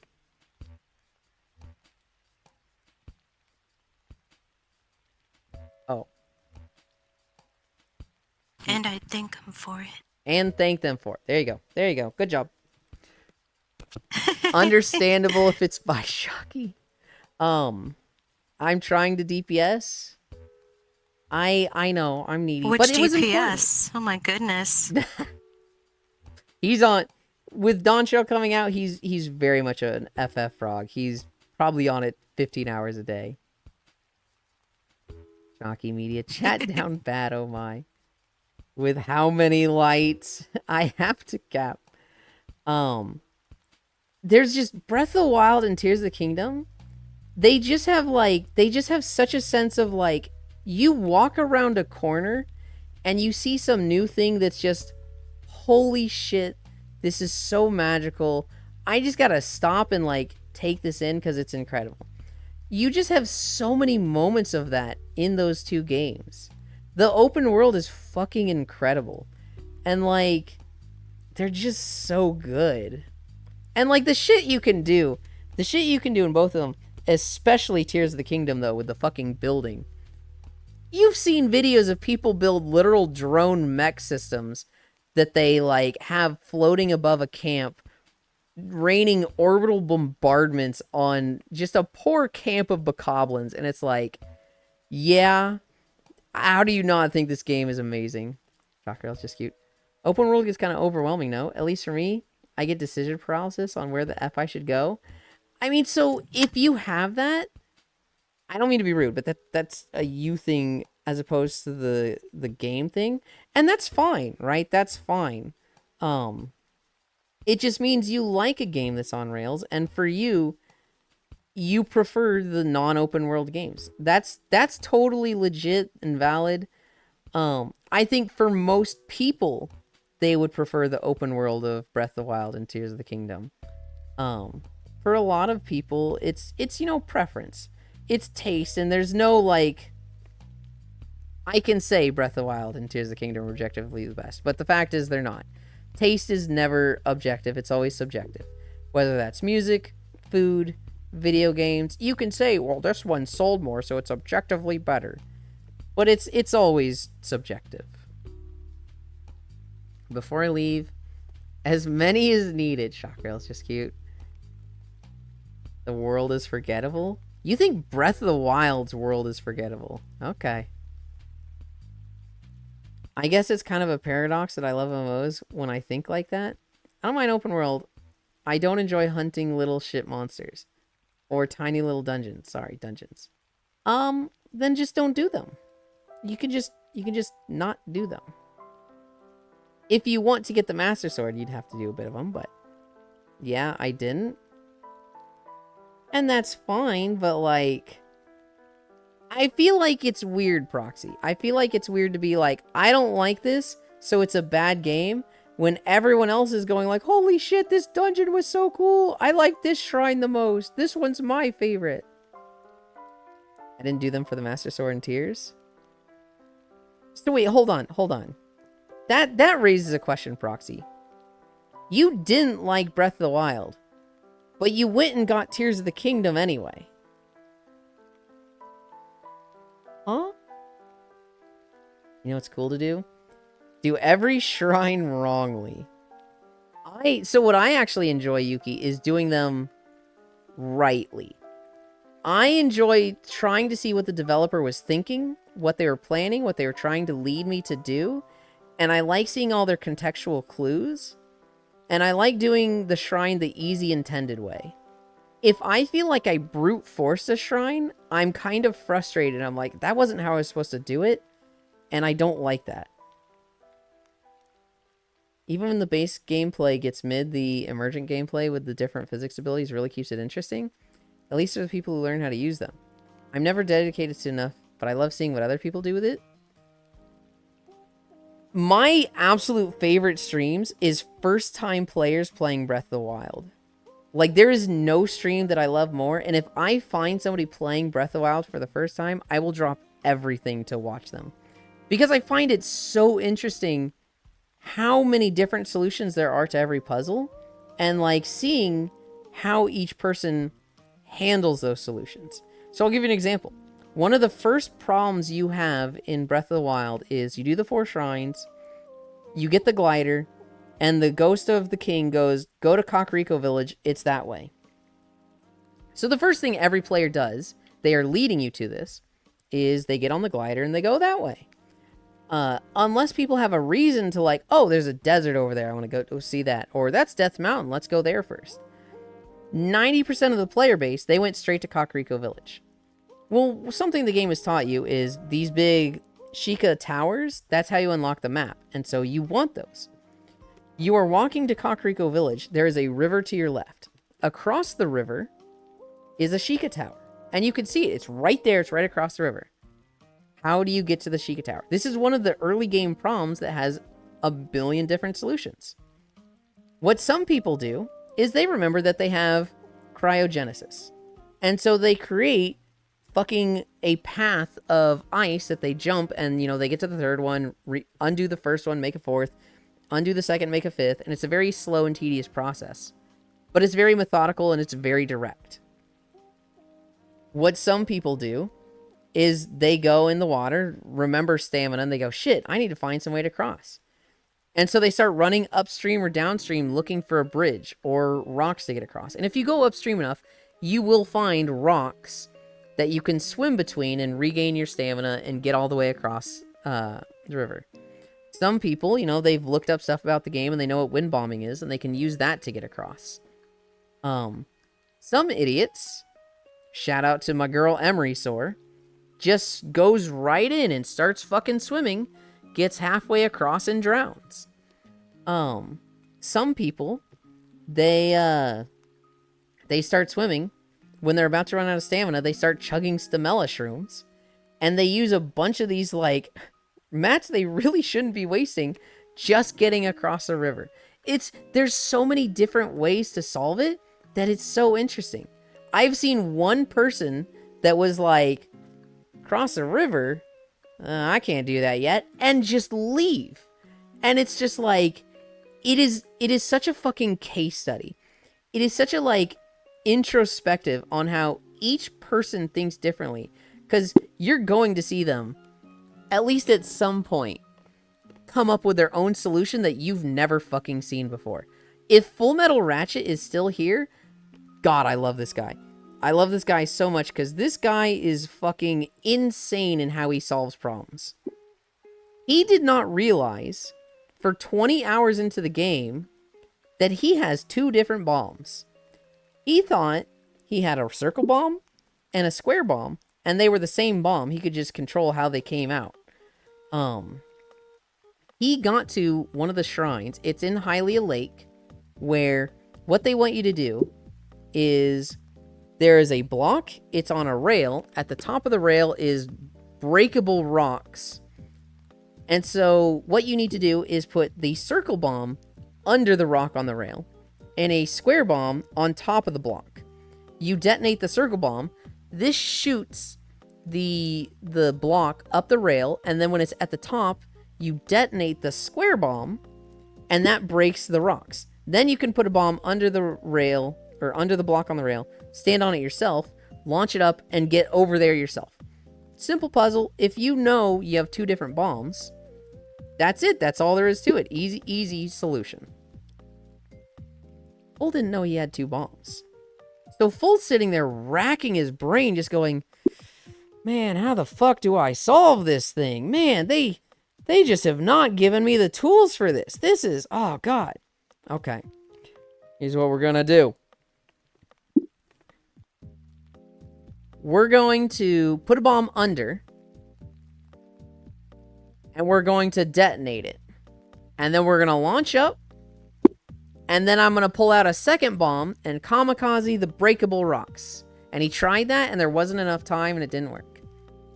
His second plan, put a bomb on top of the block, and then time stop the block, hit it a bunch with his sword, and then shoot the ground with an arrow so that it ricochets up into the block so that it hits the block up. The block goes... He tries this for 20 minutes, by the way. The block goes up, finally. It goes high enough that the bomb goes up to the blocks he can detonate. He breaks them, and he just goes, that's how you fucking do it! He was so excited. He was so happy. And I wasn't able to watch this with him. I would have told him, like, you have 2 bombs, dude. What are you doing? I had to watch this in the VOD at work the next day. And I'm losing my mind. I'm, like, literally pulling hair out, just like, what is this guy doing? He then goes up, and he's so happy, just like, I fucking solved the puzzle. Just so happy with himself. The next time I see him, I was like, Full, you have 2 bombs. And he was like, what? Full, you have 2 bombs. What do you mean? I was like, Full, pull out the square bomb. And he pulls out the square bomb, and I was like, okay, now pull out the circle bomb. And he throws the square bomb, and he detonates it, and he pulls out the circle bomb. I was like, no. Throw the circle bomb, and do not detonate it. And he goes, what? Throw the circle bomb, and do not detonate. He throws it, and it's just there on the ground. And he switches to the square bomb. I was like, pull it out. And he's like, but I haven't detonated it. Pull it the fuck out, Full. And he pulls out the square bomb, and the circle bomb's just sitting there. He's like, what? Like, just this moment of just, you could do that? I was like, I don't know how the fuck you got it in your head that you can't do that, but yes. Give it to me. Instead, you get better. Oh, God. Your chat is right behind the camera, Blink. It is one of my favorite clips from his channel. But it's just amazing. And it showcases in Breath of the Wild and Tears of the Kingdom, there is a million ways to solve every puzzle. And here's the thing, I'm kind of teasing Full a lot, because he does not look smart or good in this moment. There were other puzzles, however. Because I'm taking a lot out of me, I need out. Yeah. Good job. There was another puzzle. It's the astrology constellations puzzle, where I struggled with this one. I had to literally look it up because I just did not understand what the fuck they were asking. I thought it was cryptic as shit. Just slightly, my dad made me work in the rain for 2 hours yesterday. Full gets there, and I'm literally like roasting him in his chat. I'm like, Full, you're gonna be stuck here for 30 minutes. Let me know when you need help. Don't get frustrated. Don't spin your wheels. And he looks at the wall and he goes, 2. And he puts it in 2, and he goes, 3, and then 4, and then 5. And he just puts it in, pass goes done, and the door opens, and he goes, well, that was easy. Well, I guess this was a shrine. Kind of boring, though. And I'm just sitting there looking at, stream, just like, are you fucking kidding me? He looked at that and solved it in 5 seconds? I struggled with this for, like, 2 hours. Like, what? I had to look at... Good job, Full. Good job. Good job. Super, super happy for you. Like, I was genuinely mad because I felt so stupid that I took so long for this puzzle. And it took him 10 seconds to solve it. Happens to me with Elden Ring. The game is ass, in my opinion. Like, it screams bad game design everywhere, from the input reading to the, you need a guide to play this, but people somehow like it. It's just how it goes sometimes. Time to do everything wrong, the wrong way according to Euland. No, I did the shrines the correct way the first time. But then I go in the second time just to see how to solve it as well. Wind bombing? I see. Elin is Freya best cutie? She's definitely one of them. She is definitely one of them. She might be best cutie. Yeah, hell yeah. Who needs square blocks? Unga boonga brain go burr. Work hard and smart. I probably was like, you're using magic to shape the one bomb you have. Of course you can't use both at once. 20x 5D chess on Yulin. I felt so dumb when I watched Full solve that one. And that was the moment I realized everybody's gonna struggle at least somewhere. There's a few puzzles that, like, I feel like a lot of people struggle with. I've seen somebody struggle with the metal bowl. There's one of the very first shrines. Like, you get down from the plateau, and there is a shrine that is basically, there's a bunch of floating balls in a pool, and you need to magnetize a metal bowl, pick up these balls, and then scoop them into a thing that, like, opens the door, and you need to do this twice. That's it. That's all you gotta do. The second one, I think you can't just put it in the thing. You have to then put the bowl on a switch to open a door for the ball. But, like, there's no time rush. It happens, like, it happens at your pace. There's no time attack factor to it. We watched Elite struggle with that for an hour. Like, literally, we were just roasting his ass. Like, Elite, my guy, what are you doing? Dude, I don't even know how to help you. It should be obvious. What are you doing? And he was just like, shut the fuck up, guys. I'll get it. Don't tell me what to do. I'll fucking get it. And, like, when he finally got it, it was one of those moments where it was like, that was it? I didn't think that would be it because that was too easy. And we're just like, you're just dumb. We love you, Elite, but you're dumb. And he was like, fuck all of you. And then, in the same day, he went and killed the first Lionel he saw. He encounters a Lionel. He almost kills it his first time fighting it. And then he kills it his second time fighting it. He just like, oh man, we died. We go again. And he just fucking kills it. I was horrified of Lionels for like 30 hours. This dude just fucking meets one, kills one. That's it. Just, dude was fucking goated at fighting. I don't understand how people don't like Breath of the Wild. I get it. Decision paralysis. Various reasons. You like being, you like being on the rail of what to do. But for me, it's such a near perfect game that I'm like, there's no way. Oh, I did that too. Think I parried it first time too. It's in his name. It is in his name. Yuki, it's a masterpiece of art. Okay. I'm getting hungry. You didn't have to say it out loud. Yeah, but it was funny. I'm getting hungry. I am getting tired. We've got Stardew later. I need to set up my phone today and maybe finish Final Fantasy today. So I am going to... I heard a bloop. Oh, it's from Yuki there. I am going to raid somebody.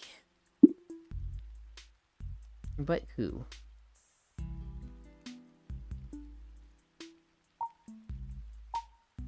Look at what this goofball did. Yeah, you don't get to hide behind camera if you do this.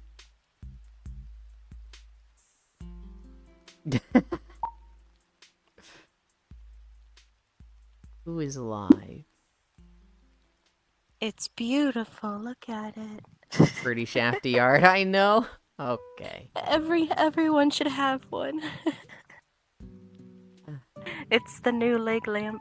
Oh, there's so many people alive today. Damn it.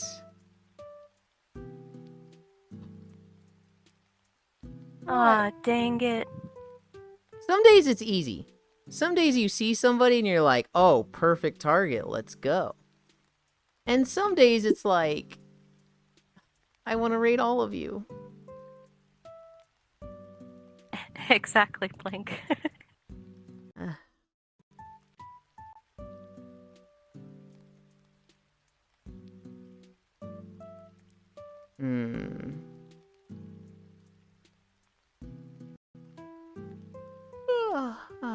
I think I know where we're going.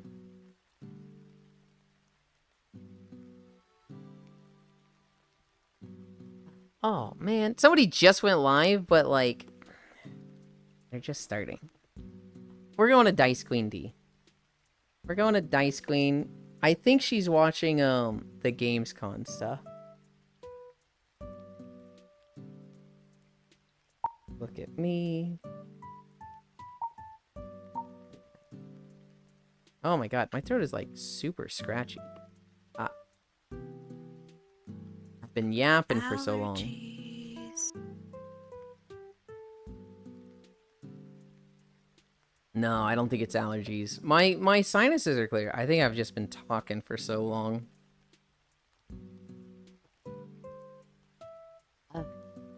Good luck with phone shenanigans. Gamescom, bye bye bye, have a good one. Pick the 6th one on your list, done. The Ferret Software. Thanks for streaming, love you later. I'll have the spray paint we have for you. Oh my god. Here are the socials. And we are rating Dice Queen E. Spell that right? I did. I think she's watching Gamescom stuff. She's looking at an IGN trailer right now. D is great. D is great. She's probably gonna embarrass me a little bit when we get there, but I don't mind if it's her.